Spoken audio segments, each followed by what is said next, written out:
Good morning, everyone.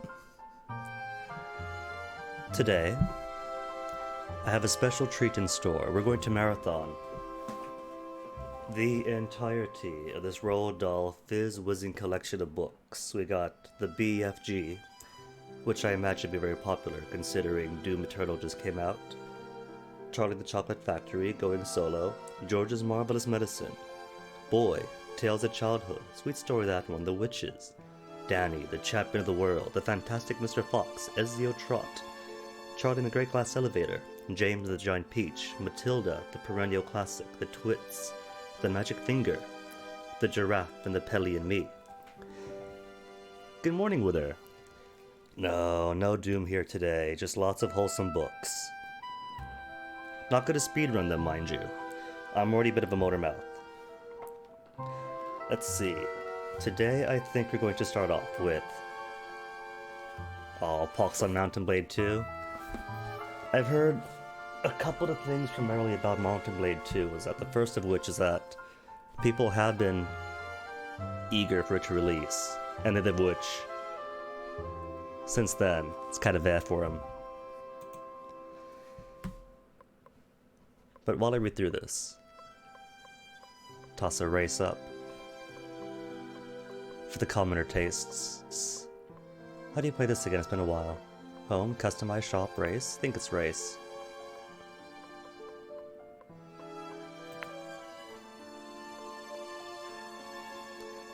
There we go. Now, The Fantastic Mr. Fox is a story I love, but this is going to be a blind playthrough for the book itself. The movie takes me all the way back to 2015. It was a good year. Lots of Terraria being played.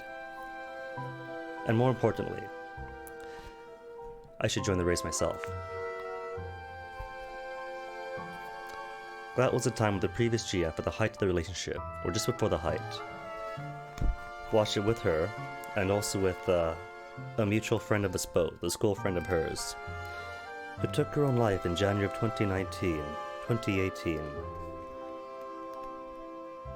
Thus, setting in motion a very unfortunate game of dominoes. But the story itself of Fantastic Mr. Fox is, its title says, fantastic. And the book starts off with illustrations of the primary characters of this tale. Speaking of tale, what's wrong with Mountain Blade?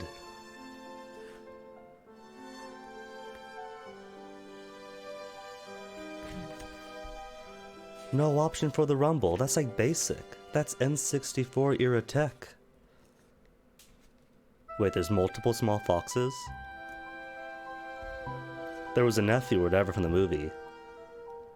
I remember Badger. Badger was Bill Murray, right? Bogus Bunsen Bean. These illustrations, by the way, are by the perennial Quentin Blake. Just an FYI.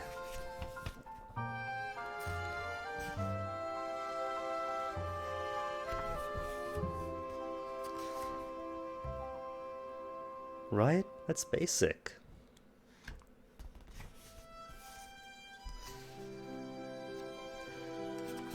And we begin, of course, with Chapter 1. The Three Farmers. That's them. Down in the valley were 3 farms. The owners of these farms had done well. They were rich men. They were also nasty men. All 3 of them were about as nasty and mean as any men you could meet. Their names are Farmer Bogus, Farmer Bunce, and Farmer Bean. I should figure out how to change the timer for that. People have like minute-long timers. Not a very pleasant lot, are they?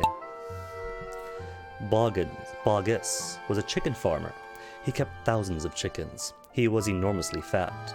This is because he ate 3 boiled chickens smothered with dumplings every day for breakfast, lunch, and supper. Bunce was a duck and goose farmer. He kept thousands of ducks and geese. He was a kind of pot-bellied dwarf. He was so short, his chin would have been underwater on the shallow end of any swimming pool in the world. His food was donuts and goose livers. He mashed the livers into disgusting paste, and then stuffed the paste into the donuts. This diet gave him a tummy ache and a beastly temper. Oh my goodness, you would think that in this day and age, maybe not unification and option standards. Oh no, don't fall out me. Ah, there goes a race. But at the very least, you know, standards at all.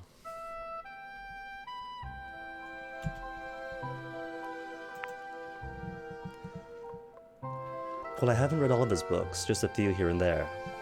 So I'm not sure which ones are later, earlier, later, or, you know, whatnot, where they rank. Feel free to join in, by the way. It's !play, and you get to race in the race.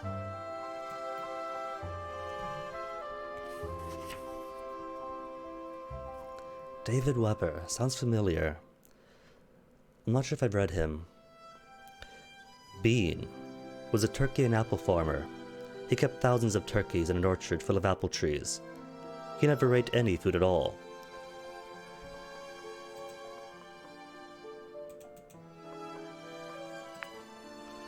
Instead, he drank gallons of strong cider, which he made from the apples at his orchard.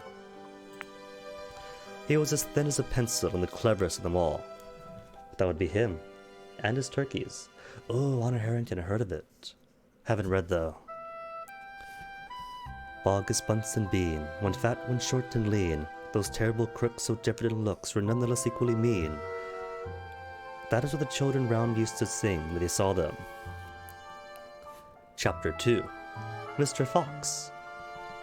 Mr. Fox right there, and I imagine Mrs. Fox. On a hill above the valley were a wood. In the wood there was a huge tree. Under the tree there was a hole. In the hole lived Mr. and Mrs. Fox and the 4 small foxes. Every evening, as soon as it got dark, Mr. Fox would say to Mrs. Fox, "Well, my darling, what shall it be this time? A plump chicken from Boggett's? A duck or a goose from Bunce? Or a nice turkey from Mr. Bean?" And when Mrs. Fox told him what she wanted, Mr. Fox would creep down into the valley into the darkness of the night and help himself. Boggus and Bunce and Bean knew very well what was going on, and it made them wild with rage. They were not men who liked to give anything away. Less still did they like anything to be stolen from them. So every night, each of them would take his shotgun and hide at a dark place somewhere in his own farm, hoping to catch the robber.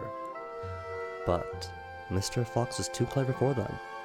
He always approached a farm with the wind blowing in his face, and this meant that if any man were lurking in the shadows ahead, the wind would carry the smell of that man to Mr. Fox's nose from far away. Thus, if Mr. Boggus was hiding behind his chicken house number 1, Mr. Fox would smell him out from 50 yards off and quickly change direction, heading for chicken house number 4, the other in the farm.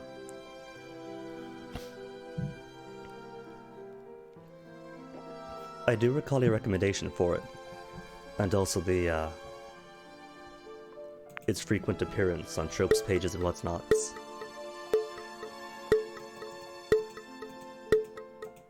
Wait, there's no participants. How does it work with no racers? No winner, right off the bat.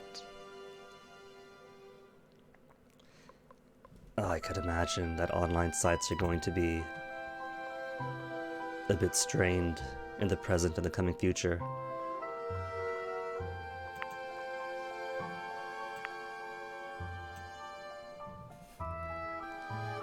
Where do I set the time for how long one has?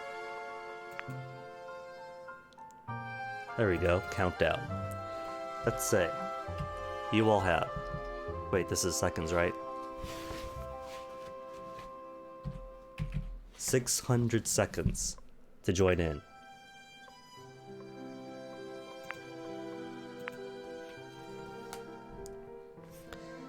"Dang and blast that lousy beast," cried Boggus. "I'd like to rip his guts out," said Bunce. "He must be killed," cried Bean. "But how?" said Boggus. "How on earth can we catch the blighter?" Bean picked his nose delicately with a long finger. "I have a plan," he said.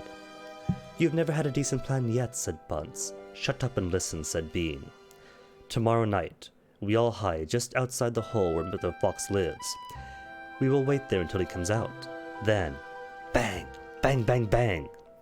"Very clever," said Bunce. "But first we shall have to find the hole." "My dear Bunce, I have already found it," said the crafty Bean. "It is up in the wood on the hill. It is under a huge tree." Chapter 3. The Shooting. Every author's a bonus chapter. Oh. And for the occasion, I can imagine.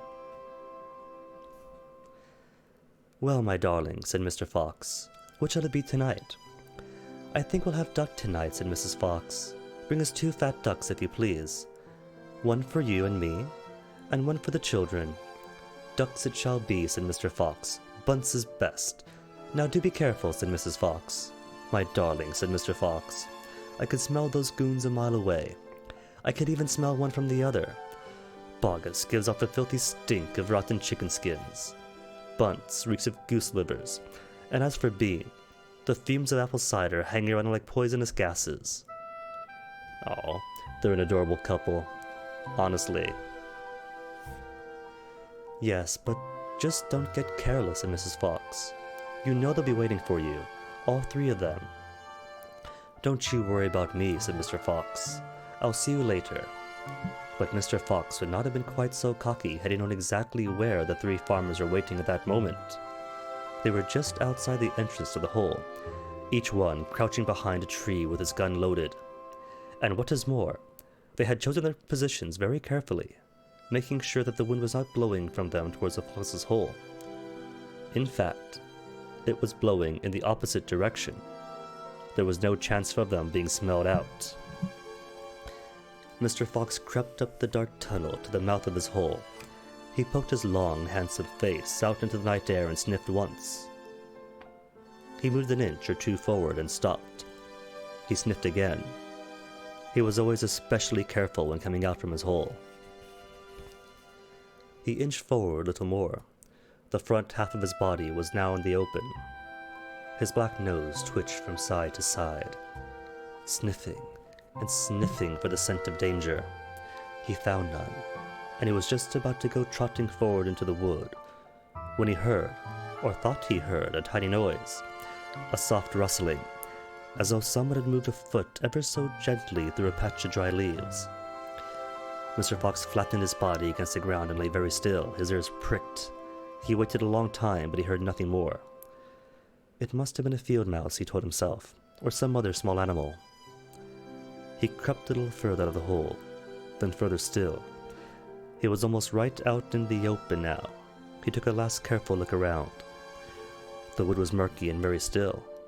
Somewhere in the sky the moon was shining. Just then, his sharp night eyes caught a glint of something bright behind a tree not far off.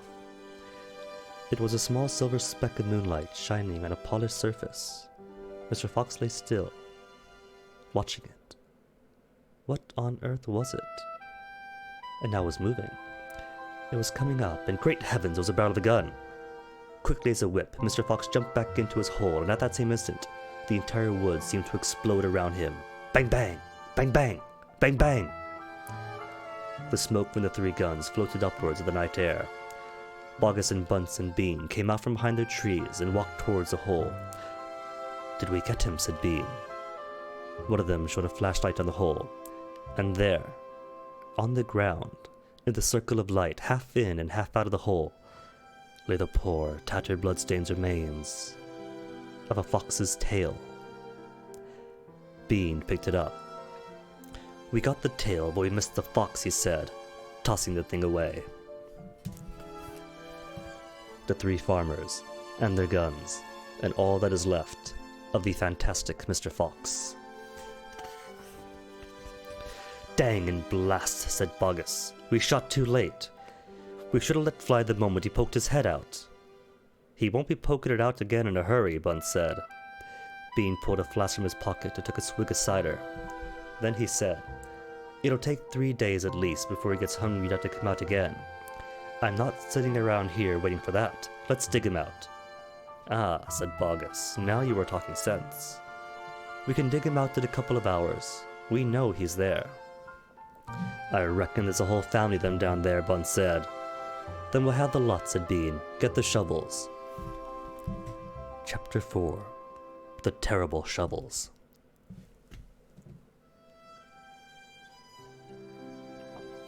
Down in the hole, Mrs. Fox was tenderly licking the stump of Mr. Fox's tail to stop the bleeding. "It was the finest tail for miles around," she said between licks. "It hurts," said Mr. Fox. "I know it does, sweetheart, but it'll soon get better." "And soon it'll grow soon again, Dad," said one of the small foxes. "It will never grow again," said Mr. Fox. "I shall be tailless for the rest of my life." He looked very glum, and he does look very glum indeed. Him, the missus, his 4 little kits all around him.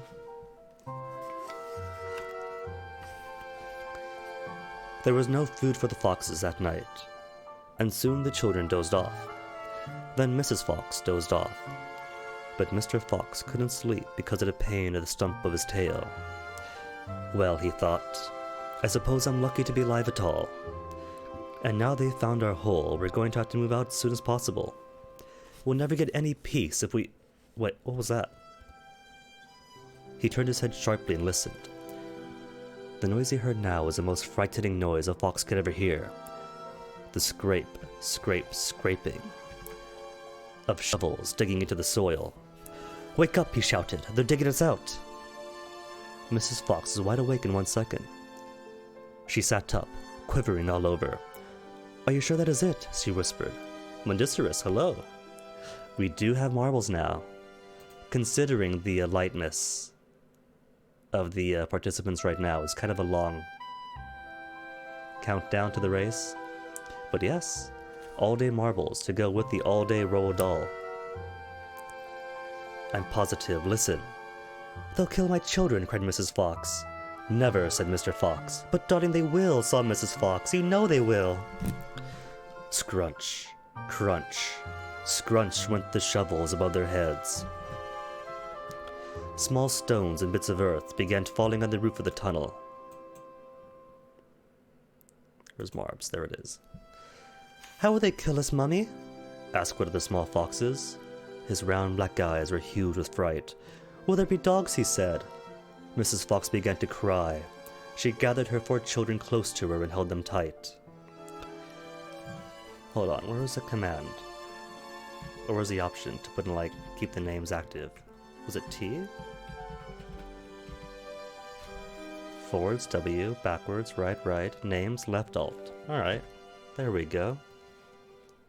Cool. Now how do I turn those controls off? Cursor, tab, HUD, H. I'll keep it up.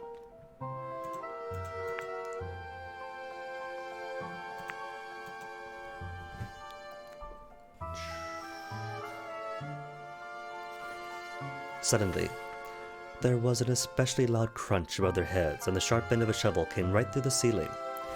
The sight of this awful thing seemed to have an electric effect upon Mr. Fox. He jumped up and shouted, I've got it! Come on! There's not a moment to lose. Why did I think of it before? Think of what, Dad? A fox can dig quicker than a man, shouted Mr. Fox, beginning to dig. Nobody in the world can dig as quick as a fox. The soil began to fly out furiously behind Mr. Fox, as he started to dig for dear life with his front feet. Mrs. Fox ran forward to help him. So did the 4 children. Go. Downwards, ordered Mr. Fox. We've got to go deep as we possibly can. The tunnel began to grow longer and longer. It sloped steeply downward. Deeper and deeper below the surface of the ground it went. The mother and father and all 4 of the children were digging together. Their front legs were moving so fast you couldn't see them. And gradually, the scrunching and scraping of the shovels became fainter and fainter. After about an hour, Mr. Fox stopped digging. Hold it, he said. They all stopped. They turned and looked back up the long tunnel they had just dug. All was quiet. Phew, said Mr. Fox. I think we've done it. They'll never get as deep as this. Well done, everyone. And there you have the whole Fox family, all doing their diggly duty. They all sat down, panting for breath. And Mrs. Fox said to her children, I should like you to know that if it wasn't for your father, we would all be dead by now. Your father's a fantastic fox. Mr. Fox looked at his wife, and she smiled. He loved her more than ever when she said things like that. Aw, that is too precious. What is not precious is Chapter 5. The terrible tractors, and the terrible farmers, conspiring, I'm sure. As the sun rose the next morning, Bogus and Bunce and Bean were still digging. They had dug a hole so deep you could have put a house into it. But they had not yet come to the end of the fox's tunnel. They were all very tired and cross. Dang and blast, said Bogus. Whose rotten idea was this? Bean's idea, said Bunce. Bogus and Bunce both stared at Bean.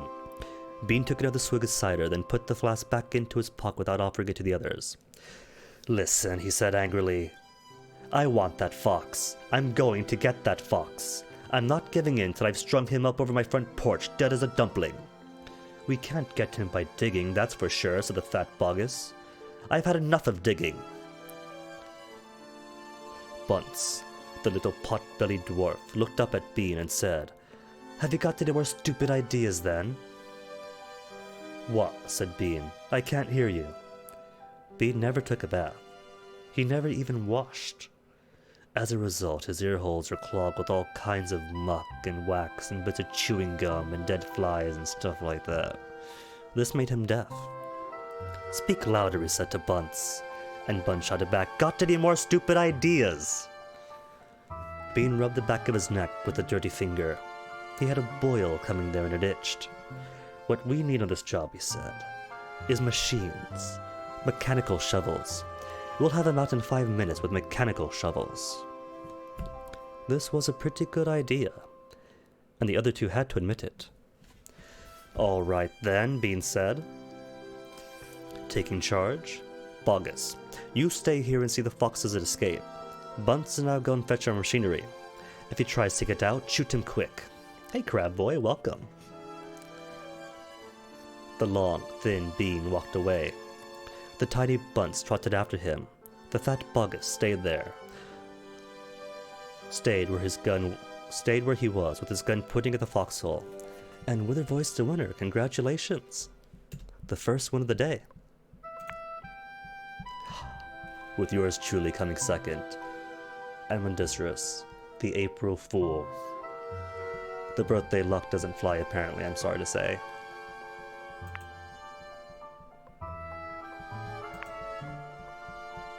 Tundra Tumble 2. Tundra Trouble, sorry. Tumble. Tundra Tumble. I can do words, I promise. I should hope I can do words. It's alright, Monday, there's next time. Oh, cute map. 10 minutes again, let's say 2 minutes. Exclamation mark play, you know the drill.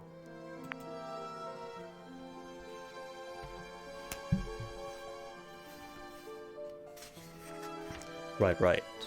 Bean walked away, Bunce after him, Bogus staying, guarding the foxhole. Ooh, and those are indeed mechanical shovels.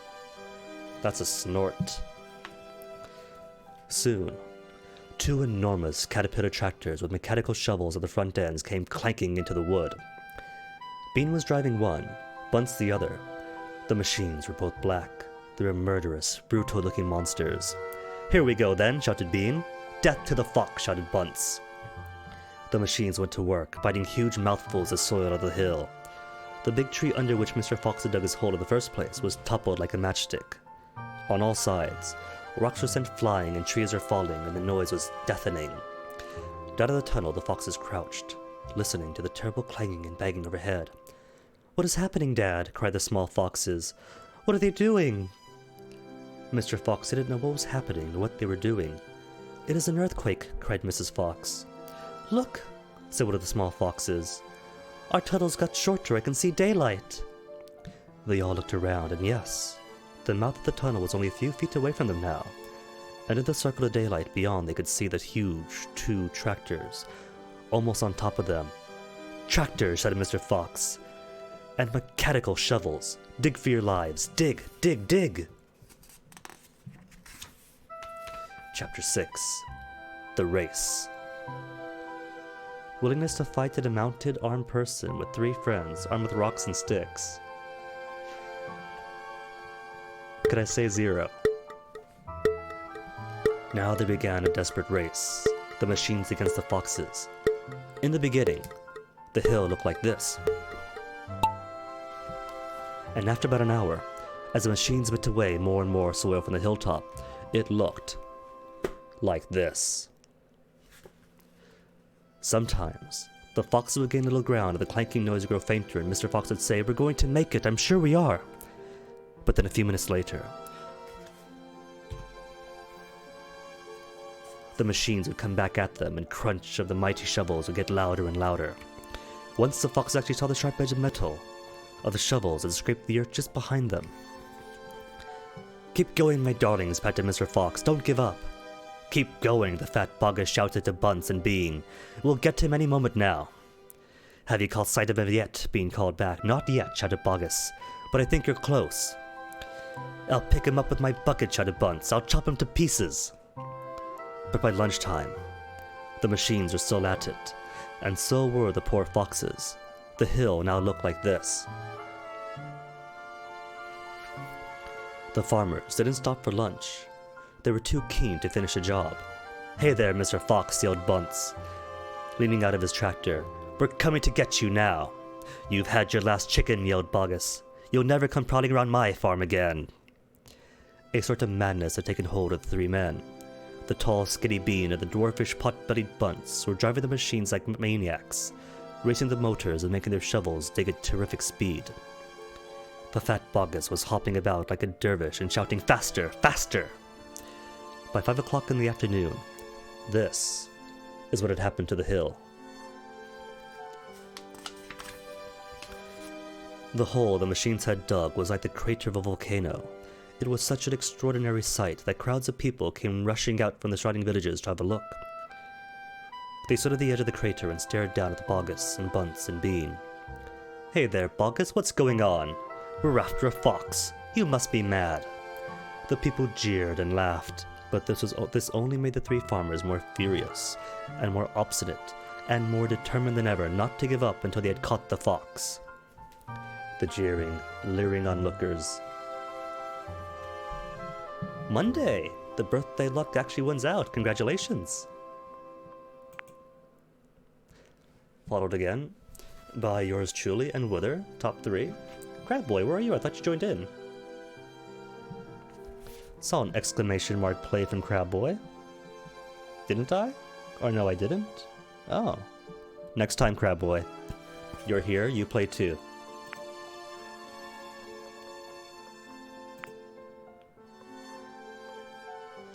Downloading it? You gotta download it. All I gotta do is type exclamation mark play in chat.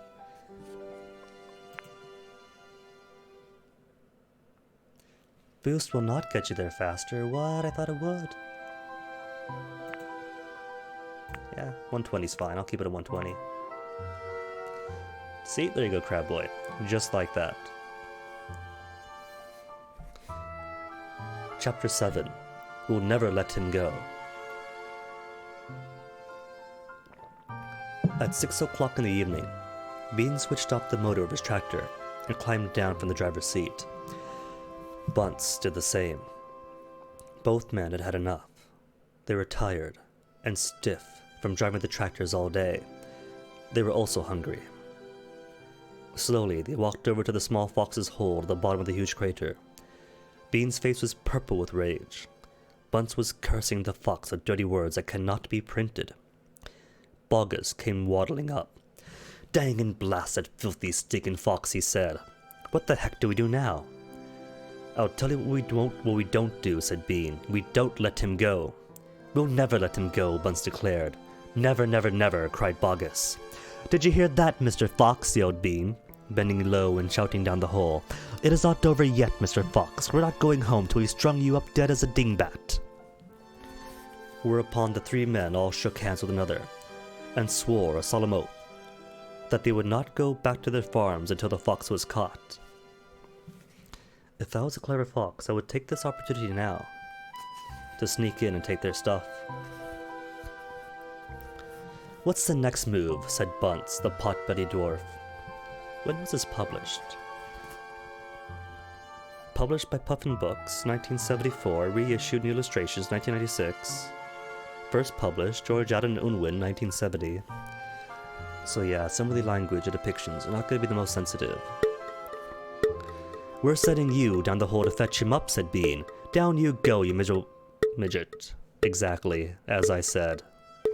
Crab Boy, this is the fantastic Mr. Fox, the inspiration for the acclaimed Wes Anderson movie. Perhaps the best Wes Anderson movie up until Isle of Dogs, and even then.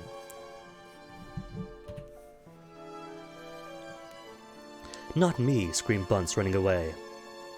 Bean made a sickly smile. When he smiled, you saw his scarlet gums. You saw more gums than teeth. "Then there's only one thing to do," he said. "We starve him out. We camp here day and night, watching the hole. He'll come out in the end. He'll have to." So Bogus, Bunce, and Bean sent messages down to their farms, asking for tents, sleeping bags, and supper. Oh dang, I thought somebody was out. I'm out. Chapter 8. The Foxes Begin to Starve. That evening, 3 tents were put up in the crater on the hill. One for Bogus, one for Bunce, and one for Bean. The tents surrounded Mr. Fox's hole, and the 3 farmers sat outside their tents, eating their supper. Bogus had 3 boiled chickens, smothered in dumplings. Bunce had 6 donuts filled with disgusting goose liver paste, and Bean had 2 gallons of cider. All 3 of them kept their guns beside them. Bogus picked up a steaming chicken and held it close to the fox's hole. "Can you smell this, Mr. Fox?" "Can you smell this, Mr. Fox?" he shouted. "Lovely tender chicken. Why don't you come up and get it?" The rich scented chicken wafted down the tunnel to where the foxes were crouching. "Oh, Dad," said one of the small foxes. "Couldn't we just sneak up there and snatch out of his hand?" "Don't you dare," said Mrs. Fox. "That's just what they want you to do." "But we're so hungry," they cried. "How long would it be till we get something to eat?" Their mother didn't answer them, nor did their father. There was no answer to give. As darkness fell, Bunce and Bean switched on the powerful headlamps of the 2 tractors and shone them on the hole, as shown here. "Whither? GG's." "Now," said Bean, "we'll take it in turn to keep watch. 1 watches while 2 sleep, and so on all throughout the night." Bogus said, "What if the fox digs a hole right through the hill and comes out the other side?" "Didn't think of that one, did you?" "Of course I did," said Bean, pretending he had. "Go on then, tell us the answer," said Bogus.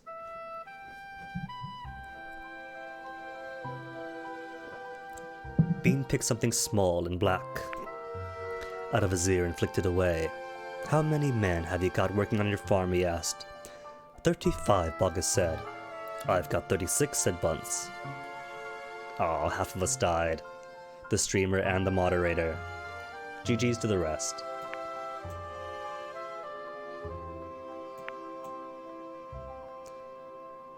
Which one's this? Pixels Raceway 2. Okay. Deleted? No, you finished. You were right there.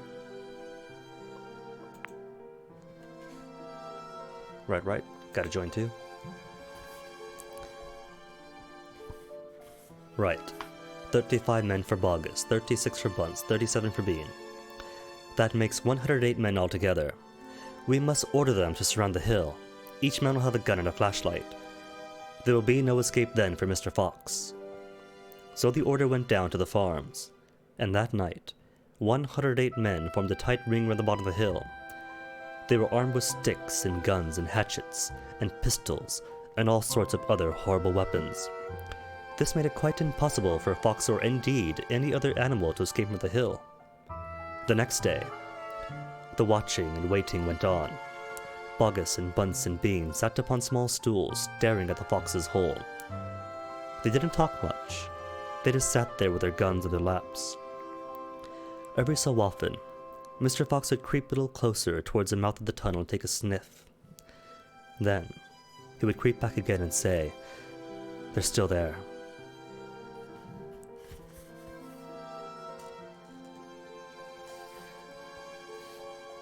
"Are you quite sure?" Mrs. Fox would ask. "Positive," said Mr. Fox. "I could smell that man Bean a mile away. He stinks. Robbie, good morning." And yep, you made it in. Chapter 9. Mr. Fox has a plan. For 3 days and 3 nights this waiting game went on. How long could a fox go without food or water? Bogus asked on the 3rd day. Not much longer now, Bean told him. He'll make a run for it soon. He'll have to. Bean was right.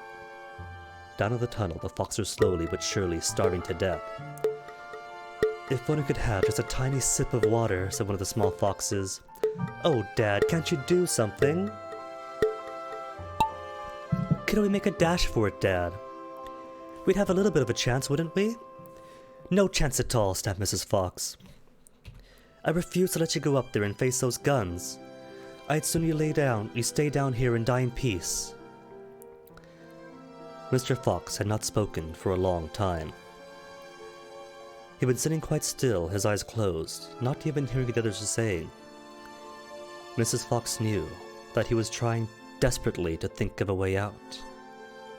And now, as she looked at him, she saw him stir himself and get slowly to his feet. He looked back at his wife. There was a little sparkle of excitement dancing in his eyes. "What is it, darling?" said Mrs. Fox quickly.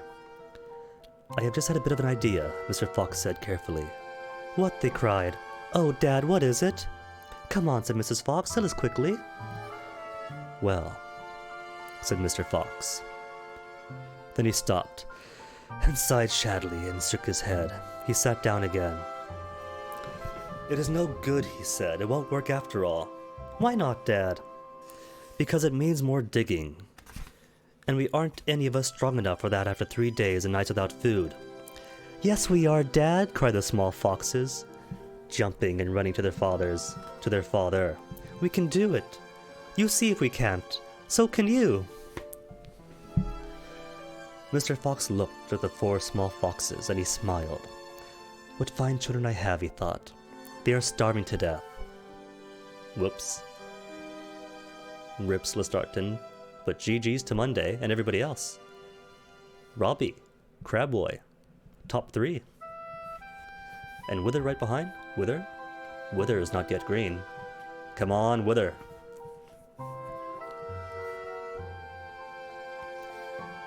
They are starving to death, and they hadn't had a drink for 3 days. But they are still undefeated. I must not let them down.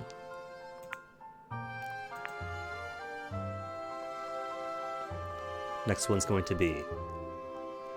I can make a viewer choice, or Mundicerous choice. Nah, make it random. Off the rails. 1.69% played. Huh, average time 2 minutes. It's that birthday luck catching up. Can't be the April Fool again. 2 minutes. Hop on in. I suppose we could give it a try, he said. Let's go, Dad. Tell us what you want us to do. Slowly, Mrs. Fox got to her feet. She was suffering more than any of them from the lack of food and water. She was very weak. I am so sorry, she said, but I don't think I'm going to be of much help. You stay right where you are, my darling, said Mr. Fox. We can handle this by ourselves.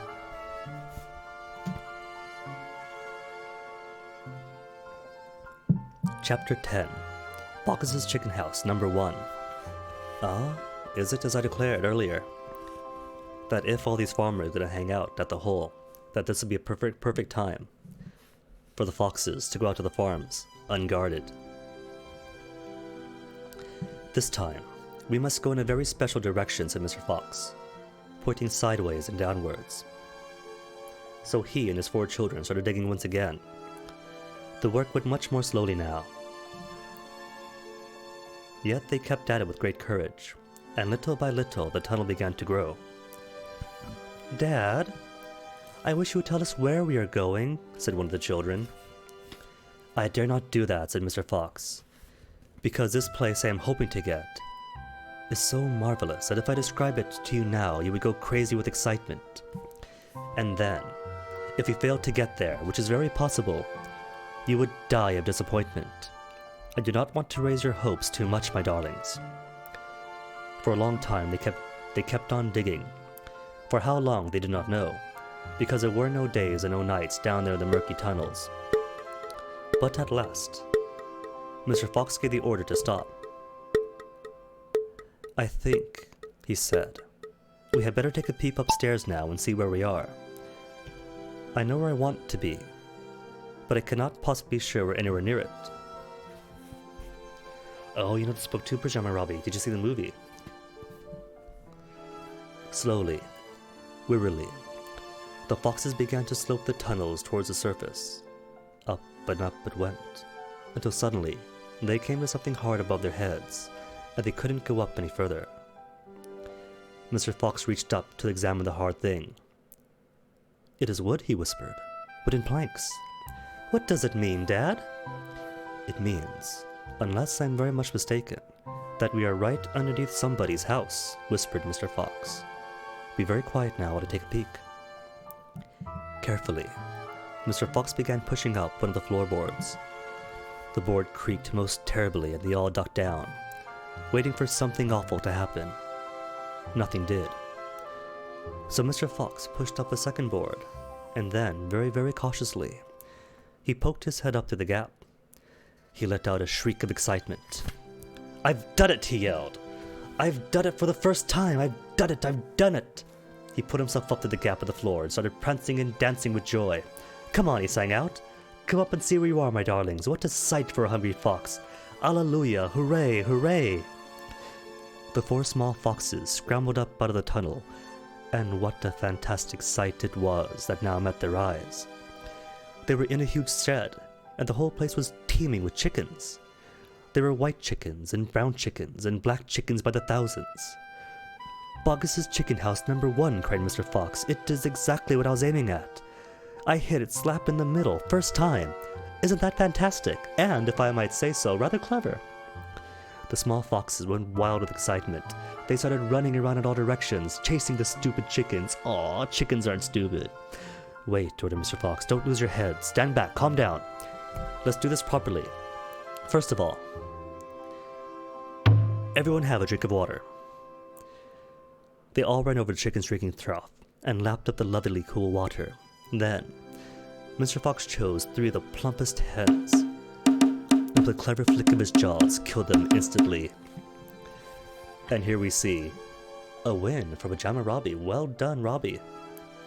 And well done, the fantastic Mr. Fox and his 4 cubs, sneaking into Boggis's chicken house number 1. Well, you see Robbie a bit distracted, so I can't really watch where Marple's going, hence all the crashes. Robbie in first, Crabboy second, well done. A respectable third for Monday, not too bad. You placed, and I died. DNF. Laps. A 2-minute, 21-second course. Should be fun. Never watched the movie? Oh my goodness, Monday, you should. It's not just an adaptation. It's an expansion of it, and I highly recommend The Fantastic Mr. Fox. Next round. "Back to the tunnel," he ordered. "Come on. No fooling around. The quicker you move, the quicker you shall have something to eat."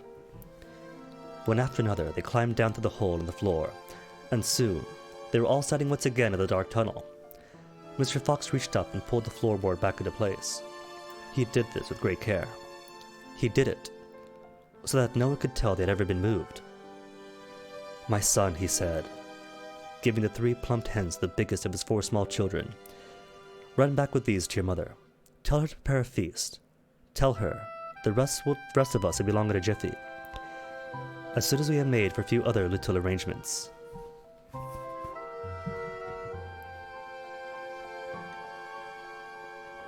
It's a good book. It follows the movie pretty closely with some changes. The biggest of which, though, is that the book does lack Bill Murray.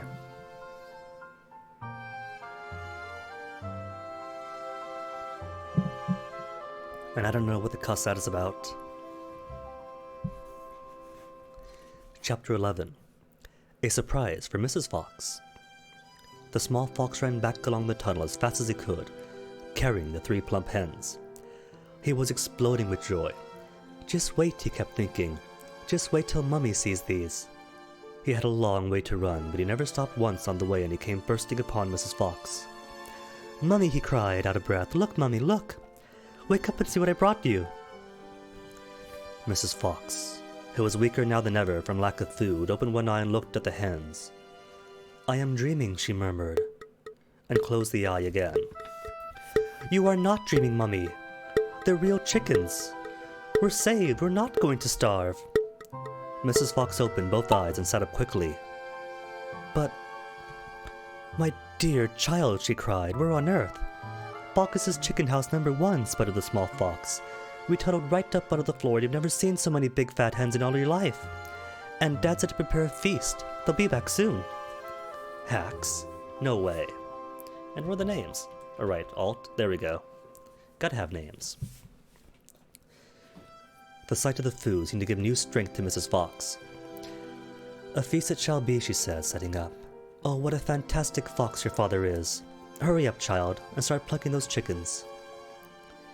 Far away, down of the tunnel, the fantastic Mr. Fox was saying, "Now for the next bit, my darlings. This one will be as easy as pie. All we have to do is dig another little tunnel from here to there. To where, Dad? Don't ask so many questions. Start digging. Chapter 12. Oh no, is Wither too late? Aww. Next round then, Wither. These don't usually take too long. Chapter 12. Badger. Mr. Fox and the 3 remaining small foxes, dug fast and straight. They were all too excited now to feel tired or hungry. They knew they were going to have a whacking great feast before long, and the fact that there was none other than Bacchus's chickens they were going to eat made them churgle with laughter every time they thought of it. It was lovely to realize that while the fat farmer was sitting up there on the hill waiting for them to starve, he was also giving them dinner without knowing it. Keep digging, said Mr. Fox. It is not much further. See, you say that, Wither, but every single cake I baked required a great deal of recovery afterwards. Step 1, bake the cake. Step 2, fix it. My, pies never had any such issue. All of a sudden, a deep voice above their heads said, "Who goes there?" The foxes jumped. They looked up quickly and they saw, peeking through a small hole in the roof of the tunnel, a long black, pointed, furry face. "Badger!" cried Mr. Fox. Bill Murray himself. "Foxy!" cried Badger. "My goodness me, I'm glad I found someone at last. I've been digging around in circles for 3 days and nights, and I haven't the foggiest idea where I am." "Oh, Guinea Prince won. Well done to me. How'd everyone else do?" Monday ranked 2nd, Crabboy 1st dead, Robbie 2nd dead. Aw, sorry to you both. Next round. What's this one? Pixel's Portal Alley. A nigh 3-minute course.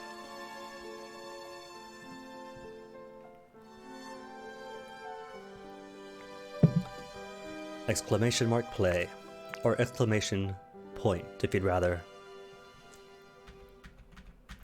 Cool, keep those names on. And I see Withers made it in this time, so full crew.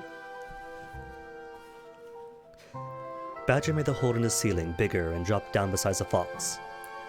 A small badger, his son, dropped down after him. What's the set of the movie? I can't remember. "Haven't you heard what's happening up on the hill?" Badger said excitedly. "It's chaos. Half the wood has disappeared, and there are men with guns all over the countryside. None of us can get out, even at night. We're all starving to death." "You can't join twice." "What? I see you. You're right there." "And who is we?" asked Mr. Fox. "All us diggers. That's me and Mole and Rabbit and all of our wives and children. Even Weasel, who can usually sneak out of the tightest spots, is right now hiding down my hole with Mrs. Weasel and 6 kids. What on earth are we going to do, Foxy? I think we're finished." Mr. Fox looked at his 3 children, and he smiled. "Well, in that case, I don't think the game prohibits alt accounts." The children smiled back at him, sharing his secret. "My dear old Badger," he said. "This mess you're in is my fault." "I know it's your fault," said Badger furiously. "And the farmers are not going to give up till they got you. They're not going to give up till they got you. Unfortunately, that means us as well. It means everyone on the hill." Badger sat down and put a paw around his small son. "We're done for," he said softly. "My poor wife there is so weak she can't dig another yard." "Nor can mine," said Mr. Fox. "And yet, at this very minute, she is preparing for me and my children the most delicious feast of plump, juicy chickens." "Stop," cried Badger. "Don't tease me. I can't stand it." "It's true," cried the small foxes. "Dad's not teasing. We've got chickens galore." "And because everything is entirely my fault," said Mr. Fox, "I invite you to share the feast. I invite everyone to share it, you and Mole and Rabbit and Weasel, and all of your wives and children. There'll be plenty to go around, I could assure you." "You mean it," cried Badger. You really mean it? Oh. Stuck in the mince, crab boy. But somehow still first at least. Or at least it's still on you. It automatically goes to first, right? I have it pressed on 1, so I'm assuming that if first changes, the view changes.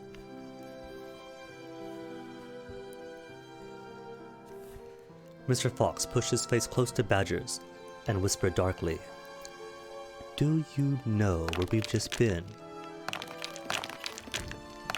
"Where?" "Right inside Boggin's chicken house, number 1. "No." "Yes." "But that is nothing to where we're going now." "You have come just at the right moment, my dear Badger. You can help us dig, and in the meanwhile your small son can run back to Mrs. Badger and all the others and spread the good news." Mr. Fox turned to the small badger and said, "Tell them they're invited to a fox's feast. Then bring them all down here and follow this tunnel back until you find my home." "Yes, Mr. Fox," said the small badger. "Yes, sir. Right away, sir. Oh, thank you, sir." And he scrambled quickly through the hole of the roof of the tunnel and disappeared. Well, let me see then. Where are my controls?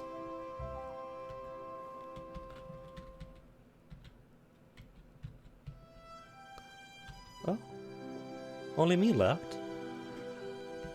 Shambling around. Alright, so let me see. Player card, I, sprint, left ship, snap 2. Snap 2 F. Cinematic camera settings.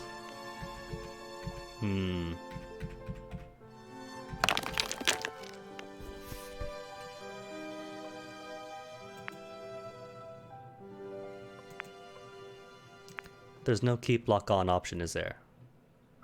Speed boost, down, right, forward, view, view first. Not bound. Well, it doesn't automatically do. View target? No. Oh, well. I'll just keep tapping 1 then. Where was I? Right. The smaller badger disappeared to tell the others what was going on, and invite them all to the fox's feast. It's alright, you got all day of marbles.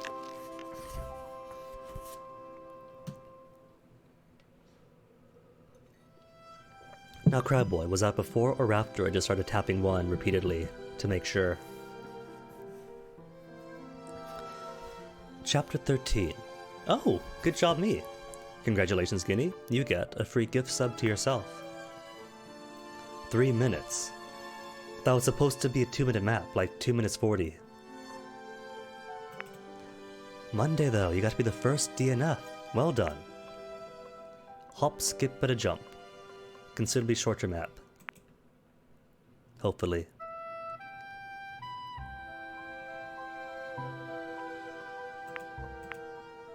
Two minutes. Hop on in here.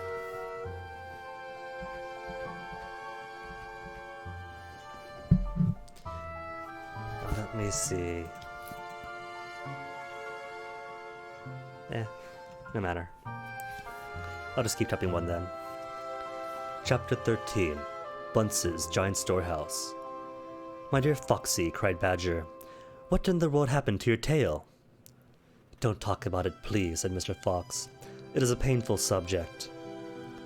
They were digging the new tunnel. They dug on in silence. Badger was a great digger, and the tunnel went forward at a terrific pace now that he was lending a paw. Soon, they were crouching underneath yet another wooden floor. Mr. Fox grinned slyly, showing sharp white teeth. "If I'm not mistaken, my dear Badger," he said, "we are now underneath the farm which belongs to that nasty little pot-bellied dwarf, Bunce. We are in fact directly underneath the most interesting part of that farm." "Ducks and geese!" cried the small foxes, licking their lips. "Juicy, tender ducks and big fat geese!" "Exactly," said Mr. Fox. "But how in the world can you know where we are?" asked Badger. Mr. Fox grinned again, showing even more white teeth. "Look," he said, "I know my way around these farms blindfolded. For me, it is just as easy below ground as it is above it." He reached high and pushed up on one of the wooden floorboards. then another. He poked his head through the gap. "Yes," he shouted, jumping up into the room above. "I've done it again. I've hit smack on the nose, right in the bullseye. Come and look." Quickly, Badger and the 3 small foxes scrambled up after him. They stopped and stared. They stood and gaped. Just keep tapping 1 then. They were so overwhelmed they couldn't speak. For what they now saw was a kind of fox's dream, a badger's dream, a paradise for hungry animals. "This, my dear old badger," proclaimed Mr. Fox, "is Bunce's mighty storehouse. All of his finest stuff is stored in here, before he sends it off to the market. Against all the 4 walls of the great room, stacked in cupboards and piled upon shelves reaching from floor to ceiling, were thousands of the finest and fattest ducks and geese, plucked and ready for roasting. And up above, dangling from the rafters, there must have been at least 100 smoked hams and 50 sides of bacon. Just feast your eyes on that," cried Mr. Fox, dancing up and down. "What do you think of it, eh? Pretty good grub."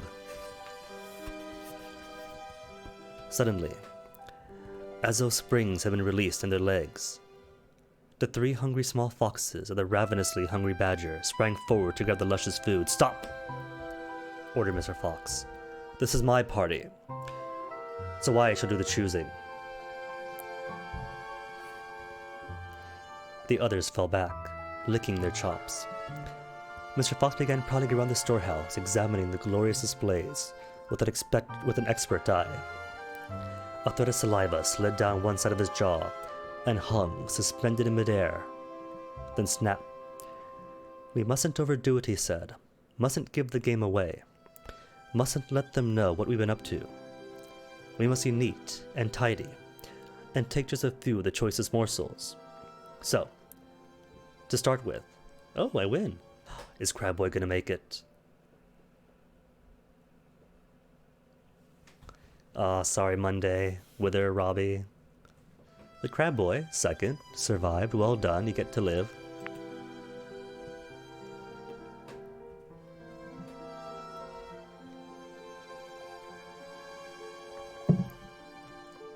Okay, more races. What's next? Alienated. 0% play, 0 average playtime, 0 votes. What did they all say 0? I'm not getting Comcasted, am I? 0% now because server disconnect before everything else catches up and disconnects. I'm sure it's gonna be fine. It's a new month, that means new bandwidth. It's all artificially scarce anyway.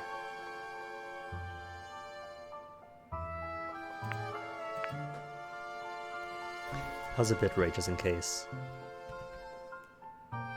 Okay, good. Bitrate's under the 5000s. Turkmenistan banning the word coronavirus.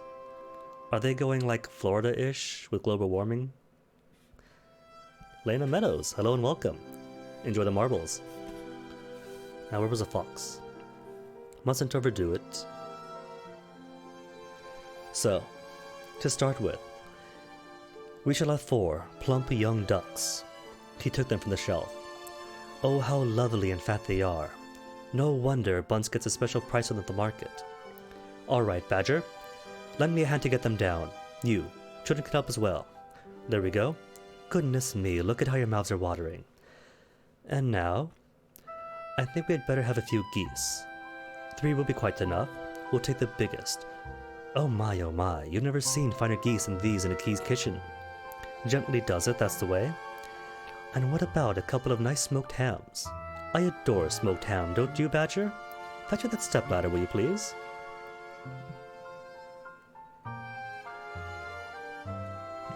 What, really? Somehow that doesn't surprise me for YouTube. They haven't exactly been the bastion of information or democracy, have they?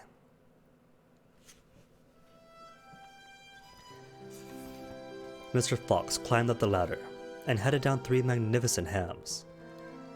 And do you like bacon, Badger? I'm mad about bacon, cried Badger, dancing with excitement. Let us have a side of bacon, that big one up there. Now, language differences, when they say bacon, they don't mean like the crispy, hickory-smoked American bacon. And carrots, Dad, said the smallest of the 3 small foxes. We must take some of those carrots. Don't be a twerp, said Mr. Fox. You know we never eat things like that. It's not for us, Dad, it's for the rabbits. They only eat vegetables.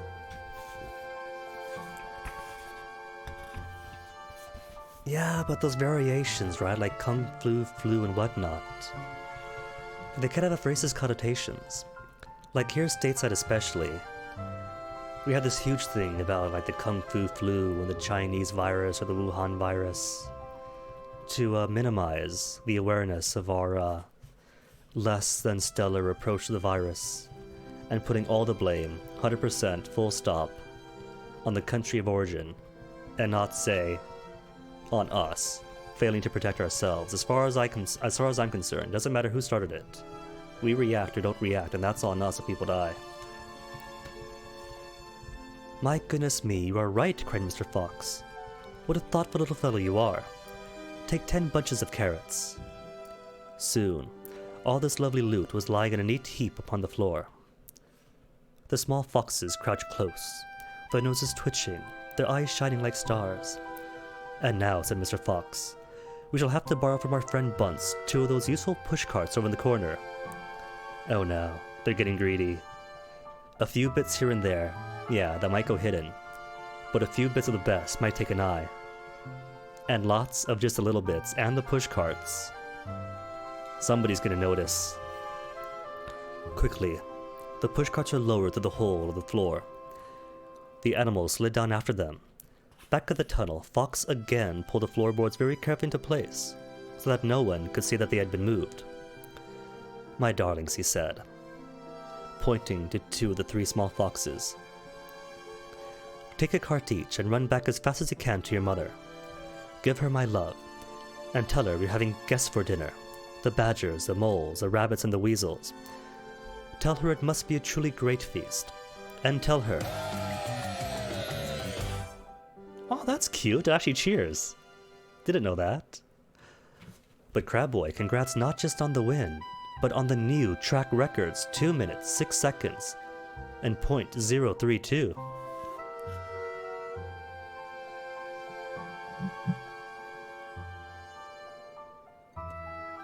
Wait, rips, nose, rips everyone? Did nobody else survive? Oh, that is beautiful. Okay, but really, inputs.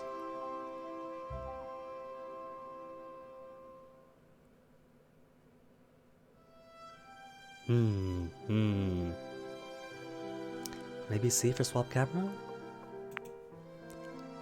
Because cinematic didn't seem to do anything. On thin ice too? Okay.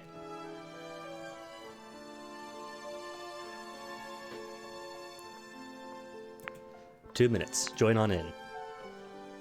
It swapped around a lot because I was tapping on one all throughout. That was on me.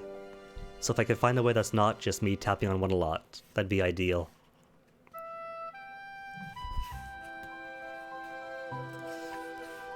Let's see, yes Dad right away, grabbed a trolley each, rushed down the tunnel.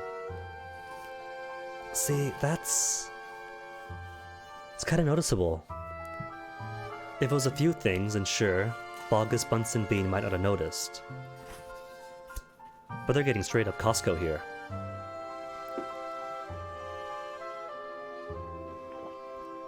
Yo, names, where are ya?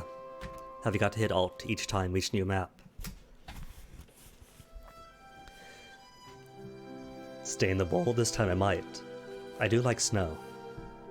And I've only built a snowman once, so it's a rarity for me, it's a super rare treat.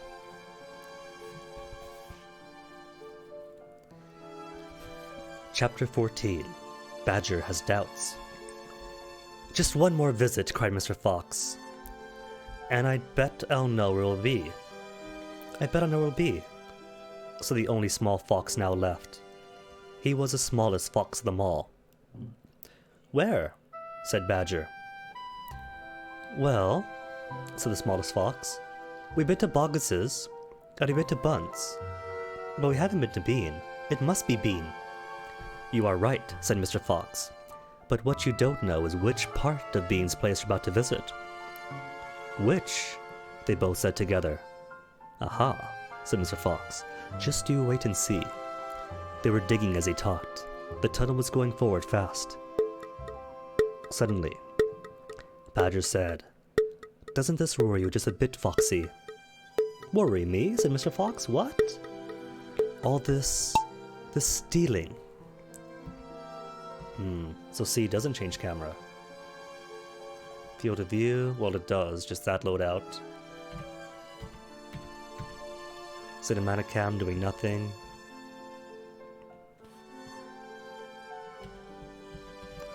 I can alternate between 1, 2, 3, 4, 5, 6, 7, 8, 9, 10. But I can't keep it on one.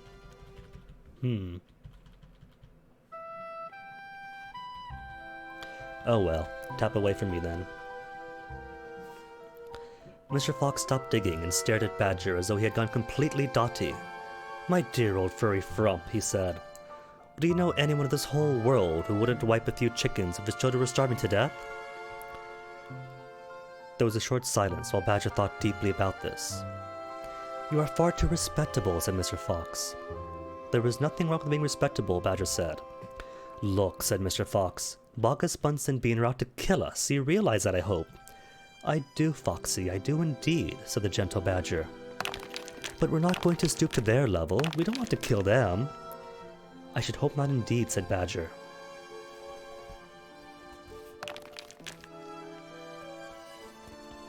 Page, please.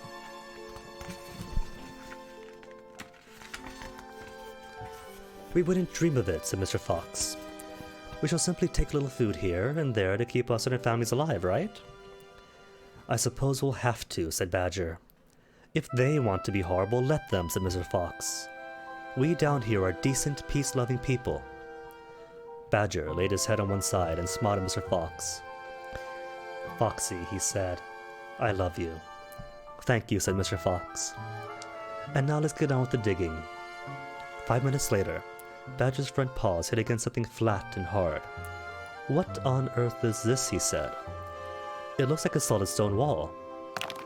He and Mr. Fox scraped away the soil. It was a wall, but it was built of bricks, not stones. The wall was right in front of them, blocking their way. Now who in the world would build a wall in the ground? Asked Badger. Very simple, said Mr. Fox. It is a wall of an underground room, and if I'm not mistaken, it does exactly what I am looking for. Animal Crossing news? Invited Avery in? Lovely.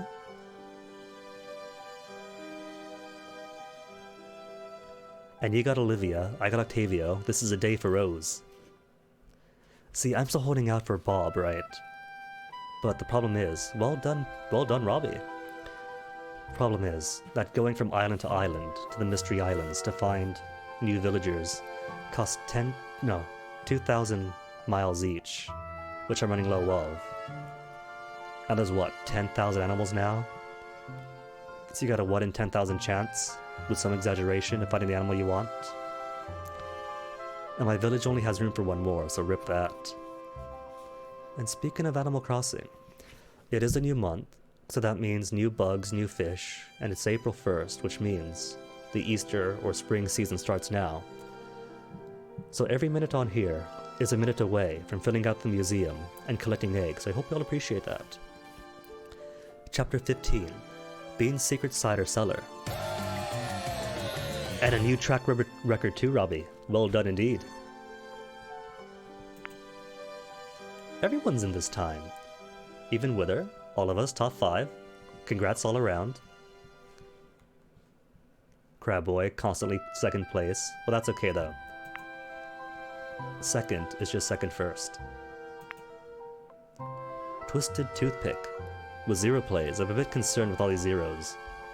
Because these we have played, how could it be 0%? Unless so many people are on marbles right now that it drops the average right down to 0, totally inundates with new players. It really is concerning, given Comcast.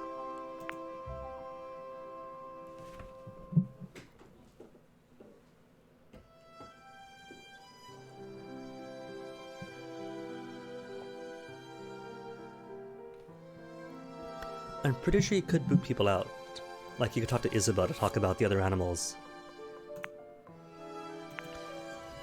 But for the most part, if you get maxed out stuff and don't get the villagers you want, you gotta wait for somebody who wants to move out. Then get lucky again.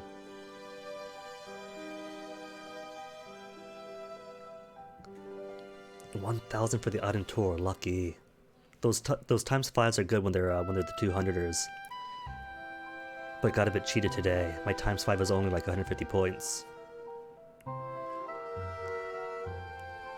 I do have solar panels and wind turbines. Are you telling me, Robbie, that not... Oh, don't tell me, even that stock is different. So I do have to visit other islands then, just to get new stuff. Like as far as island decoration goes. Alright, might have to open my gates then. Chapter 15. Bean's Secret Cider Cellar. Mr. Fox examined the wall carefully. He saw that the cement between the bricks was old and crumbly, so he loosened a brick without much trouble and pulled it away. Suddenly, out from the hole where the brick had been, there popped a small sharp face with whiskers. "Go away," it snapped. "You can't come in here, it's private." "Good Lord," said Badger, "it's Rat." "You saucy beast," said Mr. Fox. "I should have guessed we'd find you down here somewhere." "Go away," shrieked Rat. "Go on, beat it. This is my private pitch."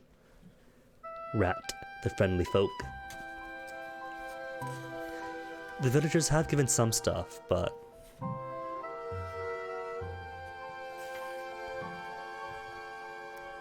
"Shut up," said Mr. Fox. "I will not shut up," squeaked Rat. "This is my place. I got here first." Mr. Fox gave a brilliant smile, flashing his white teeth. "My dear Rat," he said softly, "I am a hungry fellow, and if you don't hop it quickly, I shall eat you in one gulp." That did it. Rat popped back fast out of sight. Mr. Fox laughed and began to pull more bricks out of the wall. When he had made a biggish hole, he crept through it. Badger and the smallest fox followed him in. They found themselves in a vast, damp, gloomy cellar. "This is it," cried Mr. Fox. "This is what?" said Badger. "The place is empty." "Where are the turkeys?" asked the smallest fox, staring into the gloom. "I thought Bean was a turkey man." "He is a turkey man," said Mr. Fox. "But we're not out of turkeys now. We got plenty of food." "Then what do we need, Dad?" "Take a good look around," said Mr. Fox. "Don't you see anything that interests you?" Badger and the smallest fox peered into the half-darkness. As their eyes became accustomed to the gloom, they began to see what looked like a whole lot of big glass jars standing upon shelves along the walls. They went closer. They were jars, and there were hundreds of them, and upon each one was written the word cider. A house right on the sand. "You know, funny you should ask, Robbie. I got Octavian last night. My grumpy octopus friend from Wild World. Oh no, Monday, that's not how you get through that." He's kinda close to the beach, but not right on it. He's a terrestrial octopus after all. Walks on 4 legs and whatnot. So he's close to the beach, just not so far on the sand that erosion's gonna take it all away.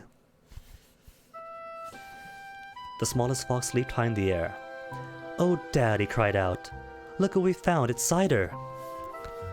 "Exactly," said Mr. Fox. "Tremendous," shouted Badger. "Bean's Secret Cider Cellar," said Mr. Fox. "But go carefully, my dears. Do not make a noise.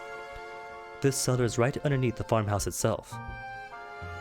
"Cider," said Badger, "is especially good for badgers. We take it as a medicine. 1 large glass 3 times a day with meals, and another at bedtime." A new track record for myself. Streamer and moderator taking first 2 places. Everyone else, sorry, there's next time. Was it unfriendly? Oh no. Was not friendly is a bit rate. 3,000 is okay. 4,000? Choppy weather, but it'll be alright. It's not dead. See, Twitch dashboard, this is why I need to give numbers and not blue squiggle or red squiggle. Because red squiggle makes you think, oh no, this is bad, it's about to drop. But 3,000 is okay, I'll take 3,000 kilobytes per second.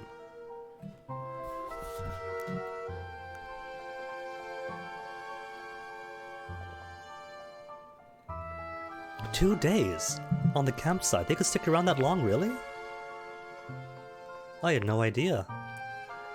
Here I thought it'd be like New Leaf, where they come in every day. And yet I had Kyle once, and then nobody else after that. Multi-lane madness.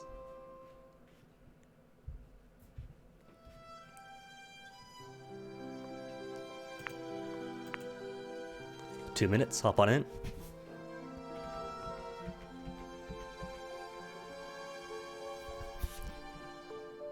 Did join right? Right, good. Cider, good for badgers, take it as medicine. It will make the feast into a banquet, said Mr. Fox. While they were talking, the smallest fox had sneaked a jar off the shelf and began to take it a gulp. Wow, he gasped. Wow-wee! A flamingo named Flora, nice. That sounds pleasant. Haven't gotten too lucky with the big birds. Closest I got was a robot. But I kinda said no to that one. Been denying a lot of good options in the Mystery Islands that now I kinda regret. You must understand this is not the ordinary weak fizzy cider one buys in a store. It was the real stuff. A home-brewed fiery liquor that burned in your throat and boiled in your stomach. Ah, gasped the smallest fox. This is some cider. That's quite enough of that, said Mr. Fox, grabbing the jar and putting it to his own lips. He took a tremendous gulp. It's miraculous, he whispered, fighting for breath. It's fabulous. It is beautiful. It is my turn, said Badger, taking the jar and tilting his head back as well. The cider gurgled and bubbled down his throat. It's like melted gold, he gasped. Oh, Foxy, it's like drinking sunbeams and rainbows. You're poaching, shrieked Rat. Put that down at once. There'll be none left for me.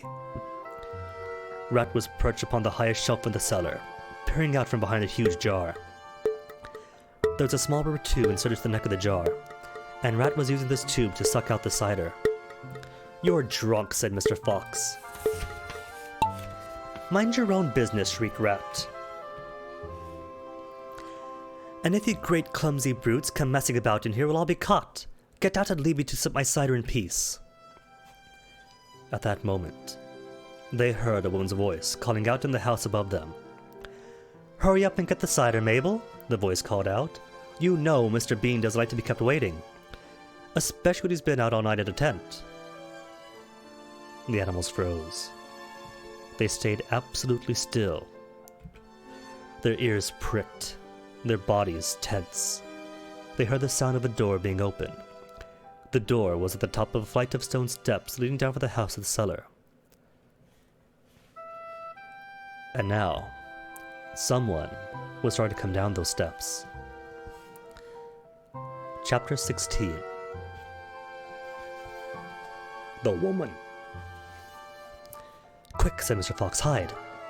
He and Badger and the smallest fox, jumped up to a shelf and crouched behind a row of big cider jars. Peering around the jars, they saw a huge woman coming down to the cellar. At the foot of the steps, the woman paused, looking right and left. And then she turned and headed straight for the place where Fox and Badger and the smallest fox were hiding. She stopped right in front of them. The only thing between her and them was a row of cider jars. She was so close, Mr. Fox could hear the sound of her breathing. Peeping through the crack between two bottles, he noticed that she carried a big rolling pin in one hand. Oh no, does she know? Did she hear? Has Rat not been discreet? How many would be on this time, Mrs. Bean? The woman shouted. Monday, congrats. And from the top of the steps, The other voice called back, "Bring up 2 or 3 jars." "He drank 4 yesterday, Mrs. Bean." "Yes, but he won't want that many today because he's not going to be up there for more than a few hours longer. He says the fox is bound to make a run for it this morning. Can't possibly stay down that hole another day without food." The woman in the cellar reached out and lifted a jar of cider from the shelf. And a new track record too. Everyone's getting a new track record today. Reach 1000 season XP. Cool.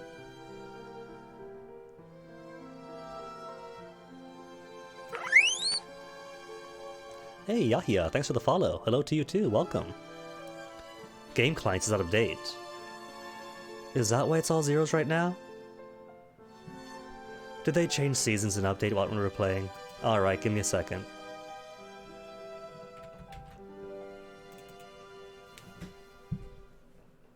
Hey Zoku, welcome.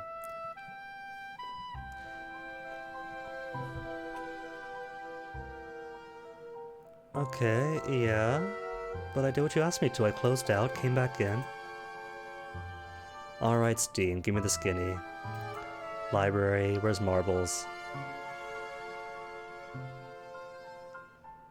Don't tell me this is it. Is it over?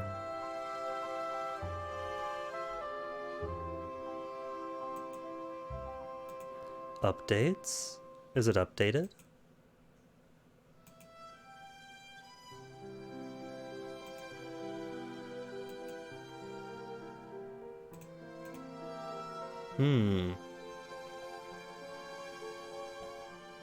This game and its updates automatically acquired as soon as they are available.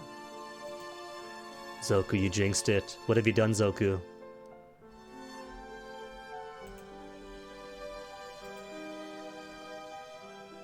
Nothing pending.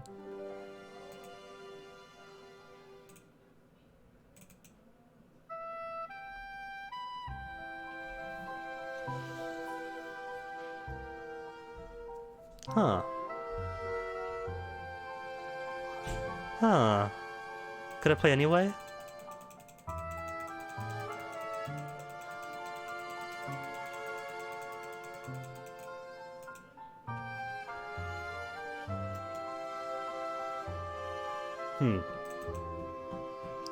This is getting in the way of the books.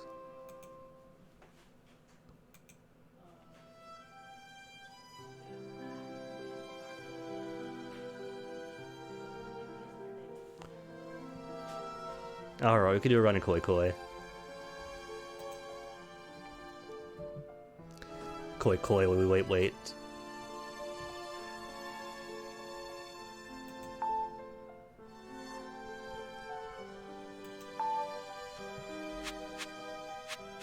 Let's do an easy campaign. Or you know what? Got more animals to duel. Who's the next one? Got badger last time. Deer this time. They can have the advantage. They've already got deer. All they need is born butterfly. And there goes Akatan for me. Well, no deer for you then. And we've got 2 blue ribbons. It's a good start. See what I say. She gets butterfly. Oh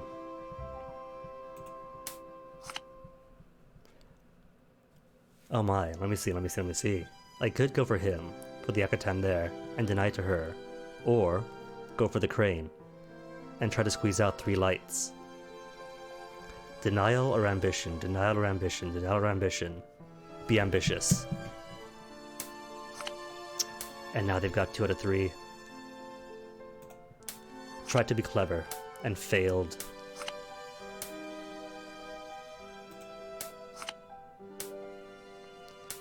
Could squeeze out just a basic one. Oh no. Or you get it first.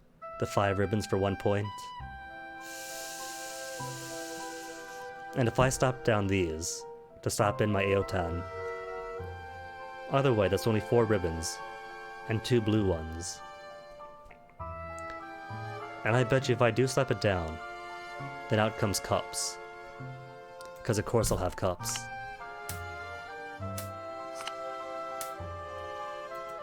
Gotta play it cautiously. Either way, I'm not gonna win this round. Oh no. I gotta slap it down and give her cups. At best, I can stalemate. Or no. No, she's already got... Oh, and that's her last card too. 6 points for her. I was that close to getting Aotan.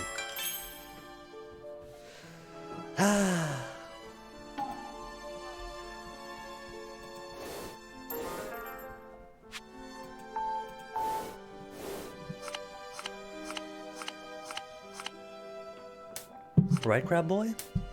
Why not have the update go out overnight or something? Call me crazy, but my assumption is people play in the daytime.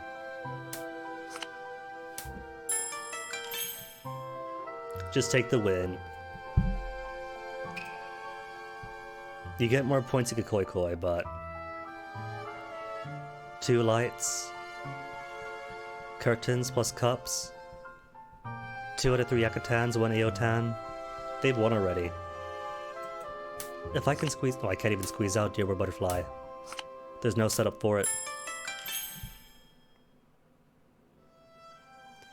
More Koi Koi? And more Koi Koi. Because they know. They're AI. They know what the cards are. All stacked in their favor. And 3 lights. And Tsukimizaki.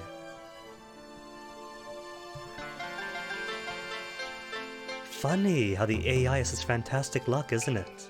And Koi Koi, you're gonna get more point. And it's only halfway through the hand. They still got half their cards.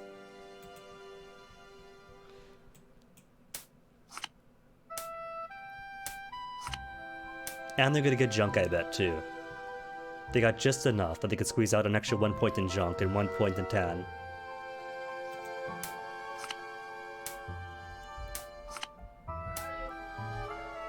Are they going to get 3 lights plus Rain Man? Make it extra special for him?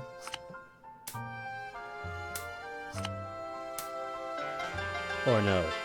Shit cow. They're gonna get 5 lights then. No, now you're gonna stop? It's funny, right? On the lower levels, those are the points you get. On the higher levels, only the AI gets it. If the principal was here, it'd be 2 points. Oh my goodness. That's only round 2, and I'm only down to my last leg.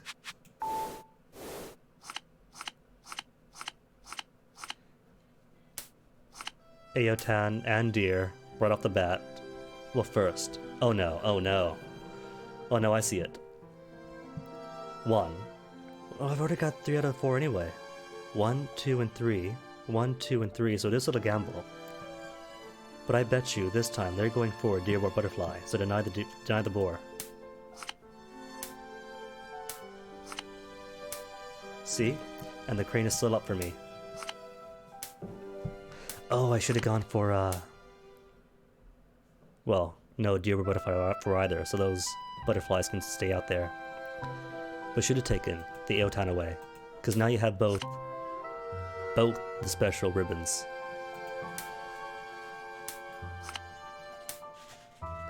And 2/3 of Akutan.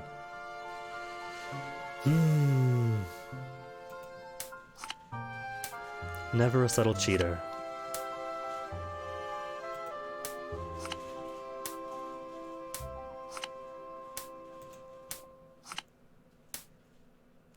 Well there, at the very least, no Akutan for them.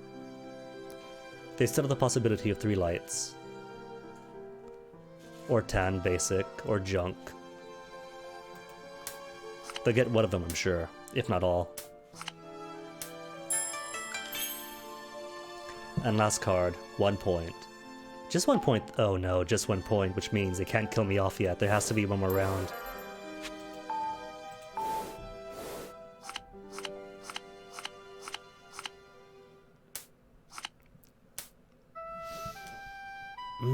Ooh. Oh. I got excited. There's cups. I can get cups. But with this game in particular, if they give you cups at a high level, you won't be able to use it. It's just cruel mockery. But Tsukimizaki, 1 point. If I Koi Koi now for 3. And really, there's no point not playing bold, because 1 versus 59 points.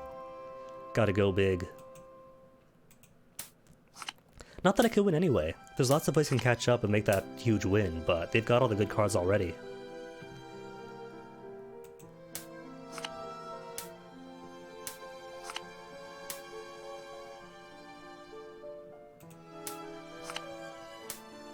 The best I could do at this juncture is just get one win in, just for the sake of pity.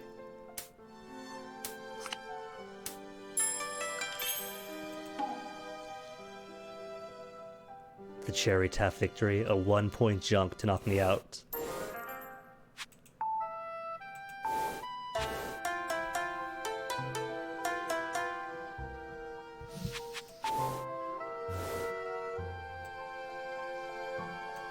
Oh no, that's just the AI being the AI. It's brutal. Now, marbles? Update queued, finally. Update, please, we're all waiting. And what are updates? 2 or 3 jars, drank 4 yesterday, but he assumes he's gonna be out quickly. And bear in mind, this is Comcast, how long it's gonna take. And this is just pre-allocating. In that case. Boom. Seawalk could watch. The woman in the cellar reached out and lifted a jar of cider from the shelf. The jar she took was next. The one to the jar behind which Mr. Fox is crouching. I'll be glad when the rotten brute is killed and strung up on the front porch, he called out. And by the way, Mrs. Bean, your husband promised I could have the tail as a souvenir. The tail's been all shot to pieces, said the voice from upstairs. Didn't you know that? You mean it's ruined? Of course it's ruined. They shot the tail but missed the fox. Oh heck, the big woman. I did so want that tail. Now, with this computer in particular, watch as this kills the stream. Just updating. 41 seconds remains, but Comcast in this area. You could have the head instead, Mabel. You can get it stuffed and hang on your bedroom wall. Hurry up now with the cider. Yes, ma'am, I'm coming, said the big woman. And she took a second jar from the shelf. If she takes one more, she'll see us, thought Mr. Fox. He could feel the smallest fox's body pressed tightly against his own, quivering with excitement. 1 second left. Oh, is Comcast gonna behave?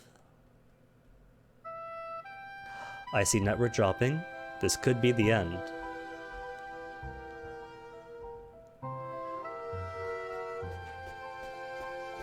It's only 327.3 megabytes, but Comcast is very finicky.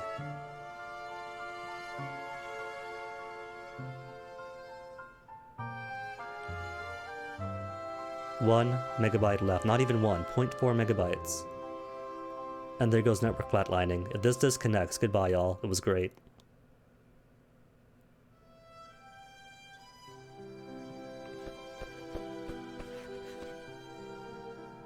It's just 4 megabytes. Or 0.4, I mean. There you go. 327.3. How's the bitrate? Still 5,000, surprisingly. Oops. It's not it. That's it. Done. Paused. Done. Completed. Yay, we get to play. Cool.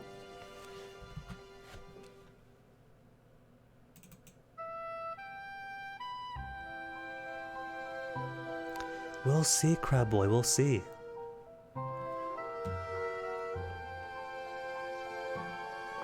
Yay, it's done. Race time then. And it's still all zeros.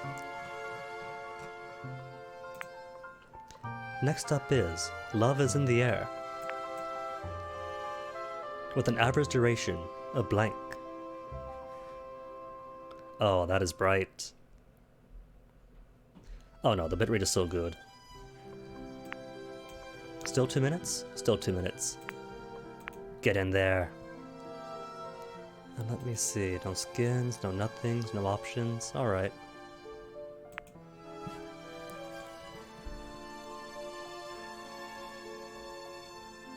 If she takes one more, she'll see us, thought Mr. Fox. He could feel the smallest fox's body pressed tightly against his own, quivering with excitement.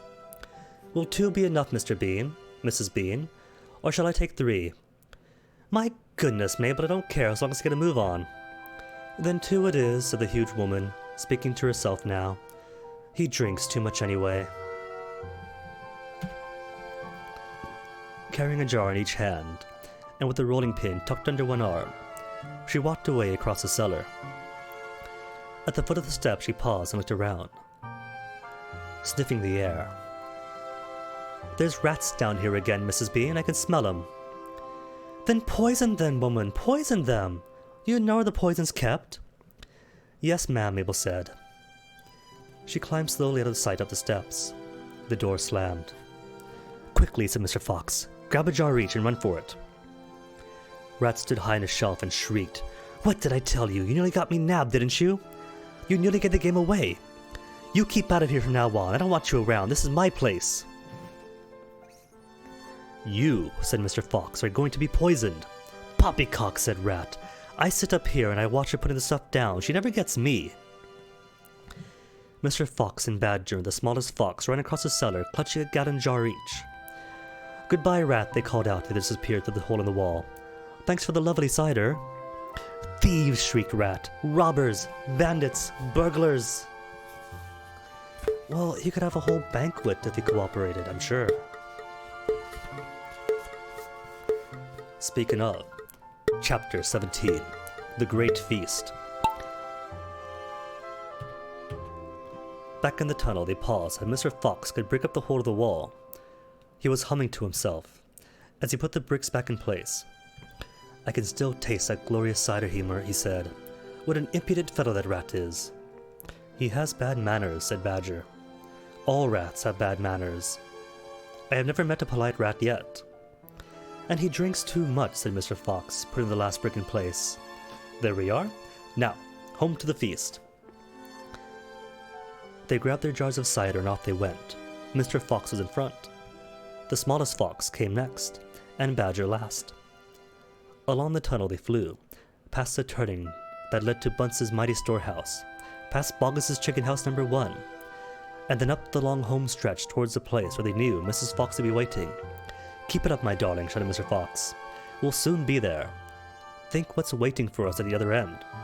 And just think that we're bringing home with us in these jars. That ought to cheer up poor Mrs. Fox." Mr. Fox sang a little as he ran. "Home again swiftly I glide, back to my beautiful bride. She'll not feel so rotten as soon as she's gotten some cider inside her inside." Then Badger joined in. "Oh, poor Mrs. Badger," he cried. "So hungry she nearly died. But you'll not feel so hollow if one shall swallow some cider inside her inside." Bit of a tongue twister, that. They were still singing as they rounded the final corner and burst in upon the most wonderful and amazing sight any of them had ever seen. The feast was just beginning.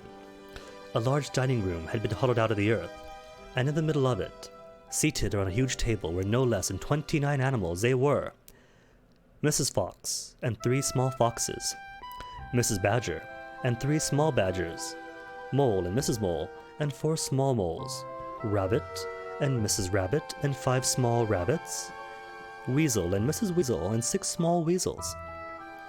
The table was covered with chickens and ducks and geese and hams and bacon, and everyone was tucking into the lovely food.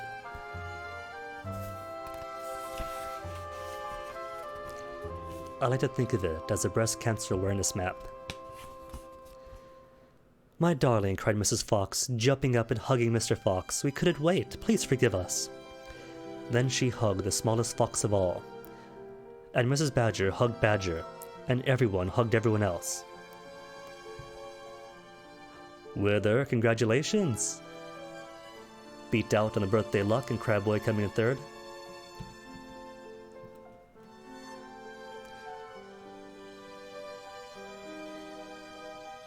Mrs. Badger hugged Badger, everyone hugged everyone. Amid shouts of joy, the great jars of cider were placed upon the table, and Mr. Fox and Badger and the smallest fox sat down with the others. You must remember that no one had eaten a thing for several days. They were ravenous. So for a while, there was no conversation at all, There was only the sound of crunching and chewing as the animals attacked the succulent food. At last, Badger stood up. He raised his glass of cider and called out a toast. I want you all to stand and drink a toast to our dear friend who has saved our lives this day, Mr. Fox. To Mr. Fox, they all shouted, standing up and raising their glasses. To Mr. Fox, long may he live.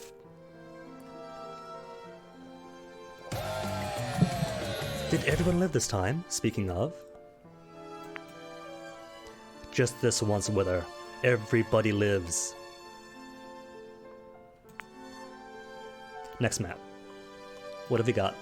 Laps. We've already done laps. Portal Purgatory. Now that's exciting.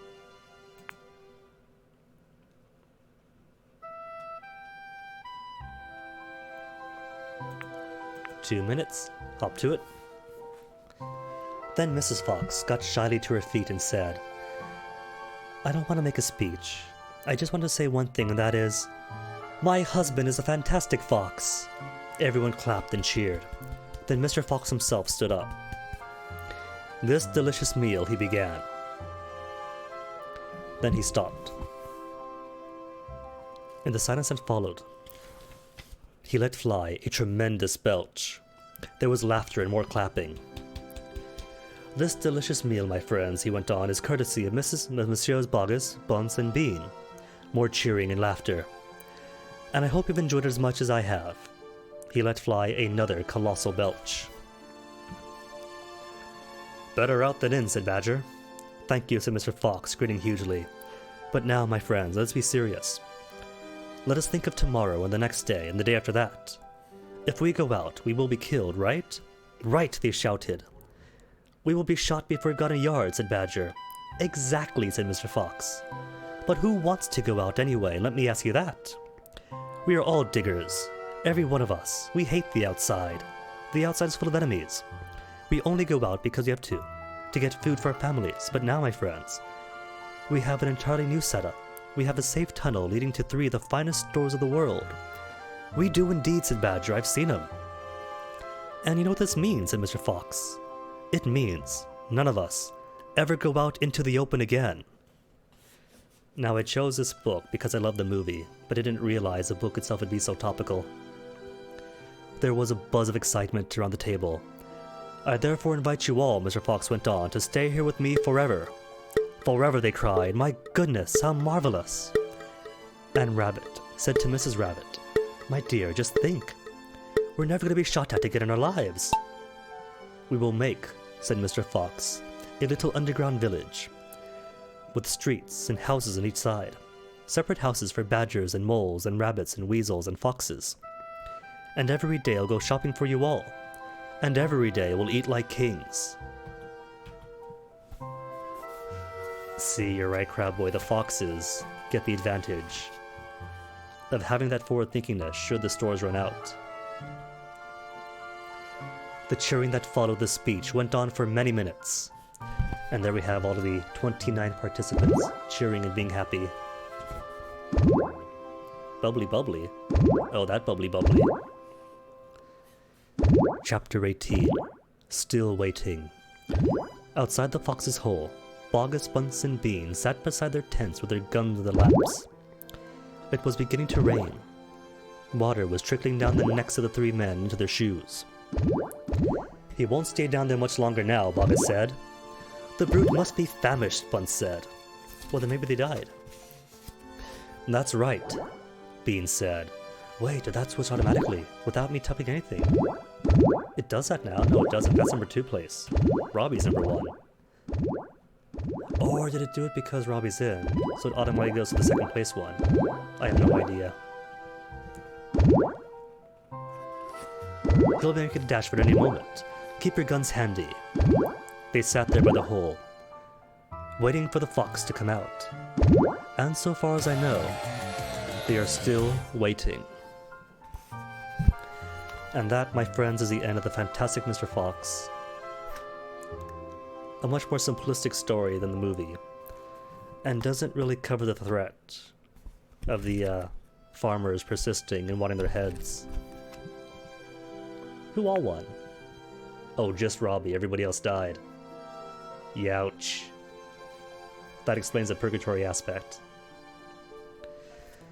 It was a good read, but I think in this rare instance, I'll have to chalk this as one of the rare adaptations that doesn't just adapt the source origin, but improves it considerably. If one has the means of the time to watch Wes Anderson's Fantastic Mr. Fox, I highly recommend.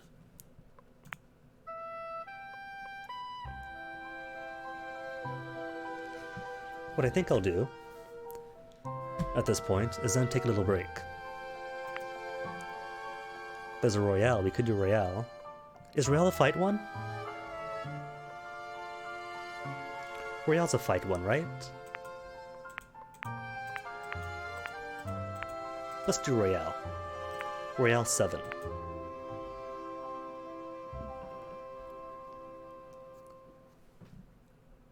You all have fun with this. I'll take a bit of a break. And because it's a break, let's make it a 5-minute cooldown. You know what? 3 minutes. Or countdown, sorry, not cooldown.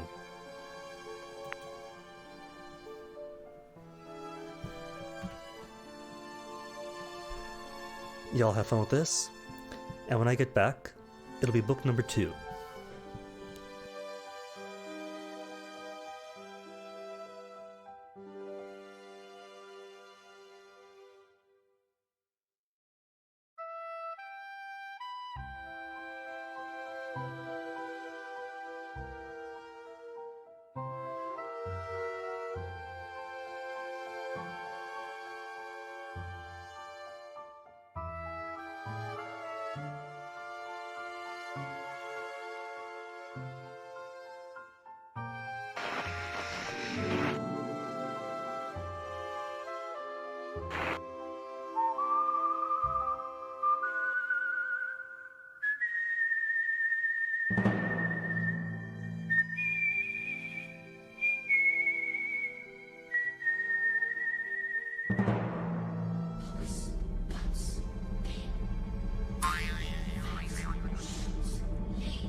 I'm just different, apparently.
Alright, back. Did we win?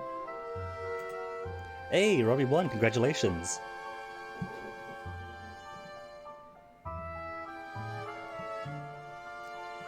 Hope everyone had fun then. Wait, but I can't see results. Oh no, where's my mouse? I can't click. Oh, there it is. Oh, I died. Everyone died. What's up with that? No second place. Did you, Crab Boy? Congrats on that. Real races then? Standard, random. Mountain Pass 2? Sure. So the next book on the agenda, I think, is going to be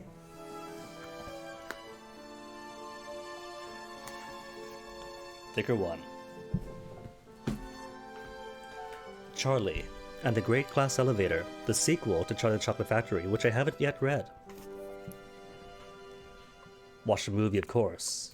Gene Wilder and the rest. But never the first book, and you might think, why the second book? Books in sequential series are meant to be read in order, played in order, watched in order. You could, but it turns out that enjoying things out of order is fun too. Like, Sly Cooper. I played the third one as my very first game. Loved it. Went back to the second game. And the normal route is, you play things in order, and you get to see how things change over time, and get to enjoy the past references. Going backwards, you get to enjoy the references backwards too. Instead of, oh cool, that happens, it's, oh cool, that's how that happens. Never played the first one though, but they catch you up anyway.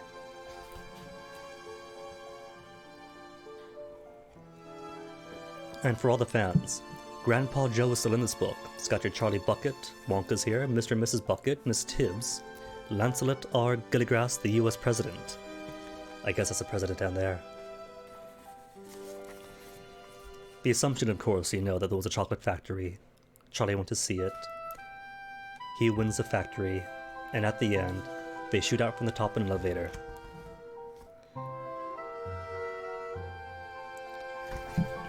When was this one published? 1972. So first published in 1972. That's what, was that like a year or two after Fantastic Mr. Fox?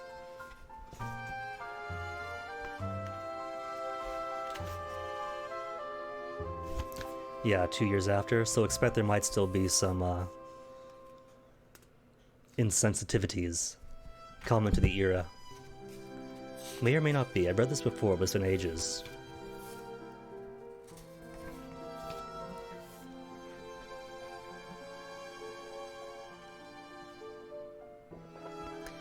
Wow, that is Zero Escape though, that's a whole conceit.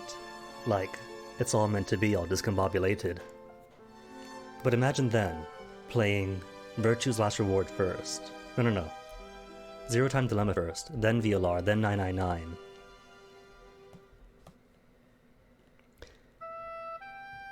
Although in that case, that's another unique case. The quality and the narrative cohesion gets tighter the further backwards you go, so that might actually benefit from it. Start off with a real wild and messy plot that gets more precise and tighter as it goes in. And it might work out that way, playing backwards. You get all like the big ideas that tighten up to the smaller threads.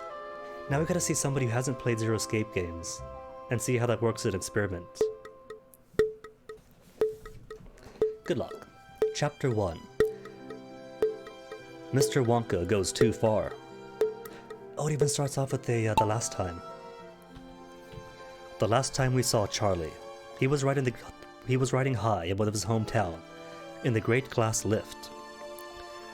Only a short while before, Mr. Wonka had told him that the whole gigantic, fabulous chocolate factory was his. And now, our small friend was returning in triumph with his entire family to take over. The passengers in the lift, just to remind you, were Charlie Bucket, our hero, Mr. Willy Wonka, chocolate maker extraordinary, Mr. and Mrs. Bucket, Charlie's father and mother, Grandpa Joe and Grandma Josephine, the Buckets' father and mother. Grandma Josephine, Grandma Georgina, and Grandpa George stood in bed, the bed having been pushed on board just before takeoff.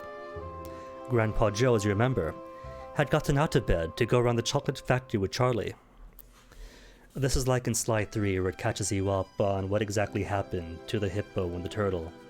Then you play the second game and here's the hippos, here's the turtles.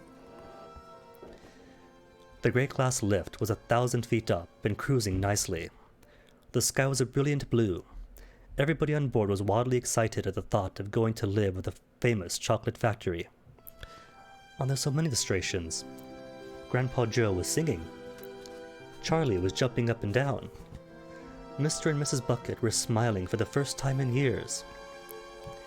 And the 3 old ones in the bed were grinning at one another with pink, toothless gums. "What in the world keeps this crazy thing up in the air?" groped Grandma Josephine. "Madam," said Mr. Wonka, "it is not a lift any longer. Lifts only go up and down inside buildings. But now that it has taken us up into the sky, it has become an elevator. It is a great glass elevator." "And what keeps it up?" said Grandma Josephine. "Skyhooks," said Mr. Wonka. "You amaze me," said Grandma Josephine.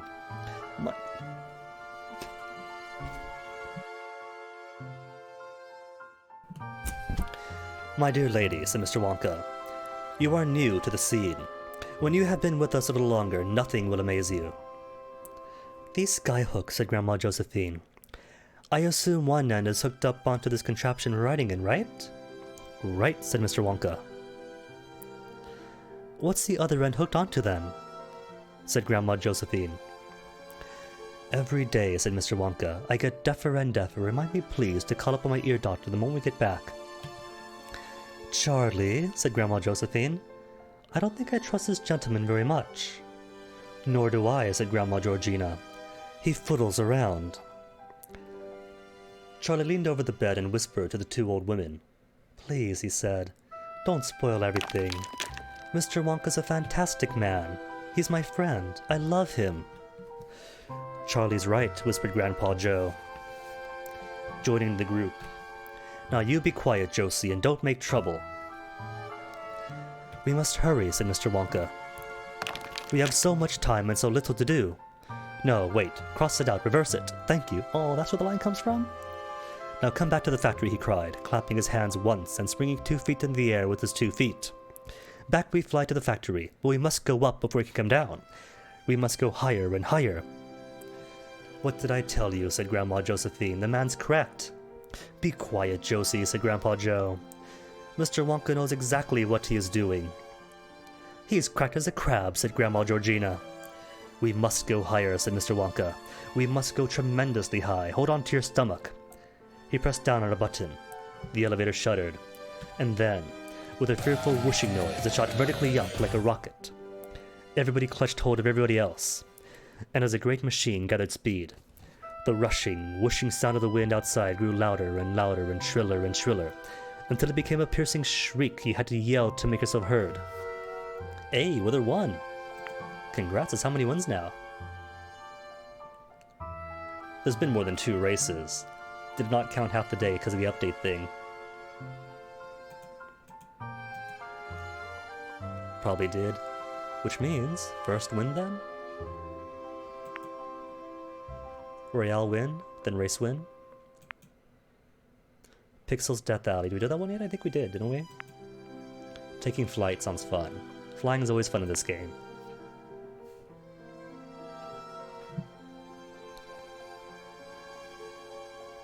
Yeah, but Crab Boy, as an eater of crabs, I have to agree with them. Oh wait, still on 3 minutes? Oh well. Could I tweak it after the fact? Oh, I can't tweak it after the fact.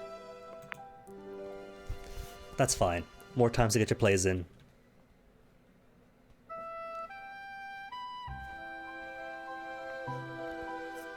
"Stop," yelled Grandpa Josephine, Grandma Josephine. "Joe, you make him stop. I want to get off."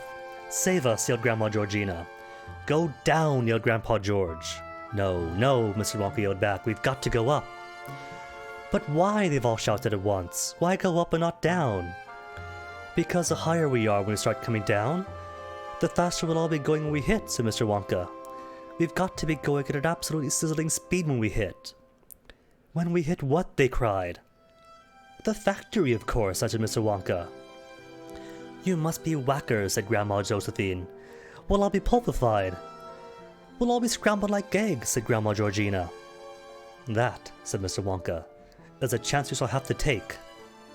You're joking, said Grandma Josephine. Tell us you're joking. Madam, said Mr. Wonka, I never joke.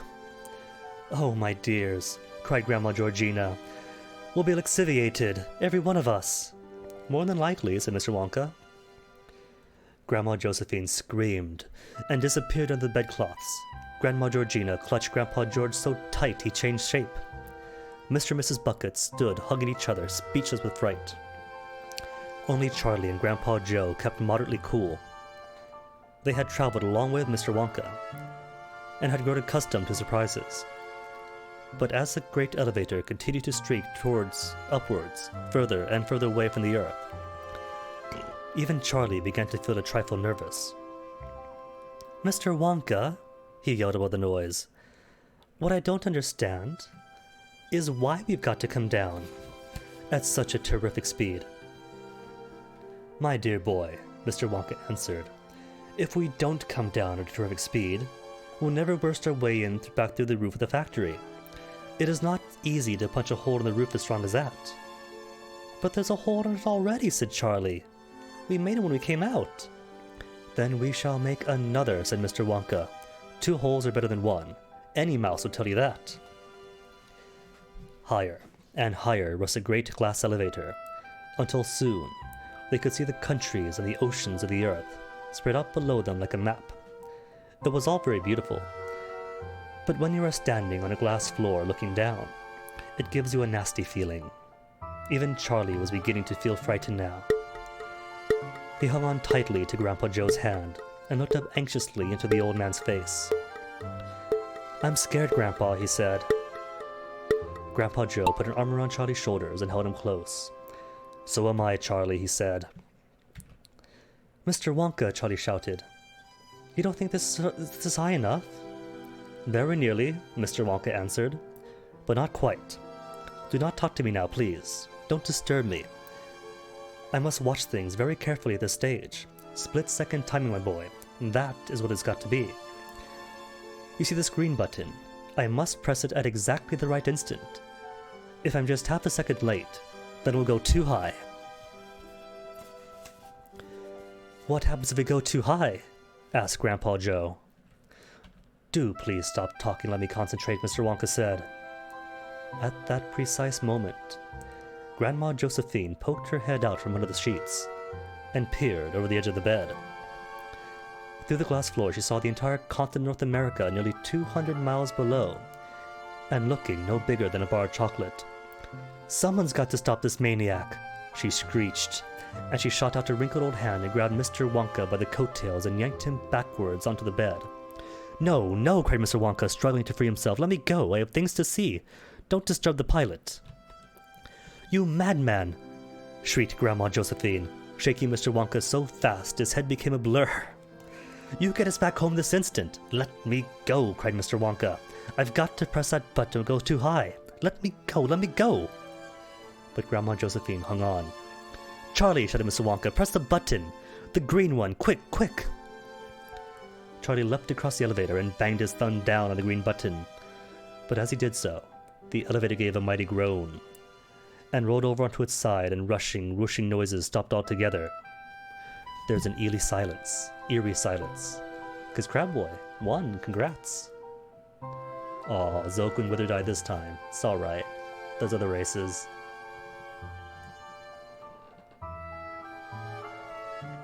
So, congrats to the rest who lived. The laboratory. Sounds fun. And actually have percentages and numbers this time. Now that the update's properly updated. Ooh, flat thing. Is this flat? It is flat. Ish. Wait. Not 3 minutes. Back down to 2.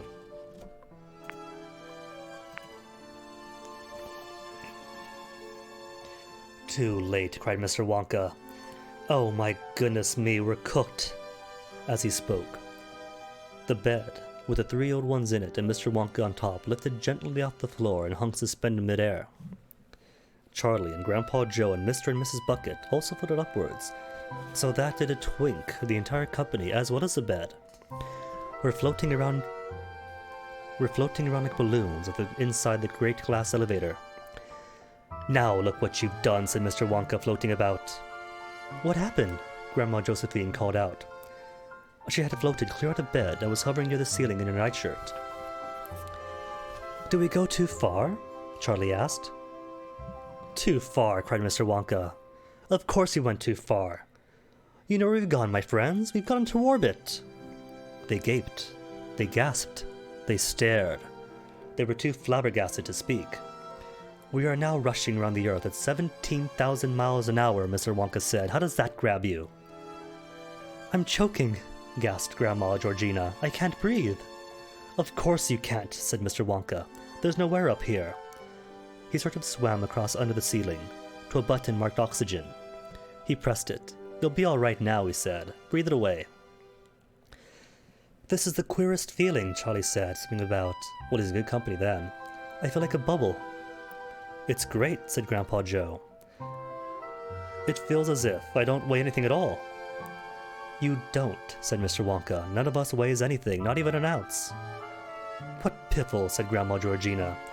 "I weigh 137 pounds exactly." "Not now you don't," said Mr. Wonka. "You are completely weightless." The 3 old ones, Grandpa George, Grandma Georgina, and Grandma Josephine, were trying frantically to get back into bed, but without success. The bed was floating about in midair.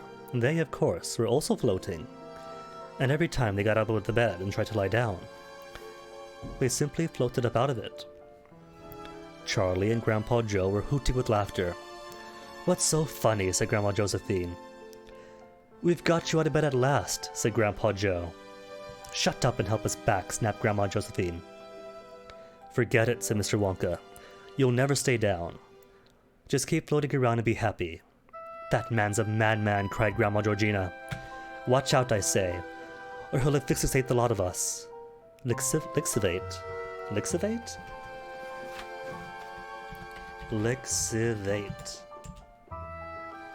To turn liquid to vaporization. Huh.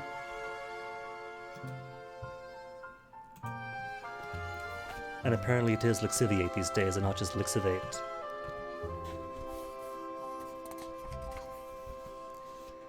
Well, if they do come back down at the speeds they intended, lixification, I'm sure, is a guaranteed thing. Oh, if only that was what, the Deutsch boy in the first one? Turned into chocolate? Chapter 2, Space Hotel, USA. And this is what, 1972, so shortly after the moon landings. And the US being the commercial powerhouse it is. Mr. Wonka's great glass elevator was not the only thing orbiting Earth at that particular time. 2 days before, the United States of America had successfully launched its first space hotel, a gigantic sausage-shaped capsule, no less than 1,000 feet long. It was called Space Hotel USA, and it was a marvel of the space age. It had inside it a tennis court, a swimming pool, a gymnasium, a children's playroom, and 500 luxury bedrooms, each with a private bath. It was fully air-conditioned. It was also equipped with a gravity-making machine, so that you don't float about inside it. You walk normally.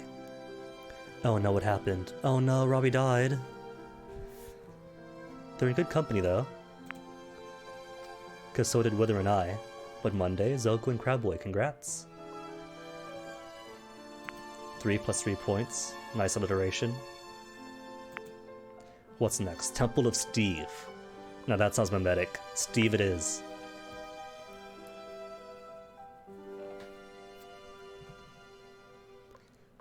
Doesn't seem so temple-y yet. 2 minutes. Get your plays in. This extraordinary object was now speeding round and round the Earth at a height of 240 miles. Guests were to be taken up and down by taxi service of small capsules blasting off from Cape Kennedy every hour on the hour, Mondays to Fridays. But as yet, there was nobody on board at all, not even an astronaut. The reason for this was that no one really believed that such an enormous thing would ever get off the ground without blowing up. But the launching had been a great success, and now that the space hotel was safely in orbit, there was a tremendous hustle and bustle to speed up the first guest.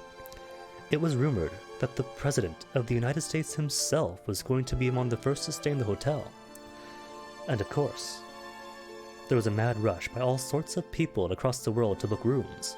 Several kings and queens had cabled the White House in Washington for reservations, and a Texas millionaire called Orson Cart, who was about to marry a Hollywood starlet called Helen Highwater, was offering $100,000 a day for the honeymoon suite. But you cannot send guests to a hotel unless there are lots of people there to look after them. And that explains why there was yet another interesting object orbiting the Earth at that moment. This was a large transport capsule containing the entire staff for Space Hotel USA. There were managers, assistant managers, desk clerks, waitresses, bellboys, chambermaids, pastry chefs, and hall porters. You're telling me that this foretells the outer worlds? Because this seems familiar so far. The capsule they were traveling in was manned by 3 famous astronauts: Shuckworth, Shanks, and Showler, all of them handsome, clever, and brave. Ooh, well, good luck this time, Zoku. Hopefully you get it then. In exactly 1 hour, said Shucksworth, speaking to the passengers over the loudspeaker, we shall link up with Space Hotel USA.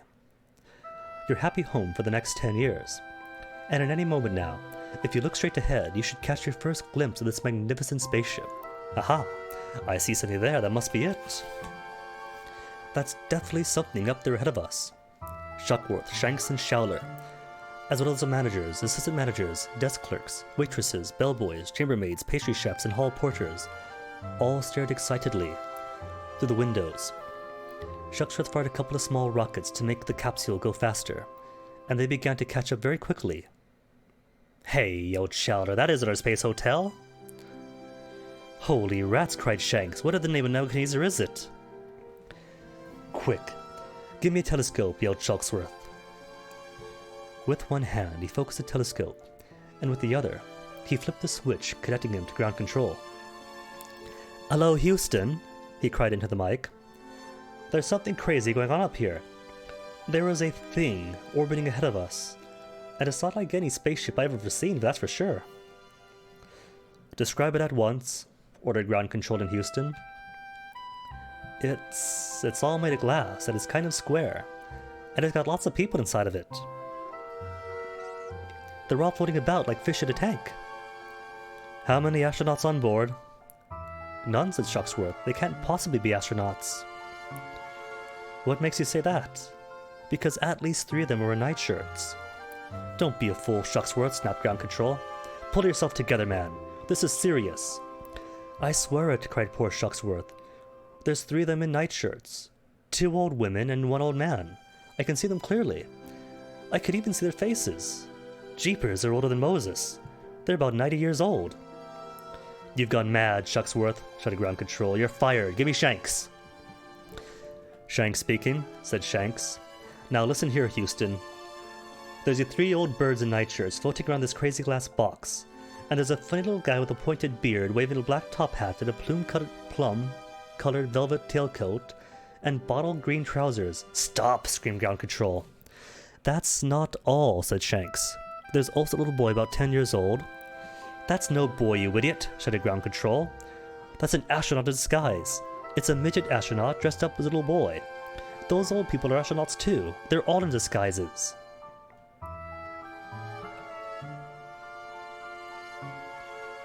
Zoku actually made first place for your last run. Congratulations. As has been foretold.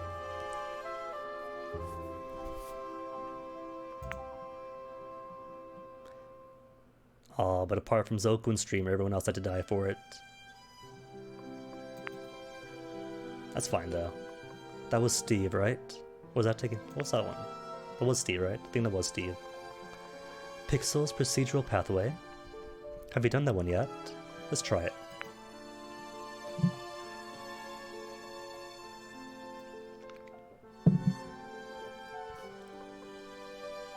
Is there no course?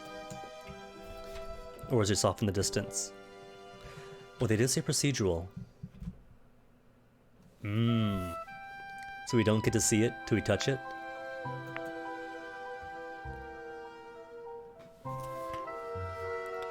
Okay, where were we? Ground control thinks they're all secret astronauts. But who are they? Cried Shanks. How the heck would I know? Said ground control. Are they heading for a space hotel? That's exactly where they're heading, cried Shanks. I can see the space hotel now about a mile ahead. They're going to blow it up, yelled ground control. This is desperate, this is... Suddenly, his voice was cut off and Shanks heard another, quite different voice in his earphones. It was deep and rasping. I'll take charge of this, said the deep, rasping voice. Are you there, Shanks? Of course I'm here, said Shanks. But how dare you butt in? Keep your big nose out of this. Who are you anyway? This is the President of the United States, said the voice. And this is the Wizard of Oz, said Shanks. So are you kidding? Cut the pipe, Shanks, snapped the President. This is a national emergency. Good grief, said Shanks, turning to Shuckworth and Showler. It really is a president. It's President Gilligrass himself. Well, hello there, Mr. President, sir. How are you today? How many people are there in that glass capsule? Rasped the President. 8, said Shanks, all floating. Floating? We're outside the pull of gravity up here, Mr. President. Everything floats. We'd be floating ourselves if we weren't strapped down. Didn't you know that? Of course I knew it, said the President. What else could you tell me about that glass capsule? There's a bed in it, said Shanks. A big double bed, and it's floating too. A bed, barked the President. Who ever heard of a bed in a spacecraft? I swear it's a bed, said Shanks. You must be loopy, Shanks, declared the President. You're dotty as a donut. Let me talk to Showler. Showler here, Mr. President, said Showler, taking the mic away from Shanks. It is a great honor to talk to you, Mr. President, sir. Oh, shut up, said the President. Just tell me what you see. It's a bed all right, Mr. President. I can see it through my telescope. It's got sheets and blankets and a mattress. That is not a bed, you driveling thickwit, yelled the President. Can't you understand it's a trick? It is a bomb. It is a bomb disguised as a bed. They're going to blow up our magnificent space hotel. Who is they, Mr. President, sir? Said Showler. Don't talk so much, let me think, said the President. If only he had some, like, National Security Advisor Board or Intelligence Community who could do the thinking for him. There were a few moments of silence. Showler waited tensely. So did Shanks and Shucksworth. So did the managers, and the assistant managers, and the desk clerks and waitresses and bellboys and chambermaids and pastry chefs and hall porters. And down in the huge control room at Houston, in 100 controllers, sat motionless in front of their dials and monitors, waiting to see what orders the President would give next to the astronauts. I've just thought of something, said the President. Don't you have a television camera up there up front of your spacecraft, Showler? Sure do, Mr. President. Then switch it on, you nit, and let all of us down here get a look at this object. I never thought of that, said Showler. No wonder you're the President. Here goes. He reached out and switched on the TV camera in the nose of the spacecraft. And at that moment, 500 million people all over the world. Oh, is that a record? That is a new record. Robbie, congrats. As everyone else dies.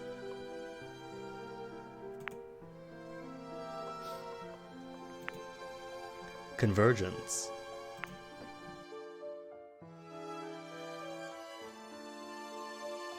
Sounds like a cool sci-fi movie. Oh, was it a scary track? I wasn't paying attention. 500 million people. Right. Who had been listening in on the radios, rushed to the television sets. On their screens, they saw exactly what Shuckworth and Shanks and Showler were seeing. A weird glass box. Panda Waffle, hello. A weird glass box in splendid orbit around the Earth. And inside the box, seen not too clearly, but seen nonetheless, were 7 grown-ups and 1 small boy, and a big double bed all floating. 3 of the grown-ups were bare-legged and wearing nightshirts, and far off in the distance, beyond the glass box, the TV watchers could see the enormous, glistening, silvery shape of Space Hotel USA. But it was a sinister glass box itself that everyone was staring at, and the cargo of sinister creatures inside it. 8 astronauts so tough and strong, they didn't even bother to wear spacesuits. Who were these people, and where did they come from? And what in heaven's name was that big, evil-looking thing disguised as a double bed? The president had said it was a bomb, and he was probably right. But what were they going to do with it? All across America and Canada and Russia and Japan and India and China and Africa and England and France and Germany and everywhere else in the world, a kind of panic began to take hold of the television watchers. "Keep well clear of them, Showler," ordered the president of the radio. "Sure will, Mr. President," Showler answered. "I sure will." Chapter 3. The Link-Up. 3 out of 20, right? 20 chapters in this one? 20 chapters indeed.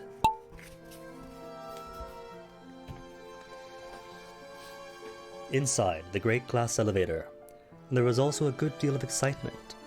Charlie and Mr. Wonk and all the others could clearly see the huge silvery shape of Space Hotel USA about a mile ahead of them. That I can't really say. Oh, are they alright Monday? Hope so. Do say it's good news.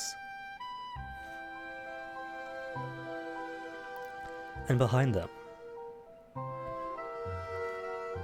was a smaller, but still pretty enormous, transport capsule. The great glass elevator, not looking at all that great now behind these 2 monsters, was in the middle. And of course everyone, even Grandma Josephine, knew very well what was going on. They even knew that the 3 astronauts in charge of the transport capsule were called Shuckworth, Shanks, and Showler. The whole world knew about these things. Newspapers and television had been shouting about almost nothing else for the past 6 months. Operation Space Hotel was the event of the century. "What a load of luck," cried Mr. Wonka. "We've landed ourselves slap in the middle of the biggest space operation of all time." "We've landed ourselves in a nasty mess," said Grandma Josephine. "Turn back at once." "No, Grandma," said Charlie. "We've got to watch it now. We must see the transport capsule linking up with the Space Hotel." Mr. Wonka floated right up close to Charlie. "Let's beat them to it. Let's beat them to it, Charlie," he whispered. "Let's get there first, and go aboard the Space Hotel ourselves. Oh no, Monday. Hopefully something passes quickly."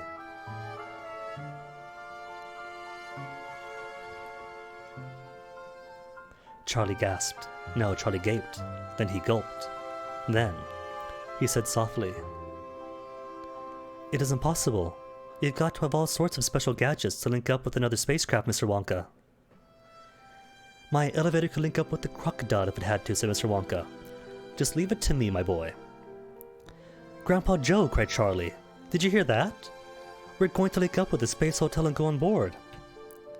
"Yippee!" shouted Grandpa Joe. "What a brilliant thought, sir. What a staggering idea." He grabbed Mr. Wonka's hand and started shaking it like a thermometer. "Be quiet, you balmy old bat," said Grandma Josephine. "We're in hot enough stew already. I want to go home."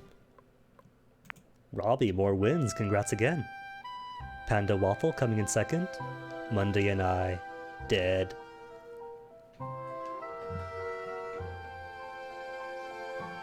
Well, as long as they're comfy and doing alright, that's all we can hope for. Hopefully they'll be on the mend quickly.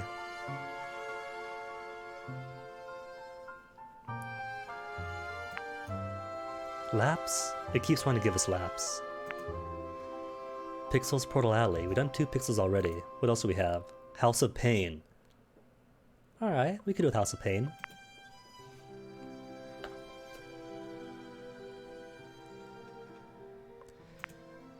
Get your plays. Panda might have been too early. Try the play now. Should work. 2 minutes.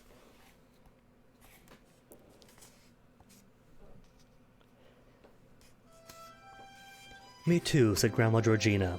What if they come after us, said Mr. Bucket, speaking for the first time. What if they capture us, said Mrs. Bucket. What if they shoot us, said Grandma Georgina. What if my beard were made of green spinach, cried Mr. Wonka. Bunkin and tummy rot. You'll never get anywhere if you go about that what-if-ing like that.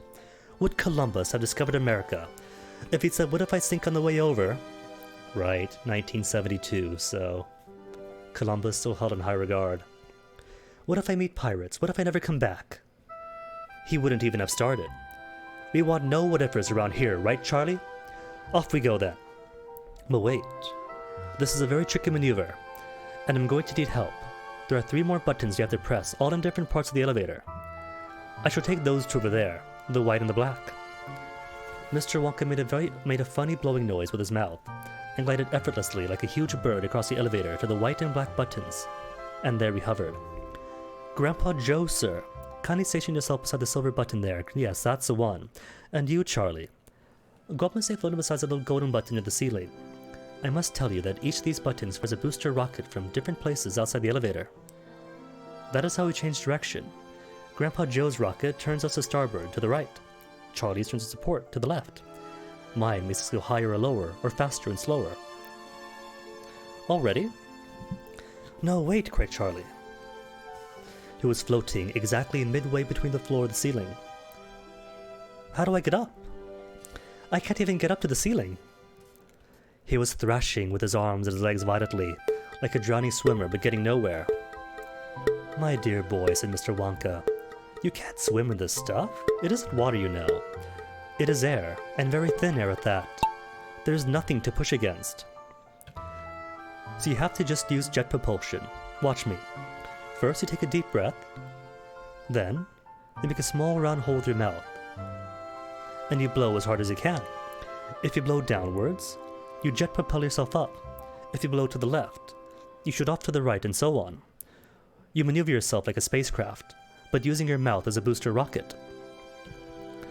Suddenly, everyone began practicing this business of flying about, and the whole elevator was filled with the blowings and snortings of the passengers. Grandma Georgina, in her red flannel nightgown with 2 skinny bare legs sticking out to the bottom, was trumpeting and spitting like a rhinoceros, and flying from one side of the elevator to the other, shouting, out of my way, and crashing into poor Mr. and Mrs. Bucket with terrible speed. Grandpa George and Grandma Josephine were doing the same. And well, may you wonder what the millions of people down on Earth were thinking as they watched these crazy happenings on the television screens. You must realize they couldn't see things very clearly. The great glass elevator was only about the size of a grapefruit on their screens, and the people inside, slightly blurred through the glass, were no bigger than the pips of the grapefruit. Even so, the watchers below could see them buzzing about wildly like insects in the glass box. What in the world are they doing? Shouted the President of the United States, staring at the screen. Looks like some kind of a war dance, Mr. President, answered Astronaut Shall over the radio. You mean the Red Indians, said the President. Again, 1972. I didn't say that, sir. Oh, yes, you did, Showler. Oh, no, I didn't, Mr. President. Silence, said the President. You're muddling me up. Oh, my last, I am last. Back in the elevator, Mr. Wonka was saying, please, please, do stop flying about. Keep still, everybody, so we can get back with the docking. You miserable old mackerel, said Grandma Georgina, sitting past him. Just when we start having a bit of fun, you want to stop it. Look at me, everybody, shouted Grandma Josephine. I'm flying. I'm a golden eagle. I can fly faster than any of you, cried Grandpa George, whizzing round and round, his nightgown billowing out behind him like the tail of a parrot.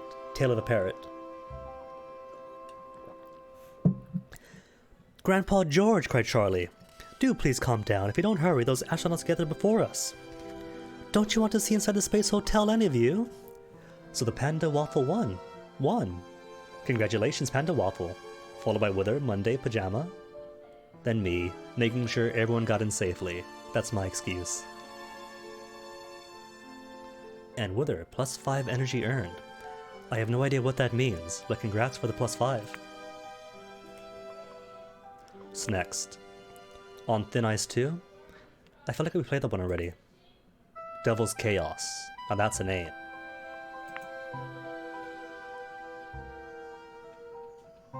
Loading. Oh, hello. Now that's Atmosphere. 2 minutes. Squeeze in here. Panda, right to the punch. Where was I? Golden Eagles. Please calm down. See the Space Hotel.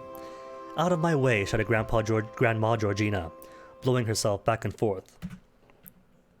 I'm a jumbo jet. You're a balmy old bat, shouted Mr. Wonka. In the end. Sabotage. Oh, I wish. In the end, the old people grew tired and out of breath, and everyone settled quietly into a floating position. All set? Charlie and Grandpa Joe, sir, said Mr. Wonka. Well, see, Wonka's polite, calls Grandpa Joe sir.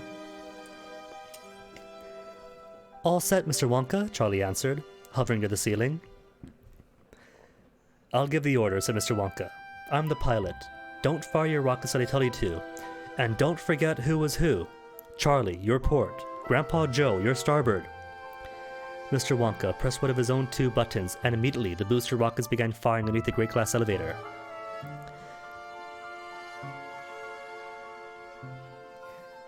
The elevator leapt forward, but swerved violently to the right.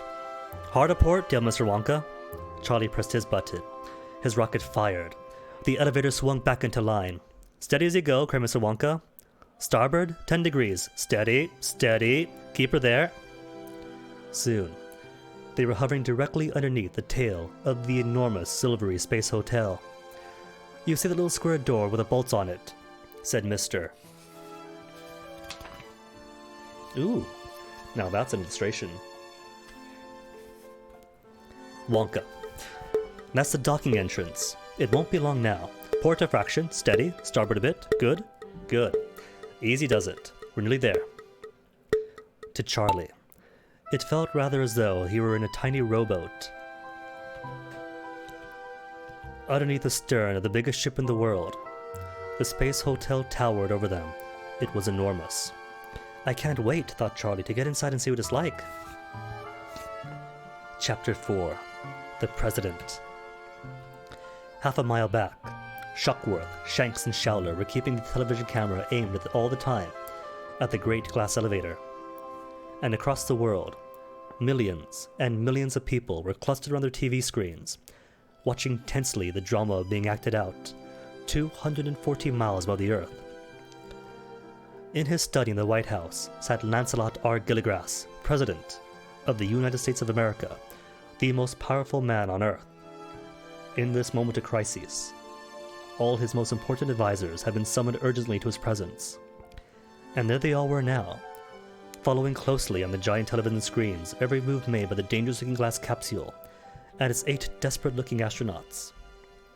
The entire cabinet was present. The chief of the army was there, together with 4 of his generals, with 4 other generals. There was a chief of the Navy and the chief of the Air Force, and a sword swallower from Afghanistan who was the president's best friend. There was the president's chief financial advisor, who was standing in the middle of the room trying to balance a budget on top of his head. I could appreciate that, but it kept falling off. Standing nearest them all to the president was a vice president, a huge lady of 18'9" with a whiskery chin. Well, that's cute. 1972 and they had a female VP. That's progressive. Oh no, you're right. Angry red bit rate. I saw it dip to 2000 earlier, I kinda got worried. 3000 kilobytes per second? 2000 on here.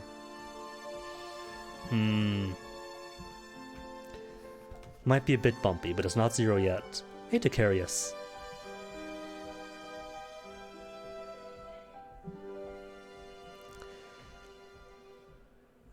Well...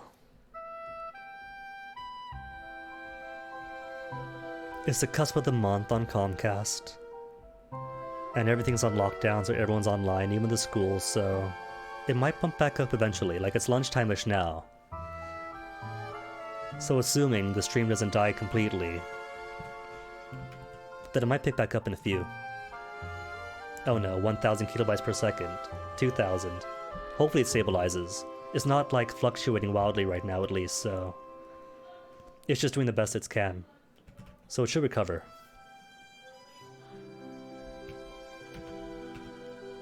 Hopefully, maybe. Smoothing out a little bit. Unless that's smoothing out to the low and not to the top. We'll see, play it by the ear.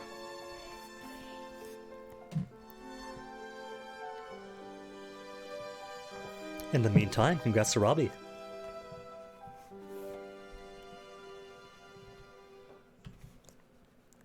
Where was I? Right. The huge lady of 89 years with a whiskery chin, the vice president. She had been the president's nurse when he was a baby, and her name was Miss Tibbs. Miss Tibbs was a power behind the throne. She stood no nonsense for anyone. Some people said she was as strict with the president now as when he was a little boy. She was the terror of the White House, and even the head of the Secret Service broke into a sweat when summoned to her presence. Only the president was allowed to call her nanny. The president's famous cat, Mrs. Tobbypuss, was also in the room. Oh, see? It's gone from angry green lines to happy blue ones. So hopefully it gets more stable now. Maybe try pausing to clear out any of the laggy frame lag that might have popped up. I'm dead. Waffle's dead, sadly. But Robbie, Monday, and Wither. Congrats to you all. Space station. Fitting. Let's see the space station.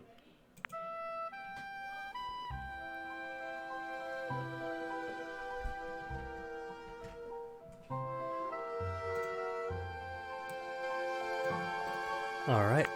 2 minutes to join in. And looks exciting. Why, didn't we play this once? I think we did. Not in this stream, of course. Right, Mrs. Tobbypuss, the cat, also in the room. There was absolute silence now. In the presidential study, all eyes were riveted on the TV screen as a small glass object, with its booster rockets firing, slid smoothly up behind the giant space hotel. They're going to link up, shouted the president. They're going on board our space hotel. They're going to blow it up, cried the chief of the army. Let's blow them up first. Crash, bang, wallop, bang, bang, bang, bang, bang. The chief of the army was wearing so many metal ribbons, they covered the entire front of his tunic on both sides, and spread down onto his trousers as well. You could, get a hint of the country of origin, describing the military uniform as tunic and trousers. Well, at least you got the win in, Robbie. Even with your eyes closed. Now that's just showing off. Come on, Mr. P, he said. Let's have some really super-duper explosions. Silence, you silly boy, said Miss Tibbs. And the chief of the army slunk into a corner. Listen, said the president. The point is this. Who are they? And where do they come from? Where's my chief spy? What? Just 4 people. Nobody else wants in. 20 seconds to go. Exclamation mark play. Here, sir. Mr. President, sir. Oh, they got the classic Spy Master depiction for the chief spy. Oh no, whether that's the Royale mode, not the race mode. Royale mode, you can stab as much as you want. He had a false mustache, a false beard, false eyelashes, false teeth, and a falsetto voice. The wordplay. Knock knock, said the president. Who's there? Said the chief spy. Courtney. Courtney who? Courtney one yet? said the president.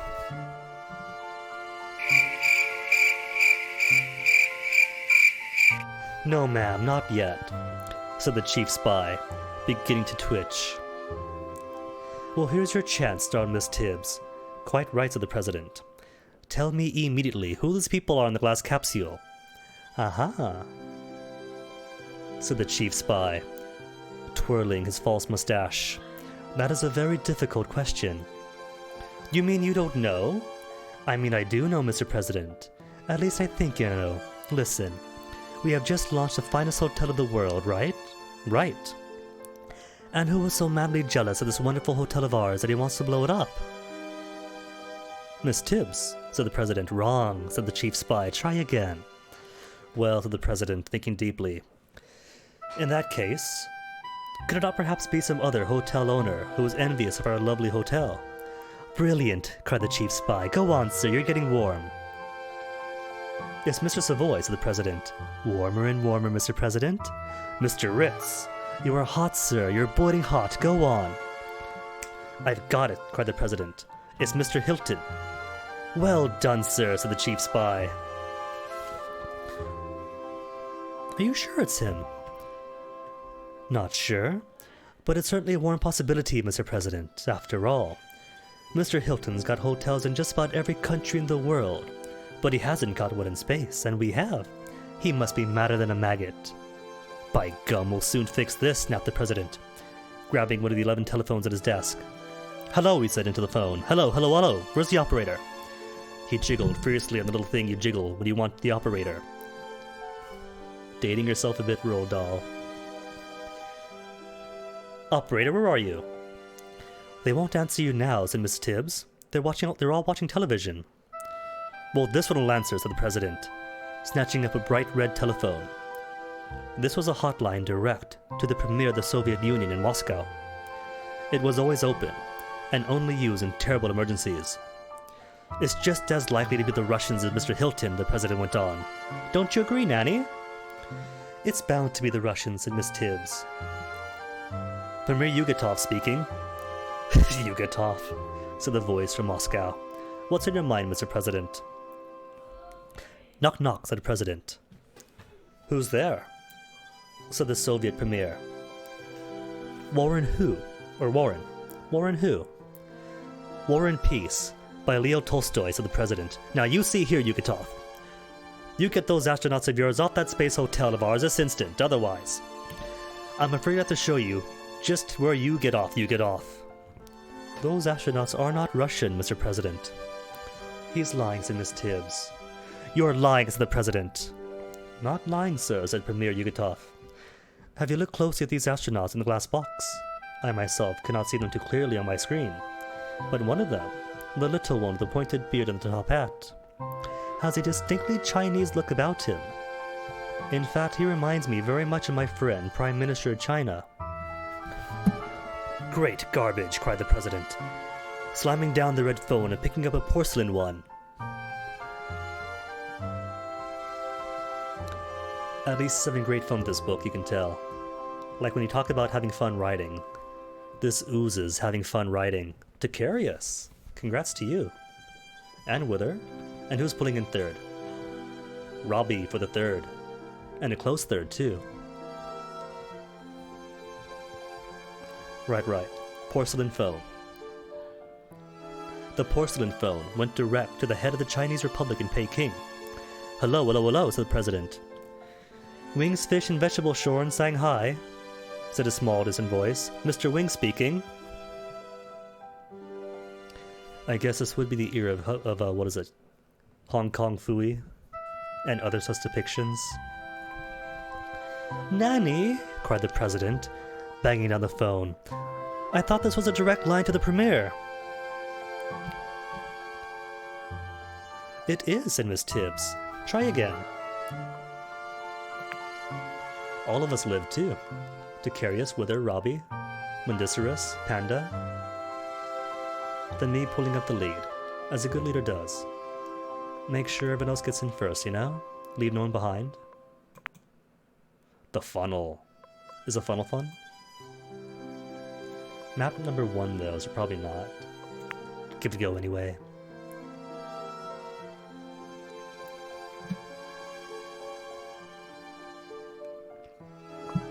Two minutes. Play.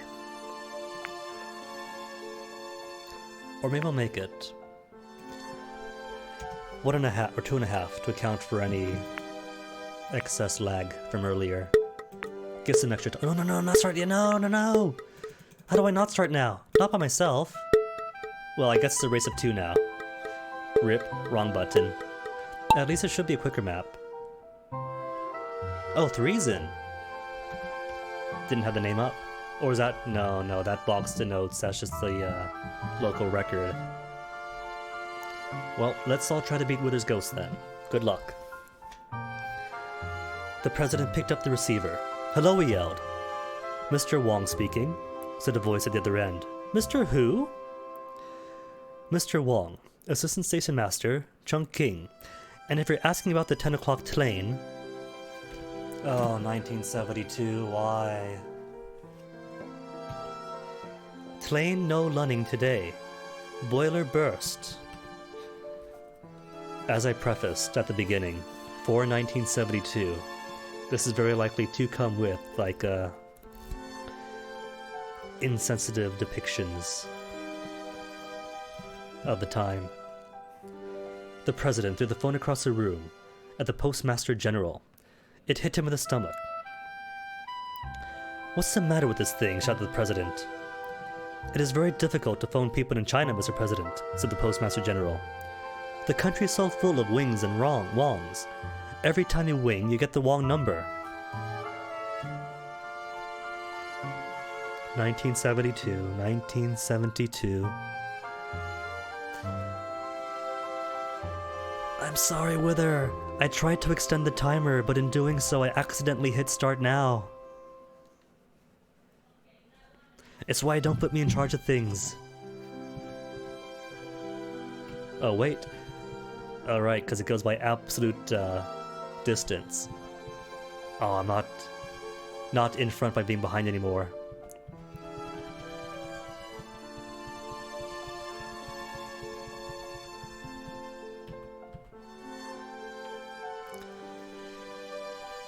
Well, social progress is such a glacial thing. I don't know what it was like late in life. But if someone becomes better, then I give them credit. But for now, this counts as his present, and please, Dahl, I get that it's 1972. "You're not kidding," said the president. The postmaster general replaced the telephone on the desk. "And I don't see Wither's ghost. Oh, Wither, I am sorry, but looks like your record got beat. But doesn't count because it's me." Okay, for real this time. The racing pin 2. Alright. See, it's a short map. Didn't have to wait too long. 150. Okay, don't click start countdown.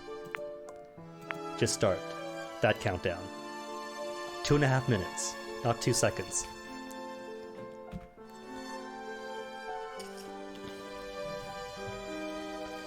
The postmaster general replaced the telephone on the desk. "Try it just once more, Mr. President. Please," he said. "I've tightened the screws underneath." The president again picked up the receiver. "Greetings, Honorable Mr. President." 1972, said a soft, faraway voice. "Here is Assistant Premier Chu On Dat speaking."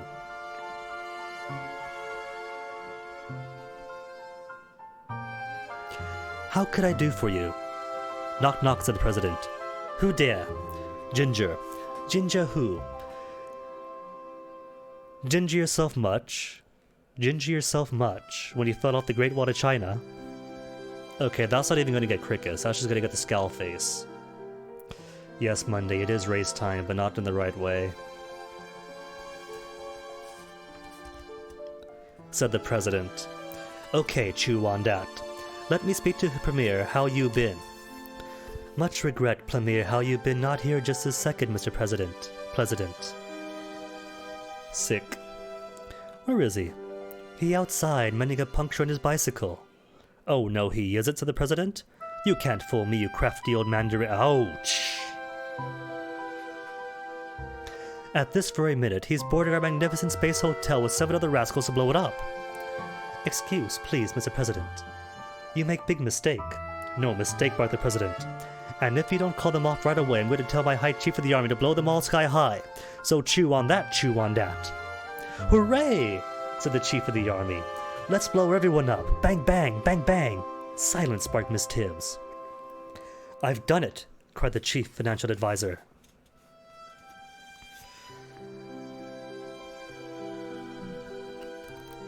Ideally,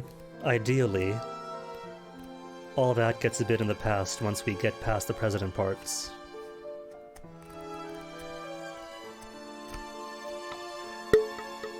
But then, I'm not going to censor, what do you call it, Mark Twain after all. History of the time, ugly warts not, if it's not too extreme, if it's like merely severely embarrassing, then sure. If it gets bad, we'll see. But not gonna go straight up slurry. Look at me, everybody, I'd balanced the budget. And indeed he had. He stood proudly in the middle of the room, with the enormous $200 billion budget balanced beautifully on top of his bald head. Everyone clapped.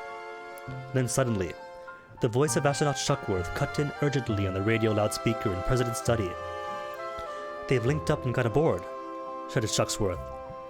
And they've taken in the bomb. Yeah, the president and his jokes, and his going about the other premieres. Seems to be an old bit now. Back to astronauts and space stuff.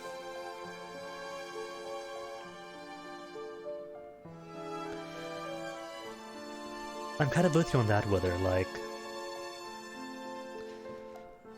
in parts, the works of the time are the works of the time. And though we're displeased with them now, that's a good thing. That is societal progress to be displeased. We can't exactly whitewash the past. But yeah, the jokes are like really, really bad. Even for the bad era. RD could have used more R&D. Now that's a joke. It feels like he's writing for children's television of the era, like this would fit well in a Hanna-Barbera cartoon. You can't watch Hong Kong Phooey and other Hanna-Barbera cartoons without jokes of equal caliber after all, so like, everyone getting their butts kicked. Not to say everyone did it was proper, I'm saying everyone did it. So if nothing else, I'm happy that we don't do it anymore. We have it here in our hand as an example of how things used to be, to know how not to be. How to be better than how we were. The president sucked in his breath sharply. He also sucked in a big fly that happened to be passing at the time. He choked. Miss Tibbs thumped him on the back. He swallowed the fly and felt better, but he was very angry. He seized pencil and paper and began to draw a picture. As he drew, he kept muttering, "I won't have flies in my office. I won't put up with them." His advisors waited eagerly. They knew that the great man was about to give the world yet another of his brilliant inventions. The last had been the Gilliglass left-handed corkscrew, which had been hailed by left-handers across the nation as one of the greatest blessings of the century. Hey, I won! Aw, Wither, Monday, next time. There'll be more races.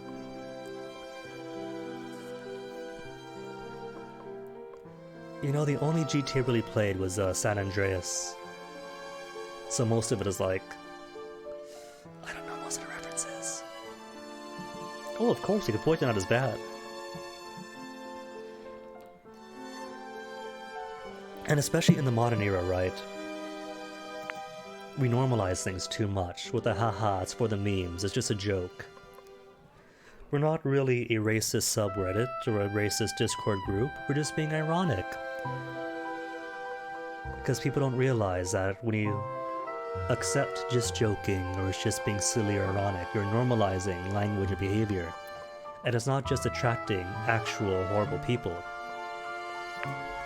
but making it acceptable to think and believe and speak in certain hurtful, harmful ways. 2 minutes. Join on in. There you are, said the president, holding up the paper. This is a Gilligrass patent fly trap. They all crowded round to look. The fly climbs up the ladder on the left, said the president. He walks along the plank. He stops. He sniffs. He smells something good. He peers over the edge and sees a sugar lump. Aha, he cries, sugar! He's just about to climb down the string to reach into it, when he sees a basin of water below. Ho ho, he says. It is a trap.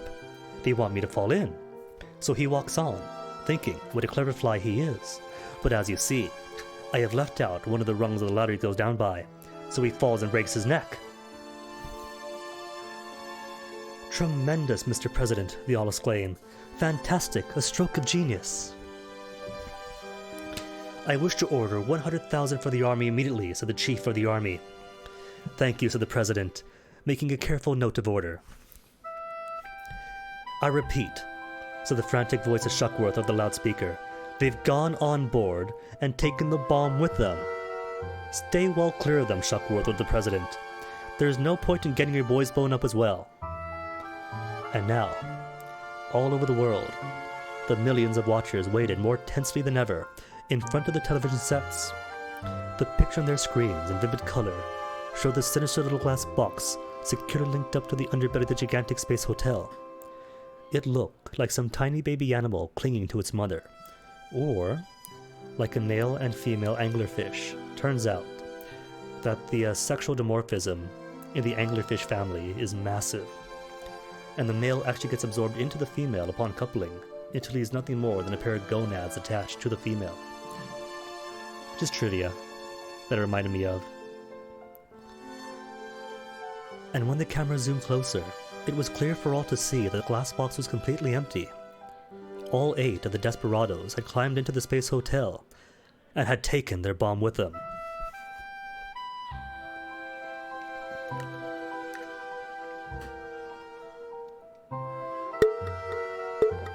Chapter 5. Men from Mars. There was no floating inside the space hotel, and come to think of it, I can see now why Charlie and the Chocolate Factory got 2 movies, but this one got 0. Though I guess you could sanitize it, update it, upgrade it.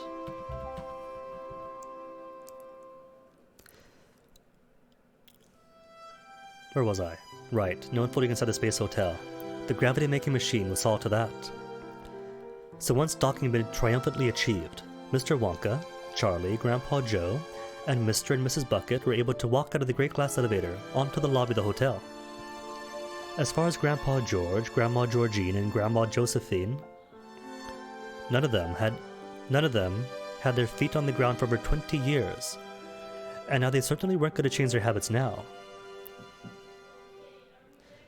So when the floating stopped, they all 3 plopped right back into bed and insisted that the bed with them in it be pushed into the space hotel. Charlie gazed around the huge lobby. On the floor was a thick green carpet. 20 tremendous chandeliers hung shimmering from the ceiling. The walls were covered with valuable pictures, and there were big soft armchairs all over the place. At the far end of the room there were doors of 5 lifts. The group stared in silence at all this luxury.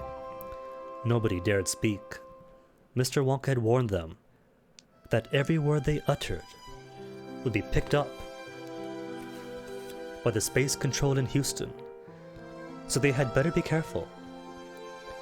A faint humming noise came from somewhere below the floor, but that only made the silence more spooky.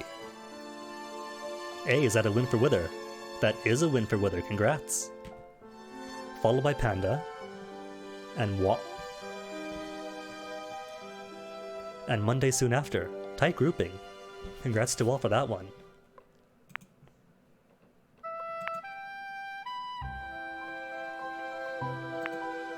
Sacred? Oh, scared straight, not sacred. Alright, we can try to be scared straight. Not gonna happen though. A faint humming noise came from somewhere below the floor, but that only made the silence more spooky. 2.5 minutes.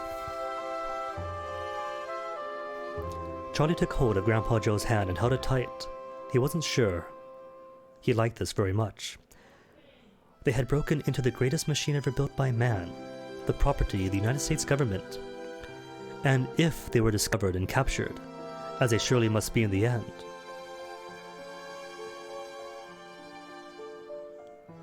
what would happen with them? Jail for life? Yes. Or something worse. Well, Panda. Got a 1 after your play. Might want to try again. Mr. Wonka was writing on a little pad. He held up the pad. It said, "Anybody hungry?" The 3 old ones on the bed began waving their arms and nodding and opening and shutting their mouths. Mr. Wonka turned the paper over. On the side it said, "The kitchens of this hotel are loaded with luscious food, lobsters, steak, ice cream. We shall have a feast to end all feasts." Suddenly, a tremendous booming voice came out of the loudspeaker hidden somewhere in the room. "Attention!" boomed the voice. And Charlie jumped. "Oh no, I did it again! Attached to what at the end?" So did Grandpa Joe. Everybody jumped, even Mr. Wonka. "Attention, the 8 foreign astronauts. This is Space Control in Houston, Texas, USA. You are trespassing on American property. You are ordered to identify yourselves immediately. Speak now."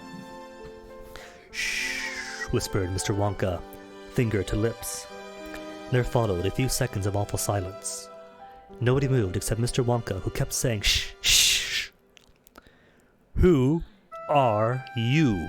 boomed the voice from Houston, and the whole world heard it. "I repeat, who are you?"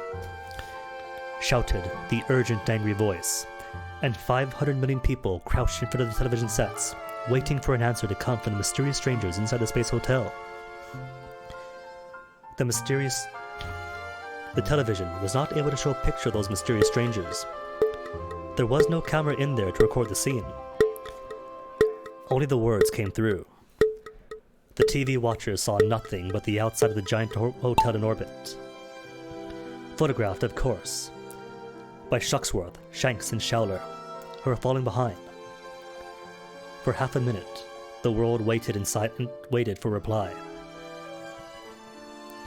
But no reply came. Oh, does it work if you put the one at the end? Oh, what I see now. Because you had a one let's play earlier. That works then. But no reply came. "Speak!" boomed the voice, getting louder and louder, and ending in a fearful, frightening shout that rattled Charlie's eardrums. "Speak! Speak! Speak!" Grandma Georgina shot under the sheet. Grandma Josephine stuck her finger in her ears. Grandpa George buried his head in his pillows. Mr. and Mrs. Bucket, both petrified, were once again in each other's arms. Mr. and Mrs. Bucket are a cute couple. Charlie was clutching Grandpa Joe's hand, and the two of them were staring at Mr. Wonka and begging him with their eyes to do something.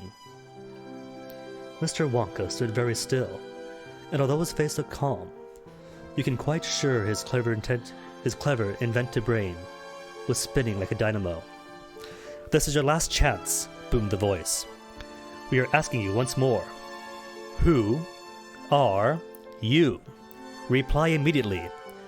If you do not reply, we shall be forced to regard you as dangerous enemies.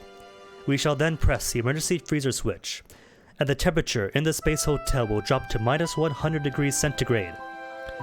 All of you will be instantly deep frozen. You have 15 seconds to speak. After that, you will turn into icicles.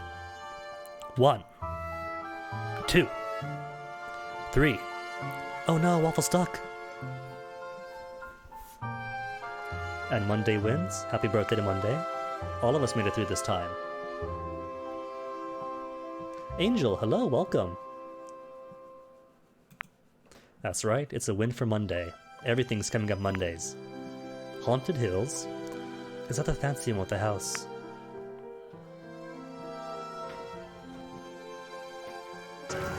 Water switch.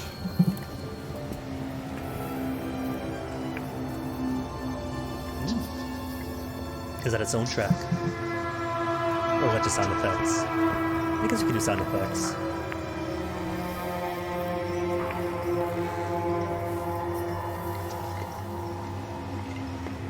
But that is about that.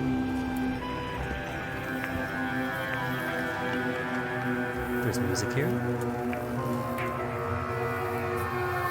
Are you music or sound effects?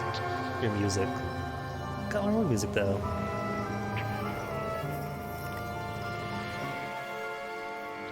There. Bit of ambience.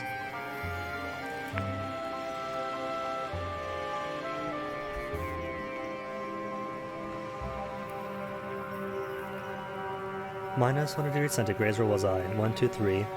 Grandpa, whispered Charlie, as the counting continued. We must do something. We must, quick. 6, said the voice. 7, 8, 9.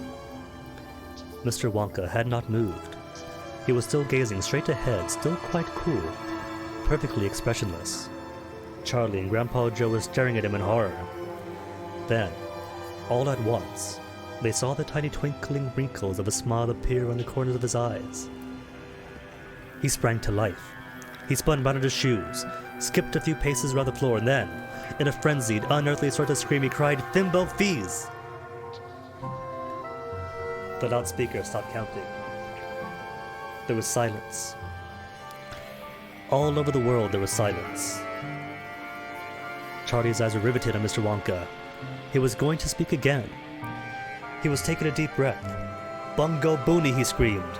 He put so much force into his voice that the effort lifted him right up into the tips of his toes. "Bungo Booney, Dafu Dooney, you be loony." Again. The silence. The next time Mr. Wonka spoke, the words came out so fast and sharp and loud, they were like bullets from a machine gun. "Zook, zook, zook, zook," he barked. The noise echoed around and around the lobby of the Space Hotel. It echoed around the world. "Hey, Moth, welcome! Enjoy the marbles!" Mr. Wonka now turned and faced the far end of the lobby where the loudspeaker's voice had come from. He walked a few paces forward, as a man would, perhaps, who wanted a more intimate conversation with an audience. And this time, the tone was much quieter. The words came more slowly, but there was a touch of steel in every syllable. "Kira suku malibuku, weebi weezy un yubi kuku, alipenda kakamenda, pants forlorn info suspenda, fuikika kandarika, weebi stronga yubi weaka. Popo kota boromoka, very risky you provoca. Catty catty moons and stars. Fan Phoenicia Venus Mars." Mr. Wonka paused dramatically for a few seconds. Then he took an enormous deep breath and, in a wild and fearsome voice, he yelled out, "Kitten Bibi Zunk, Fumbolizi Zunk, Google Miza Zunk, Fumi Kaka Zunk, Anna Polala Zunk Zunk Zunk." The effect of all this on the world below was electric. In the control room in Houston, in the White House in Washington, in the palaces and city buildings and mountain shacks from America to China to Peru, the 500 million people who heard this wild and fearsome voice yelling out these strange and mystic words all shivered with fear before the television sets. Everybody began turning to everybody else and saying, "Who are they? What language was that? Where did they come from?" In the president's study in the White House, Vice President Tibbs, the members of the cabinet, the chiefs of the Army and the Navy and the Air Force, the sword swallower from Afghanistan, the chief financial advisor, and Mrs. Tobypuss, the cat, all stood tense and rigid. They were very much afraid. But the president himself kept a cool head and a clear brain. "Nanny," he cried. "Oh, Nanny, what on earth do we do now?" "I'll get you a nice warm glass of milk," said Miss Tibbs. "I hate the stuff," said the president. "Please don't make me drink it." "Summon the chief interpreter," said Miss Tibbs. "Summon the chief interpreter," said the president. "Where is he?" Right here, Mr. President, said the chief interpreter. What language was that creature spouting there in the Space Hotel? Be quick, was it Eskimo? Not Eskimo, Mr. President. Ha! Then it was Tagalog. Either Tagalog or Ugro. Not Tagalog, Mr. President. Not Ugro either. Was it Tulu then? Or Tungus or Tupi? Definitely not Tulu, Mr. President. And I'm quite sure it wasn't Tungus or Tupi. Don't stand there telling him what it wasn't. You idiot, said Miss Tibbs. Tell him what it was. Yes, ma'am, Miss Vice President, ma'am, said the chief interpreter, beginning to shake. Believe me, Mr. President, he went on. It was not a language I've ever heard before. But I thought you knew every language of the world. I do, Mr. President. Don't lie to me, chief interpreter. How could you possibly know every language of the world when you don't know this one? It is not the language of this world, Mr. President. Nonsense, man, barked Miss Tibbs. I understood some of it myself. Oh, Rip Monday. These people, Miss Vice President, ma'am, have obviously tried to learn just a few of our easier words. But the rest of it is in a language that has never been heard before on this earth. Screaming scorpions, cries the President. You mean to tell me they could be created from someplace else? Precisely, Mr. President. Like where, said the President. Who knows, said the chief interpreter. But did you not notice, Mr. President, how they use the words Venus and Mars? Of course I noticed it, said the President. But what's that got to do with it? Aha! I see what you're driving at. Good gracious me, men from Mars and Venus? Said the chief interpreter. Monday, I thought you'd die, congrats. And Moth, right behind. That's it. That, said the President, could make for trouble. I'll say it would, said the chief interpreter. He wasn't talking to you, said Miss Tibbs. What do we do now, General, said the President. Blow them up, cried the General. You're always wanting to blow things up, said the President crossly. Can't you think of something else? I like blowing things up, said the General. It makes such a lovely noise. Woomph, woomph. Monday, congrats. Birthdays all around again, followed by Moth, Angel, Wither. Panda and I had to die, though. That's the equivalent exchange. Pixels procedural. You've already done procedural. Slippery slopes? Too familiar. Twists and turns too? Nah. Cosmic chaos? Didn't we do that? Thin ice? This sounds... Leap to remember sounds to be different enough. Let's do leap. I'm starting to think that like half a dozen that we did in between update didn't count. 2.5 minutes, make it quick. Don't be a fool, said Miss Tibbs. If you blow these people up, Mars will declare war on us. So will Venus. Quite right, Nanny, said the President. We'd be trochulated like turkeys, every one of us. We'd be mashed like potatoes. I'll take 'em on, said the Chief of the Army. Shut up, snapped Miss Tibbs. You're fired. Hooray, said all the other generals. Well done, Miss Vice President Man.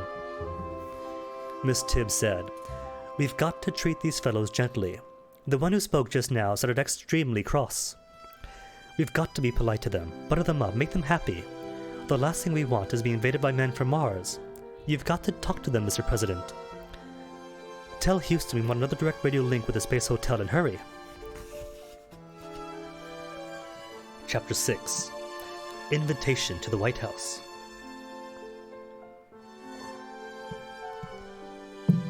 Alright, gotta tell it to every map. Please, turn the names on. There we go. The President of the United States will now address you, announced a loudspeaker voice in the lobby of the hotel. Of the Space Hotel, sorry. Grandma Georgina's head peeped cautiously out from the sheets. Grandma Josephine took her fingers out of her ears. And Grandpa George lifted his face out of the pillow. You mean he's actually going to speak to us, Mr. Charlie? Shh, said Mr. Wonka. Listen! Dear friends, said the well-known presidential voice over the loudspeaker. Dear, dear friends, welcome to Space Hotel USA. Greetings to the brave astronauts from Venus and Mars. Mars and Venus, whispered Charlie. You mean he thinks we're about shh, said Mr. Wonka. He was doubled up with silent laughter, shaking all over and hopping from one foot to the other. You have come a long way, the president continued. So why don't you just come a tiny bit further and pay us a visit down here to humble little Earth? I invite all 8 of you to stay here with me in Washington as my honored guests. You can land that wonderful glass air machine of yours on the lawn of the back of the White House. We shall have the red carpet out and ready. I do hope you know enough of our language to understand me. I shall wait most anxiously for your reply. There was a click, and the president went off air. What a fantastic thing, whispered Grandpa Joe. The White House, Charlie. We're invited to the White House as honored guests. For Wendy's and McDonald's. Charlie caught hold of Grandpa Joe's hand, and the two of them started dancing round and round the lobby of the hotel. Mr. Wonka, still shaking with laughter, went and sat down on the bed and signaled everyone to gather round close, so they could whisper without being heard by the hidden microphones. They're scared to death, he whispered. They won't bother us anymore now. So let's have that feast we're talking about, and afterwards we can explore the hotel. Aren't we going to the White House? Whispered Grandma Josephine. I want to go to the White House and stay with the president. My dear old Dotty Dumpling, said Mr. Wonka. You look as much like a man from Mars as a bedbug. They'd know at once they'd been fooled. We'd be arrested before we could say how do you do. Mr. Wonka was right. There could be no question of accepting the president's invitation, and they all knew it. We've got to say something to him, Charlie whispered. He must be sitting down there in the White House this very minute, waiting for an answer. Make an excuse, said Mr. Bucket. Tell him we're otherwise engaged, said Mrs. Bucket. You are right, whispered Mr. Wonka. It is rude to ignore an invitation. He stood up and walked a few paces from the group. For a moment or two he remained quite still, gathering his thoughts. Then once again, Charlie saw those twinkling, smiling wrinkles around the corners of his eyes. And when he began to speak, his voice this time was like the voice of a giant, deep and devilish, and very loud, and very slow.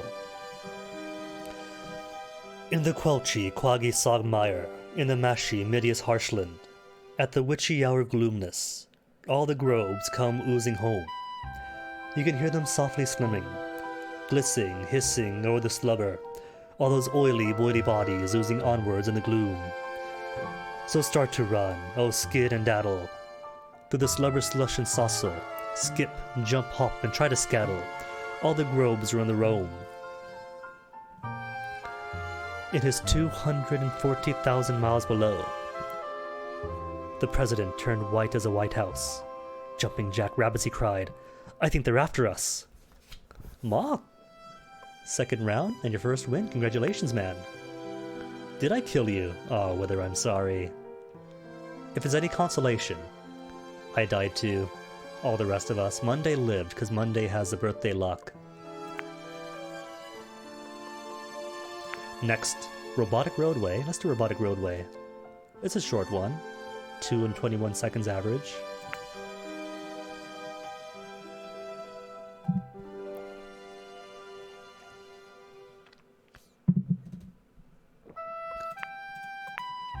Congrats, Moth, again. You won Prestige. Oh, please let me blow them up, said the ex-chief of the army. Silence him, Miss Tibbs. Go stand in the corner. In the lobby of the Space Hotel, Mr. Wonka had merely paused in order to think of another verse, and he was just about to start off again when a frightful, piercing scream stopped him cold. The screamer was Grandma Josephine. She was sitting up in bed and pointing with a shaking finger at the lifts at the far end of the lobby. She screamed a second time, still pointing, and all eyes turned towards the lifts. The door, on the one on the left, was sliding slowly open, and the watchers could clearly see that there was something thick, something brown. Something not exactly brown, but greenish brown, something with slimy skin and large eyes, squatting inside the lift. Aww, It's a little poo is what it is, little space poo. Chapter 7. Something nasty in the lifts. Grandma Josephine had stopped screaming now. She'd gone rigid with shock. The rest of the group by the bed, including Charlie and Grandpa Joe, had become still as stone. They dared not move. They dared hardly breathe. And Mr. Wonka, who had swung quickly round to look at the rest for round to look where the first scream came, was as dumbstruck as the rest. He stood motionless, gaping at the thing in the lift. His mouth slightly open, his eyes stretched wide as two wheels. What he saw, what they all saw, was this. It looked, more than anything, like an enormous egg balanced on its pointed end. It was as tall as a big boy, and wider than the fattest man. The greenish-brown skin had a shiny, wet-tiss appearance, and there were wrinkles on it. About 3/4 of the way up, in the widest part, there were 2 large round eyes as big as teacups. The eyes were white, but each had a brilliant red pupil at the center. The red pupils were resting on Mr. Wonka, but now they began traveling slowly across to Charlie and Grandpa Joe, and the others by the bed, settling upon them and gazing at them with a cold, malevolent stare. The eyes were everything. There were no other features, no nose or mouth or ears, but the entire egg-shaped body was itself moving very, very slightly, pulsing and bulging gently here and there, as though the skin were filled with some thick fluid. At this point, Charlie suddenly noticed that the next lift was coming down. The indicator numbers above the door were flashing. 6, 5, 4, 3, 2, 1. L for lobby. Oh, so despite being Space Hotel USA, they're using the international floor numbering system, which floor 2 is floor 1. Weird. There was a slight pause. The door slid open, and there, inside the second lift, was another enormous, slimy, wrinkled, greenish-brown egg with eyes. Now, the numbers were flashing above all 3 of the remaining lifts. Down they came. Down. Down. Down like moth, apparently. And soon, at precisely the same time, they reached the lobby floor and the door slid open. 5 open doors now, 1 creature each, 5 in all, and 5 pairs of eyes with brilliant red centers, all watching Mr. Wonka, and watching Charlie and Grandpa Joe and the others.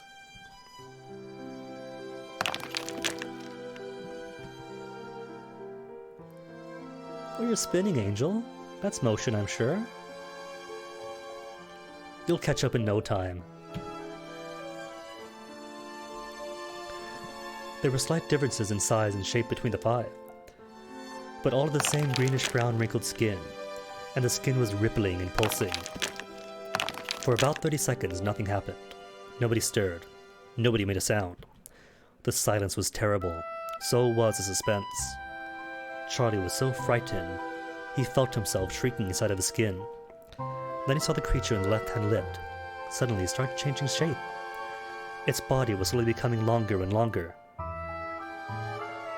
Panda, are you the only winner this time? Did we all die? Congrats to you.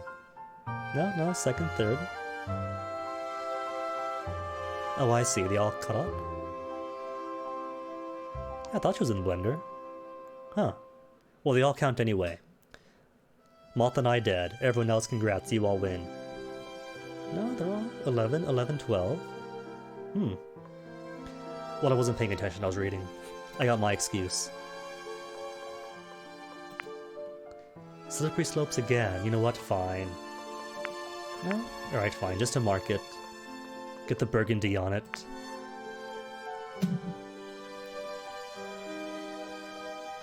Since apparently pre-update ones don't count. 2.5 minutes. Its body was slowly becoming longer and longer, and thinner, going up and up towards the roof of the lift, not straight up, but curving a little to the left, making a snake-like curve that was curiously graceful, up to the left, and then curling with the top to the right and coming down again in a half circle. And then, The bottom end began to grow as well like a tail, creeping along the floor, creeping along the floor to the left, until at last, the creature, which had originally an egg, now looked like a long, curvy serpent standing up on its tail. It's a worm! The worms come from space! Then, the one of the next lip began stretching itself much the same way, and what a weird and oozy thing it was to watch. It was twisting itself into a shape that was a bit different from the first, battling itself almost, but not quite on the tip of its tail. Then, the three remaining creatures began stretching themselves, all at the same time, each one elongating itself slowly upwards, growing taller and taller, thinner and thinner, curving and twisting, stretching and stretching, curling and bending, balancing, either on the tail or the head or both, and turned sideways now, so that only one eye was visible.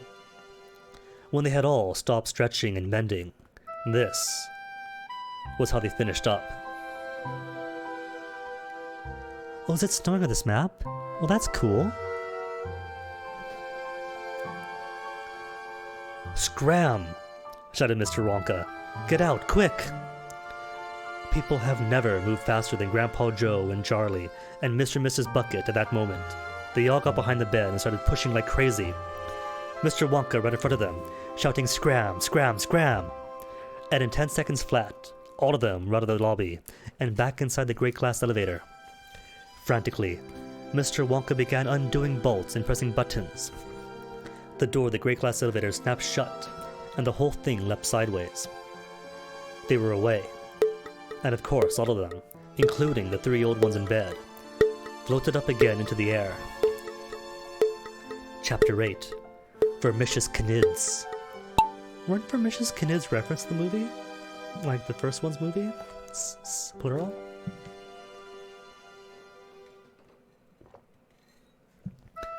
Never the first book, so I can't say if it's referenced there, but it is familiar. Vermicious Canids. Oh my goodness me, gasped Mr. Wonka. Oh my sainted pants. Oh my painted ants. Oh my crawling cats. I hope never to see anything like that again. He floated over to the white button and pressed it. The booster rockets fired. The elevator shot forward at such a speed that soon the space hotel was out of sight far behind. But who were those awful creatures? Charlie asked. You mean you don't know? Cried Mr. Wonka. Well, it's a good thing you don't. If you had the faintest idea of what horrors you're up against, the marrow would have run out of your bones. You'd have been fossilized with fear and glued to the ground. Then they'd have gotten you. You'd have been a cooked cucumber. You'd have been rasped into 1,000 tiny bits, grated like cheese and flocculated alive. Flocculated. Flocculated. Past tense, flocculated. Past participle, flocculated. Form, or cause to form, into small clumps or masses. Oh, I see.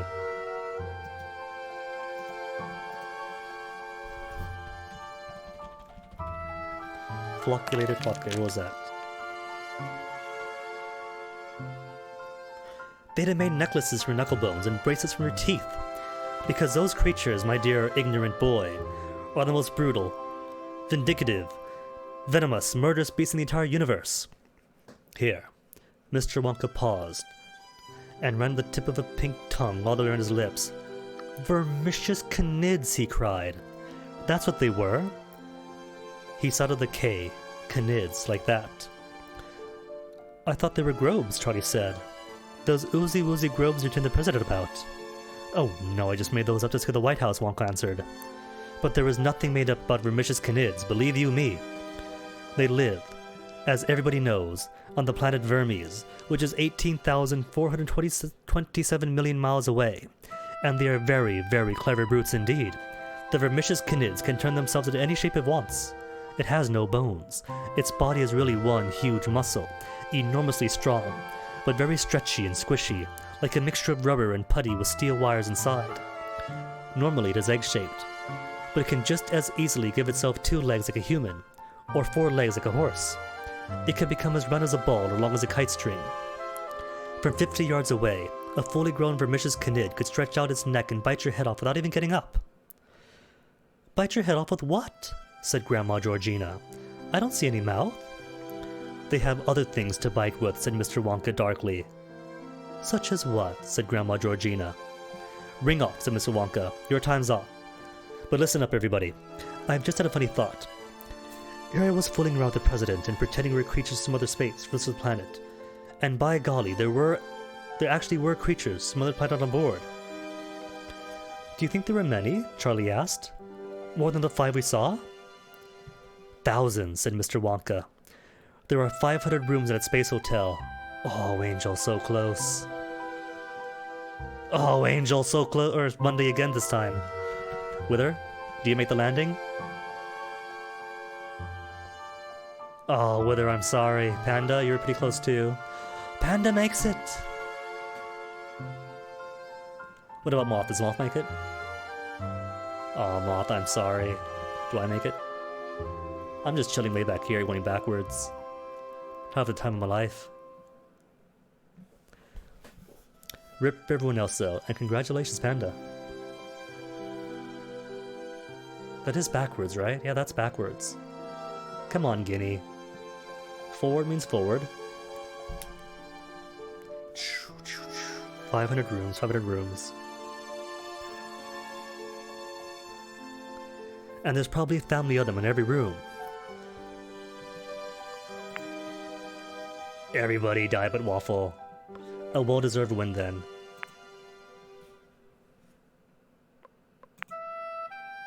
Marble Centauri. Alright. A spacey theme, fitting enough.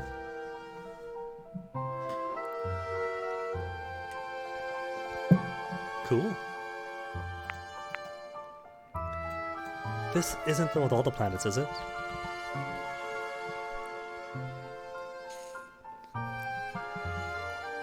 Well, if there has to be a sacrifice, by all means I volunteer. You guys have your fun.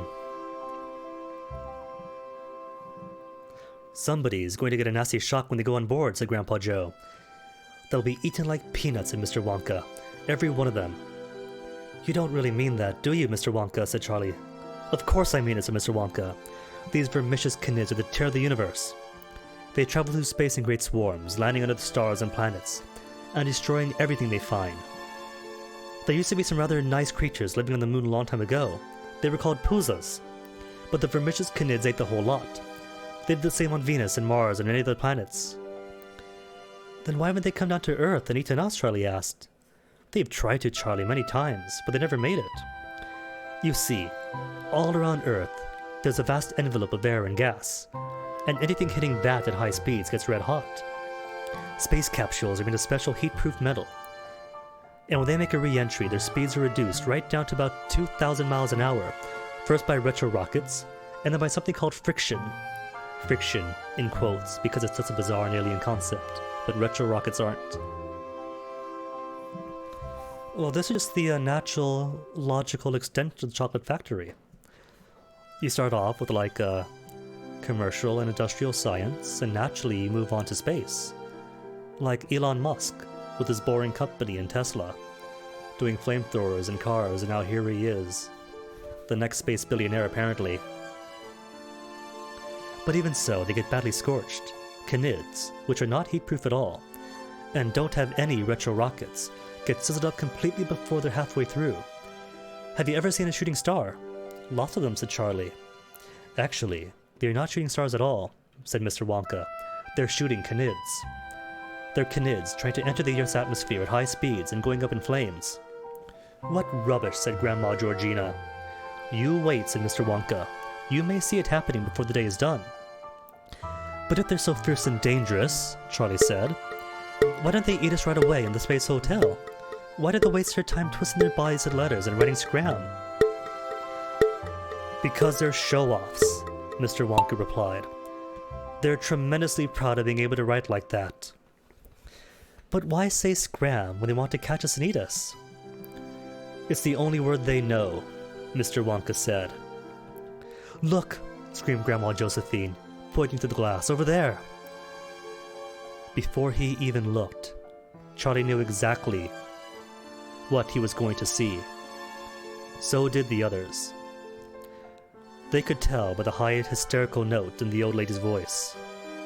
And there it was, cruising effortlessly alongside them, a simply colossal vermicious canid, as thick as a whale, as long as a lorry, with the most brutal vermicious look in its eye. It was no more than a dozen yards away, egg-shaped, slimy, greenish-brown, with one malevolent red eye, the only one visible, fixed intently upon the people floating inside the great glass elevator. You know, that description kind of reminds me of Fluke, except more poopy and less spiny. "The end has come," screamed Grandma Georgina. He'll eat us all," cried Mrs. Bucket. "In one gulp," said Mr. Bucket. "We're done for, Charlie," said Grandpa Joe. Charlie nodded. He couldn't speak or make a sound. His throat was seized up with fright. But this time, Mr. Wonka didn't panic. He remained perfectly calm. "We'll soon get rid of that," he said, and pressed 6 buttons all at once, and 6 booster rockets went off simultaneously into the elevator. The elevator leapt forward like a stung horse, faster and faster. But the great, green, greasy canid kept pace alongside it with no trouble at all. "Make it go away," yelled Grandma Georgina. "I can't stand it looking at me." "Dear lady," said Mr. Wonka, "it cannot possibly get in here. I do not mind admitting I was a trifle alarmed back there in the Space Hotel, and with good reason. But here we have nothing to fear. The great glass elevator is shockproof, waterproof, bomb-proof, bulletproof, and canid-proof. So just relax and enjoy it." "Oh, you canid! You are vile and vermicious!" cried Mr. Wonka.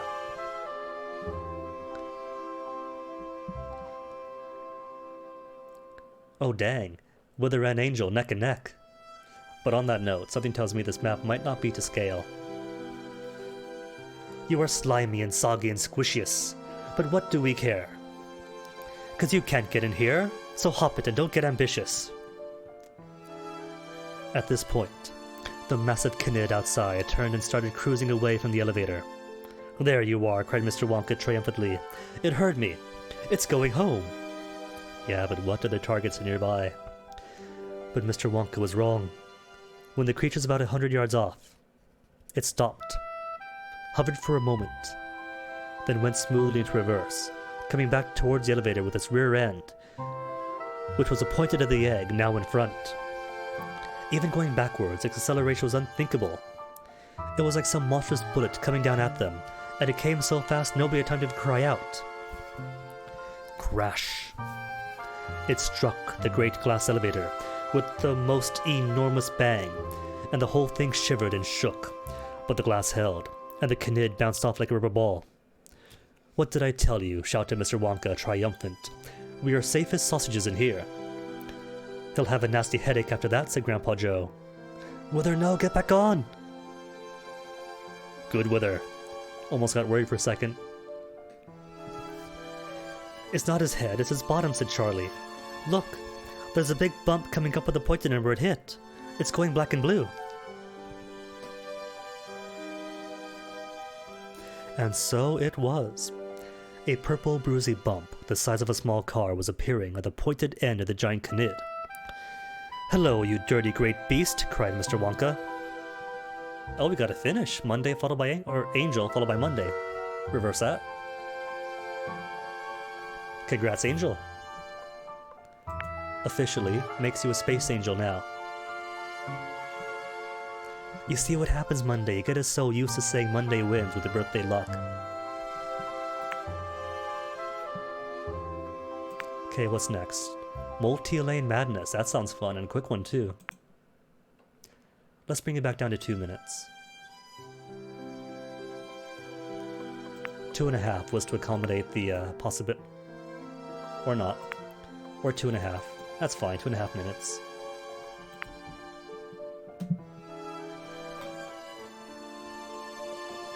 Oh yeah, that recovery. That was the exhibition win, clearly.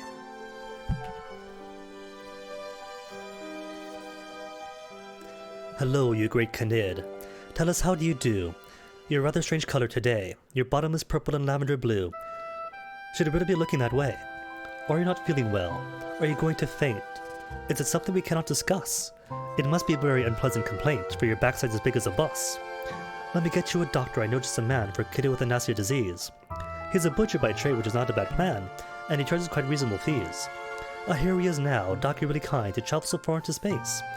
Here is your patient, the kid with the purple behind. Do you think it's a desperate case? Great heavens above us, a wonder he spells, said the doc with a horrible grin. There's a sort of balloon on the end of its tail, and what's pricking it was with a pin. So he got out a thing like an Indian sphere. 1972, with feathers all over the top. And he lunged and he caught the canoe with a smack in the rear. But alas, the balloon didn't pop. Cried the canoe, what on earth am I going to do with this painful preposterous lump? I cannot remain standing in the whole summer through. I cannot sit down on my rump. It is a bad case of rear-ache, the medico said, and something I cannot repair. If you want to sit down, you must sit on your head with your bottom high up in the air. Chapter 9. Gobbled Up. On the day when all this was happening, no factories open anywhere in the world. All offices and schools are closed. Is that realistic? Can that happen? Work stopping, schools closing? Nobody moved away from the television screens. Not even for a couple of minutes to get a Coke or to feed the baby. The tension was unbearable. Everybody heard the American president's invitation to the men from Mars to visit him at the White House. And they heard the weird rhyming reply, which sounded rather threatening.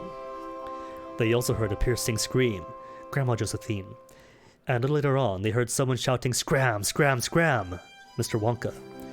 Nobody could make heads or tails of the shouting. They took it to be some kind of Martian language. But when the 8 mysterious astronauts suddenly rushed back to the glass capsule and broke away from the space hotel, you could almost hear the great sigh of relief that rose from the peoples of the Earth. Telegrams and messages poured into the White House congratulating the president upon his brilliant handling of the frightening situation. The president himself remained calm and thoughtful. He sat at his desk, rolling a small piece of what? A small piece of wet chewing gum between his fingers and thumb. He was waiting for the moment when he could flick it at Miss Tibbs without her seeing him. He flicked it, and Miss Tibbs would hit the chief of the Air Force on the tip of his nose. "Do you think the men from Mars have accepted my invitation to the White House?" the president asked. "Of course they have," said the foreign secretary. "It was a brilliant speech, sir." "They're probably on their way here right now," said Miss Tibbs. "Go and wash that nasty stick of chewing gum off your fingers quickly. They could be here any minute." "Let's have a song first," said the president. "Sing another one about me, Nanny, please." The nurse's song. "This mighty man of whom I sing, the greatest of them all, was once a teeny little thing, just 18 inches tall. I knew him as a tiny tot. I nursed him to my knee. I used to sit him on the pot, and waited him for wee. I always washed between his toes and cut his little nails. I brushed his hair and wiped his nose and weighed him on the scales. Though happy childhood days he strayed, as nice as children should, I smacked him when he disobeyed, and stopped when he was good." Well, better than my dad at least. Belt buckle if good, belt buckle if bad. It soon began to dawn on me he wasn't very bright. Because when he was 23, he couldn't read or write. "What should we do?" his parents sobbed. "The boy's got the vapors. He couldn't even get a job delivering the papers." "Aha," I said, "this little clot could be a politician." "Nanny," he cried, "oh Nanny, what? A super proposition." "Okay," I said, "let's learn a note, the art of politics. Let's teach you how to miss the boat and how to drop some bricks. And how to win the people's vote and lots of other tricks. Let's learn to make a speech a day upon the TV screen, in which you never say exactly what you mean. And most important, by the way, is not to let your teeth decay, and keep your fingers clean. And now that I am 89, it is too late to repent. The fault was mine, the little swine became the president." And Monday wins. For real this time, Monday also has the past record, going by that hovering ball. Couldn't beat yourself, could you, though? Monday still beats Monday. Followed by Angel, Wither, and Panda and I, dead. Eye of the Storm 2, that sounds fun. You know what? This is 4 hours in.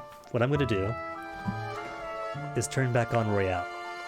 What was it? 8 last time? 7? Let's try 5.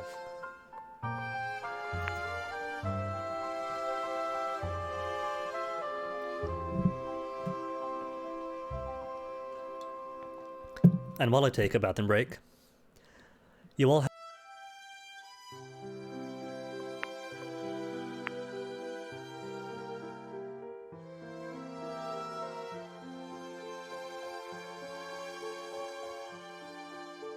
Yo, why can't I move things? Where's my controls? Left, right, forward, back, yeah? Why is it not working? Weird.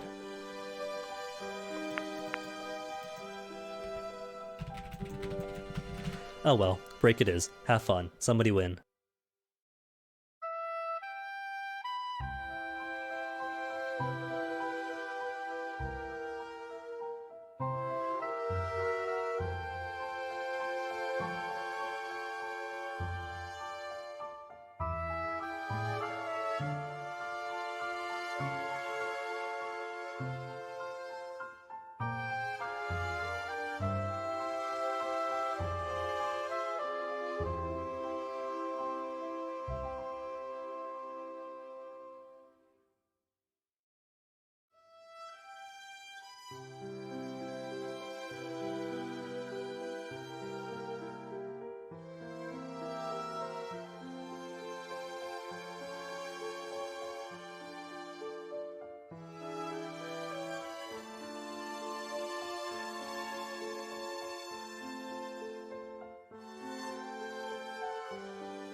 Aw, sounds like everybody's having fun. Who won? Wither, congratulations! You beast. Got them all, didn't ya? It's that Viking spirit.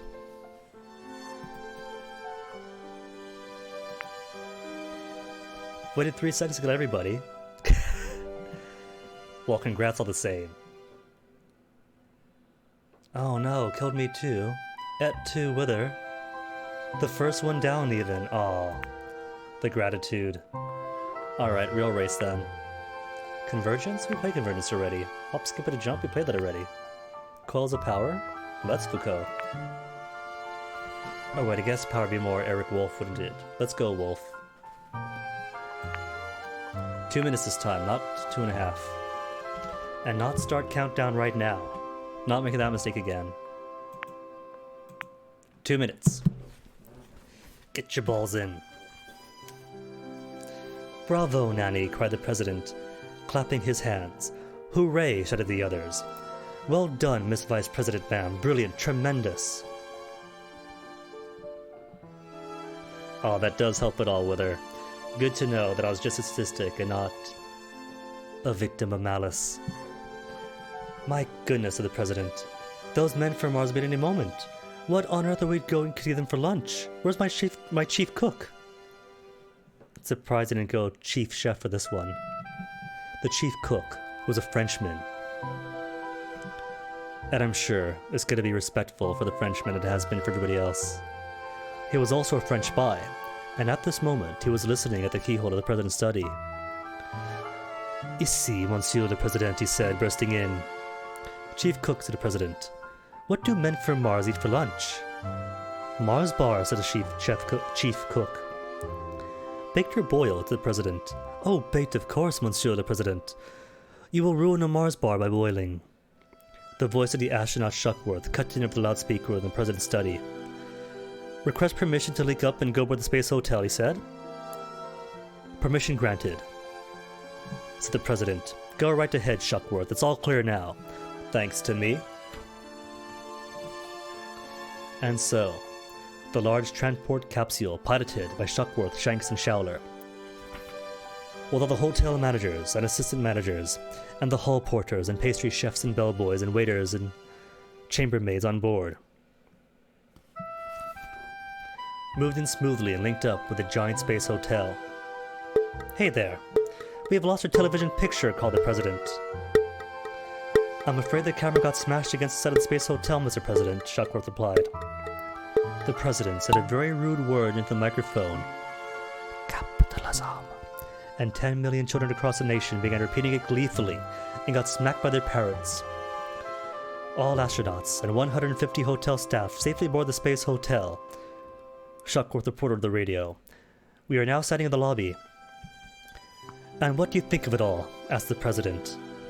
He knew the whole world was listening in, and wanted Shuckworth to say how wonderful it was. Shuckworth didn't let him down.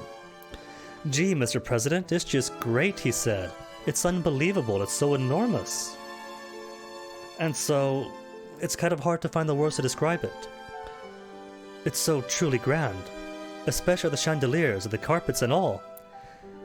I have the chief hotel manager, Mr. Walter W. Wall, beside me now. He would like the honor of a word with you, sir. Put him on, said the president. Mr. President, this is Walter Wall. What a sumptuous hotel this is.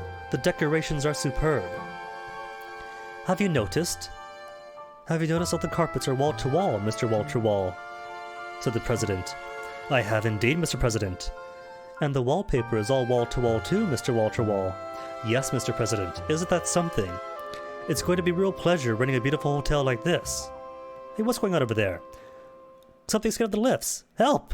Suddenly, the loudspeaker of the president's study gave out a series of the most ghastly screams and yells. Aye! Ow! Aye! Help! Help! Help! What on earth is going on? Said the president. Shuckworth, are you there? Shuckworth! Shanks! Showler! Mr. Walter Wall! Where are you all? What's happening? The screams continued. They were so loud, the president had to put fingers in his ears. Every house in the world that had a television or radio receiver heard those awful screams. There were other noises too. Loud grunts and snortings and crunching sounds. Then, there was silence.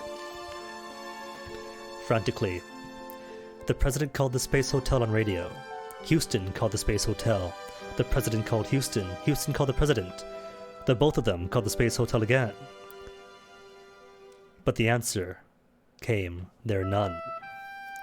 Up there in space, all was silent. Something nasty's happened, said the president. It's those men from Mars, said the ex-chief of the army. I told you to let me blow them up. Silence, snapped the president. I've got to think. The loudspeaker began to cackle again. Hello, it said. Hello, hello, hello. Are you receiving me? Space controlled in Houston. The president grabbed the mic on his desk. Leave this to me, Houston, he shouted. President Gittigrass here, receiving you loud and clear. Go ahead. Hey, a win for Wither. Congratulations.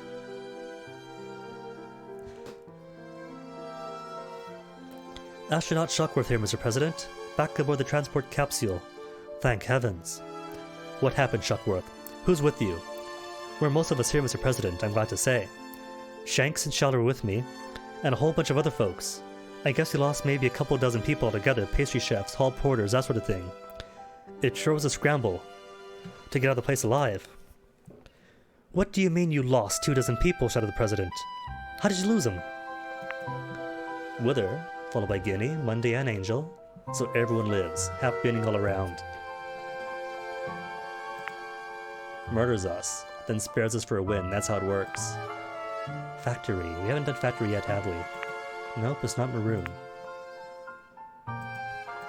Do factory then.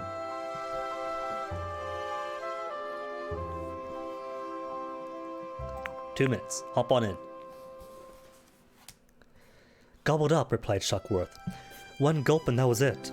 I saw a big 6-foot-tall assistant manager being swallowed up just like you'd swallow a lump of ice cream, Mr. President. No chewing, nothing, just down the hatch. But who, yelled the president. Who are you talking about? Who did the swallowing? Hold it, cried Shuckworth. Oh my lord, here they all come now. They're coming after us. They're swarming at the space hotel. They're coming out in swarms. You'll have to excuse me a moment, Mr. President. There's no time to talk right now.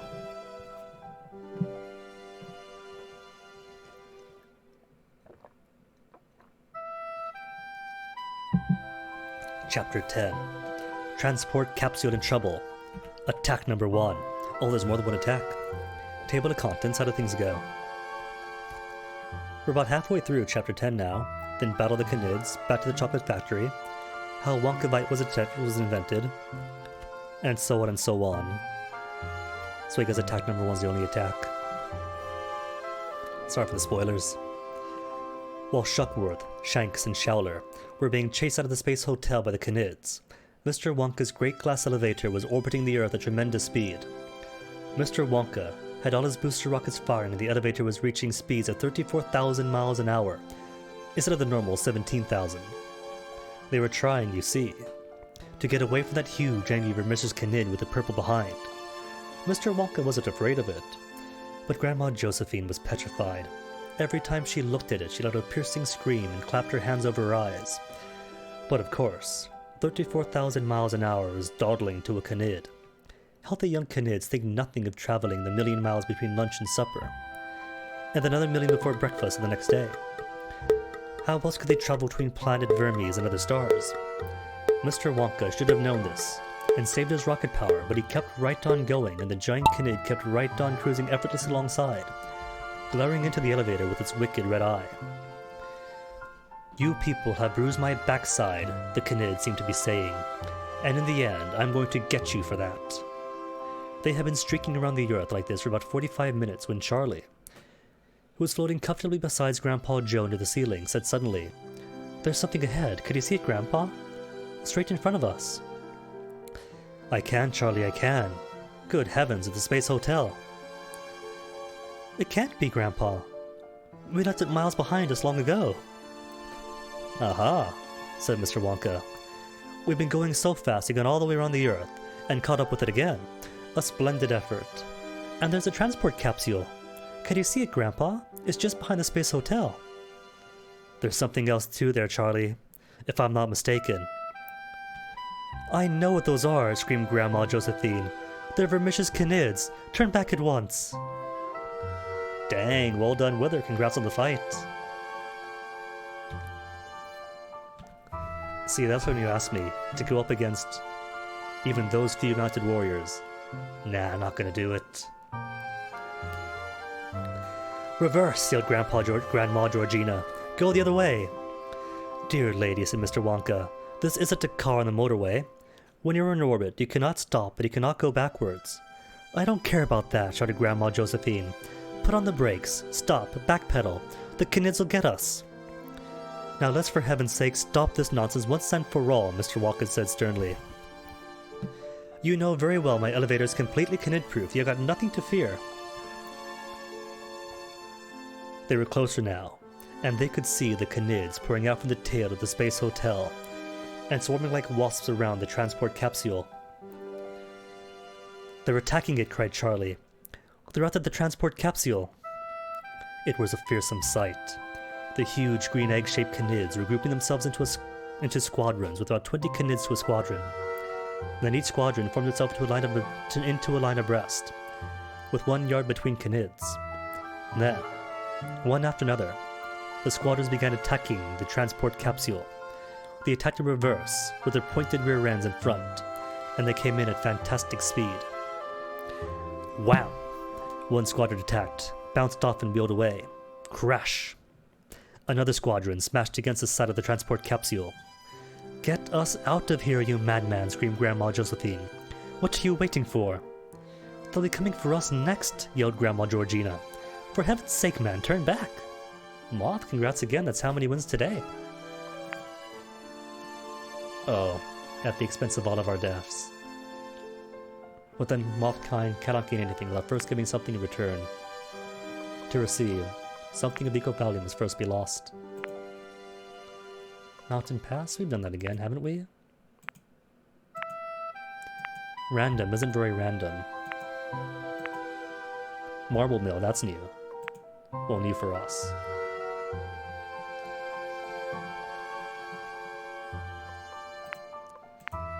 Two minutes. Gets them in there.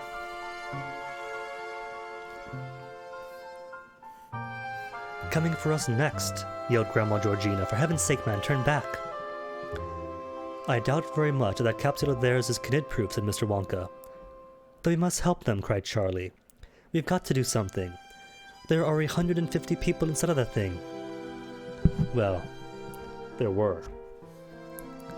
Down on Earth, in the White House study, the President and his advisors were listening in horror to the voice of the astronauts over the radio. They're coming at us in droves, Shuckworth was shouting. They're bashing us to bits. But who? Yelled the President. You haven't even told us who's attacking you. These dirty, great, greenish-brown brutes with red eyes, shouted Shanks, butting in. They're shaped like enormous eggs, and they're coming at us backwards. Backwards? Cried the President. Why backwards? Because their bottoms are even more pointed than their tops, said Shuckworth. Look out, here comes the other lot. Bang. We won't be able to stand this much longer, Mr. President. The waitresses are screaming, and the chambermaids are hysterical, and the bellboys are being sick, and the hall porters are saying their prayers. So what should we do, Mr. President, sir? What on earth should we do? Fire your rockets, you idiot. And make a re-entry, shouted the President. Come back to Earth immediately. That's impossible, cried Showler. They've busted our rockets. They've smashed them to smithereens. We're cooked, Mr. President, shouted Shanks. We're done for. Because even if they don't succeed in destroying the capsule, we'll have to stay up here in orbit for the rest of our lives. We can't make a re-entry without rockets. The President was sweating, and the sweat ran all the way down the back of his neck and inside of his collar. Any moment now, Mr. President, Shanks went on. We're going to lose contact with you altogether. There's another lot coming at us from the left, and they're aiming straight for the radio's aerial. Here they come. I don't think we'll be able to... The voice cut out. The radio went dead. Shanks, cried the President. Where are you, Shanks? Shuckworth, Shanks, Showler.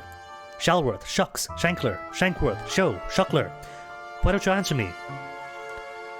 Up in the great class elevator, where they had no radio and could hear nothing of these conversations, Charlie was saying, surely their only hope is to make a re-entry and dive back to Earth quickly. Yes, said Mr. Wonka.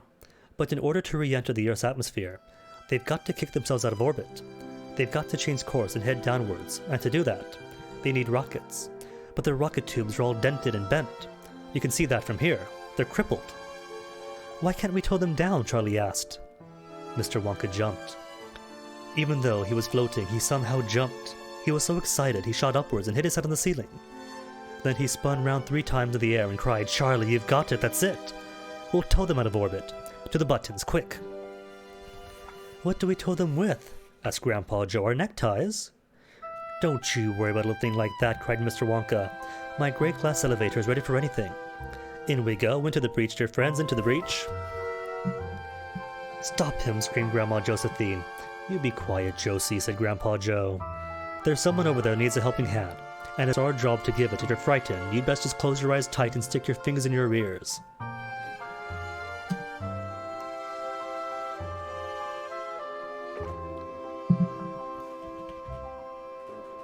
Oh.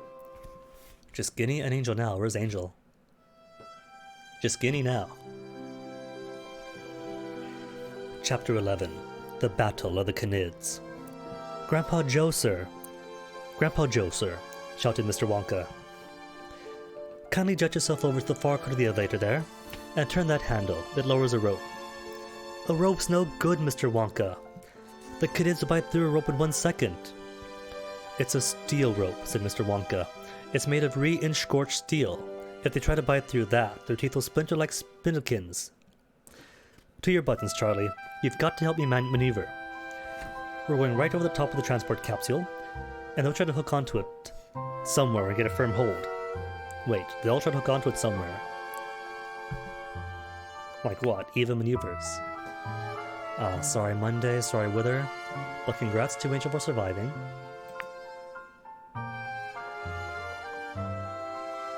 What's arcade? The arcade contains a collection of game modes that you can use to play with your viewers. Huh. What's boost mode? Enables the use of the boost command in chat. Normally this command does nothing, but in this game mode, viewers can type boost and a number from 1 to 650. Ah, that's right, we had that once before, like in Punchy Chat. Alright. Let's try it. Only 3 courses for it though, can't use it on everything. It is pretty bizarre, but the 70s were a very odd time. You can get away with a lot in the 70s. Curvy complex, let's say.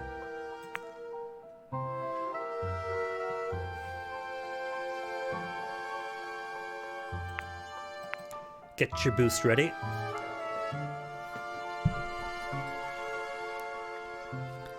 Like a battleship going into action, the great glass elevator with booster rockets firing moves smoothly in over the top of the enormous transport capsule. The Canids immediately stopped attacking the capsule and went for the elevator. Squadron after squadron of giant vermicious Canids flung themselves fiercely against Mr. Wonka's marvelous machine. Wham! Crash! Bang! The noise was thunderous and terrible. The elevator was tossed about the sky like a leaf, and inside it, Grandma Josephine, Grandma Georgina, and Grandpa George, floating in their nightshirts, were all yowling and screeching and flapping their arms and calling for help. Plus consider, right, that it's a kid's book, so with kids, it can be less formal with the writing and less serious all around. Mrs. Bucket had wrapped her arms around Mr. Bucket and was clasping him so tightly that one of his shirt buttons punctured his skin. Charlie and Mr. Wonka, as cool as 2 cubes of ice, were up near the ceiling working the booster rocket controls, and Grandpa Joe, shouting war cries and throwing curses at the Canids, was down below turning the handle that unwound the steel rope. At the same time, he was watching the rope through the glass door of the elevator. "Starboard a bit, Charlie," shouted Grandpa Joe. "We're right on top of her now. Forward a couple of yards, Mr. Wonka. Try to get the hook hooked around that stumpy thing sticking out the front there. Hold it. Got it. That's it. Forward a little more. Now and see if it holds. More. More." The big steel rope tightened. It held.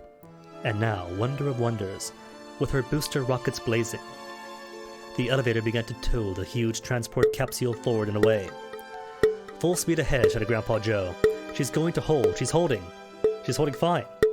"All boosters firing," cried Mr. Wonka. And the elevator leapt ahead.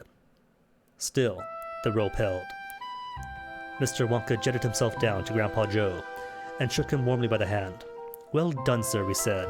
"You did a brilliant job under heavy fire." Charlie looked back to the transport capsule some 30 yards behind them, and on the end of the tow line.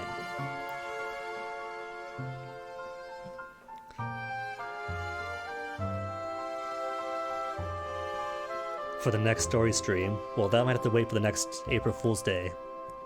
Ideally. It had a little window up front, and in the windows he could clearly see the flabbergasted faces of Shuckworth, Shanks, and Showler. Charlie waved to them, and gave them the thumbs-up signal. They didn't wave back. They simply gaped. They couldn't believe what was happening. Grandpa Joe blew himself upwards and hovered beside Charlie, bubbling with excitement. "Charlie, my boy," he said, "we've both been through funny things together lately, but never anything like this." "Grandpa, where are the Canids? They've suddenly vanished." Everyone looked around. The only Canid in sight was a Roald friend with a purple behind, still cruising alongside in his usual place, still glaring into the elevator. "Just a minute," cried Grandma Josephine. "What's that I see over there?" And again they looked, and this time, sure enough, away in the distance, in the deep blue sky of outer space, they saw a massive crowd of ambitious Canids wheeling and circling like a fleet of bombers. "If you think we're out of the woods yet, you're crazy," shouted Grandma Georgina. "I fear no Canids," said Mr. Wonka. "We've got them beaten now." As Monday has us beaten. "Puppy rot and pig wash," said Grandma Josephine. "Any moment now, and they'll be at us again. Look at them. They're coming in. They're coming closer." Who got second place? Guinea did. "Oh, Angel, what happened? I thought you were boosting along." Did you boost too much and get knocked out? Easy to happen with the boost. Coming soon, coming soon. Oh, is that a golf symbol? Golfing with marbles. What's tilted? This game mode puts a streamer in control of all the marbles. Oh, I can't, I'm reading. Fine, regular race. What's wait mode? Enabled. Well, there you go. Now we got wait. The lucky few, let's try it. Haven't tried that one yet. Ooh, Robbie, anyone good? Welcome back, by the way. Wait default. Is that like a, is that like rubber banding, or is it like physical weight? Bertha. Oh, I know Bertha. Bertha's cool. This was true.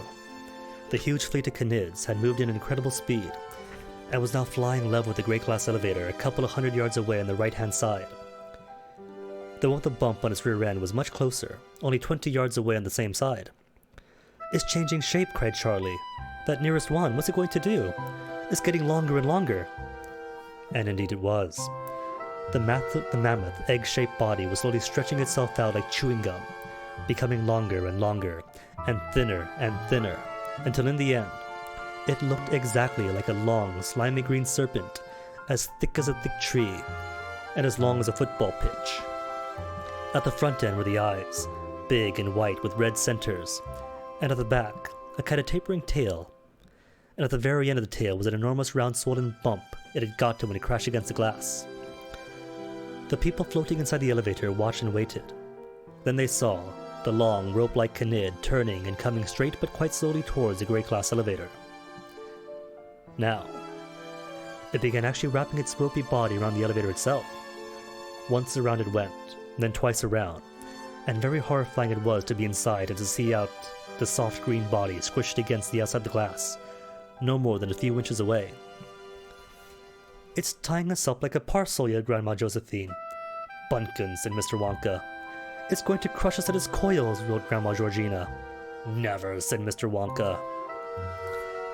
Charlie glanced back at the transport capsule. The sheet-white faces of Shuckworth, Shanks, and Showler were pressed against the glass of little windows, terror-struck, stupefied, stunned, their mouths open, their expressions frozen like fish fingers. Once again, Charlie gave them the thumbs-up signal. Showler acknowledged it with a sickly grin, but that was all. "Oh, whoa, whoa," screamed Grandma Josephine. "Get that beastly squishy thing away from here." Having curled his body twice around the elevator, the kid now proceeded to tie a knot with his two ends. A good strong knot, left over right, then right over left.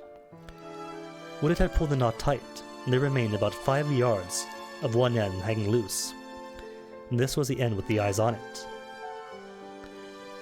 But it didn't hang loose for long. It quickly curled itself in the shape of a huge hook. And the hook stuck straight out sideways from the elevator, as though waiting for something else to hook itself onto it.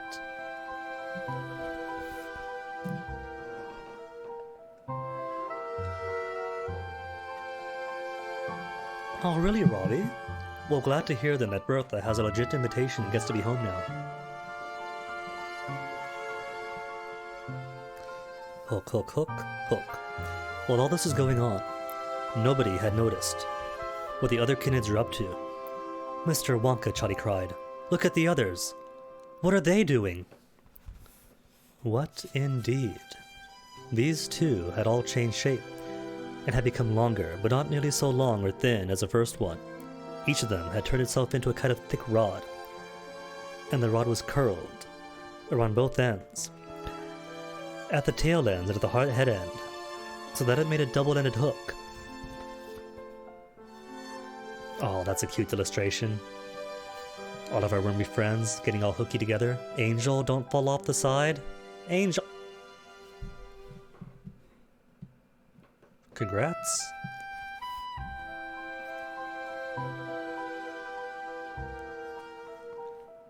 Hooks were linking up to one long chain. 1,000 canids. 2 sequin breaks, Angel, in one day. Ah, too cocky. You flew too close to the sun.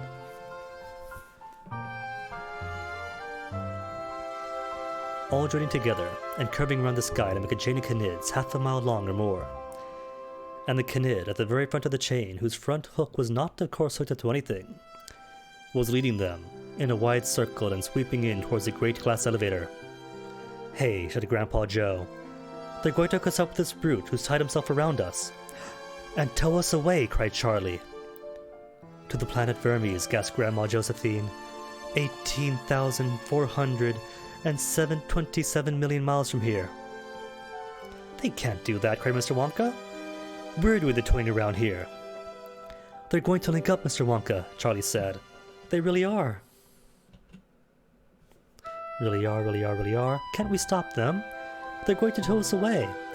And they're going to tow the people we're towing away as well. "Do something, you old fool," shrieked Grandma Georgina. "Don't just float about looking at them." "I must admit," said Mr. Wonka, "that for the first time in my life I find myself a bit at a loss." They all stared in horror. Through the glass of the great long chain of the vermicious canids, the leader of the chain was coming closer and closer. The hook, with 2 big angry eyes on it, was out and ready. In 30 seconds, it would link up with the hook of the canid wrapped around the elevator. Monday congrats, followed by Robbie, Guinea, Angel. Sorry, buddy. It was a cool maneuver, though.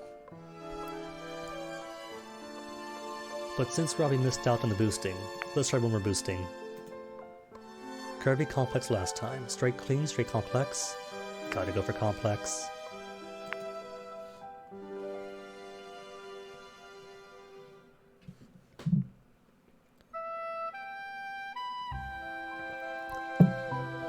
Two minutes, get in, get ready to fly.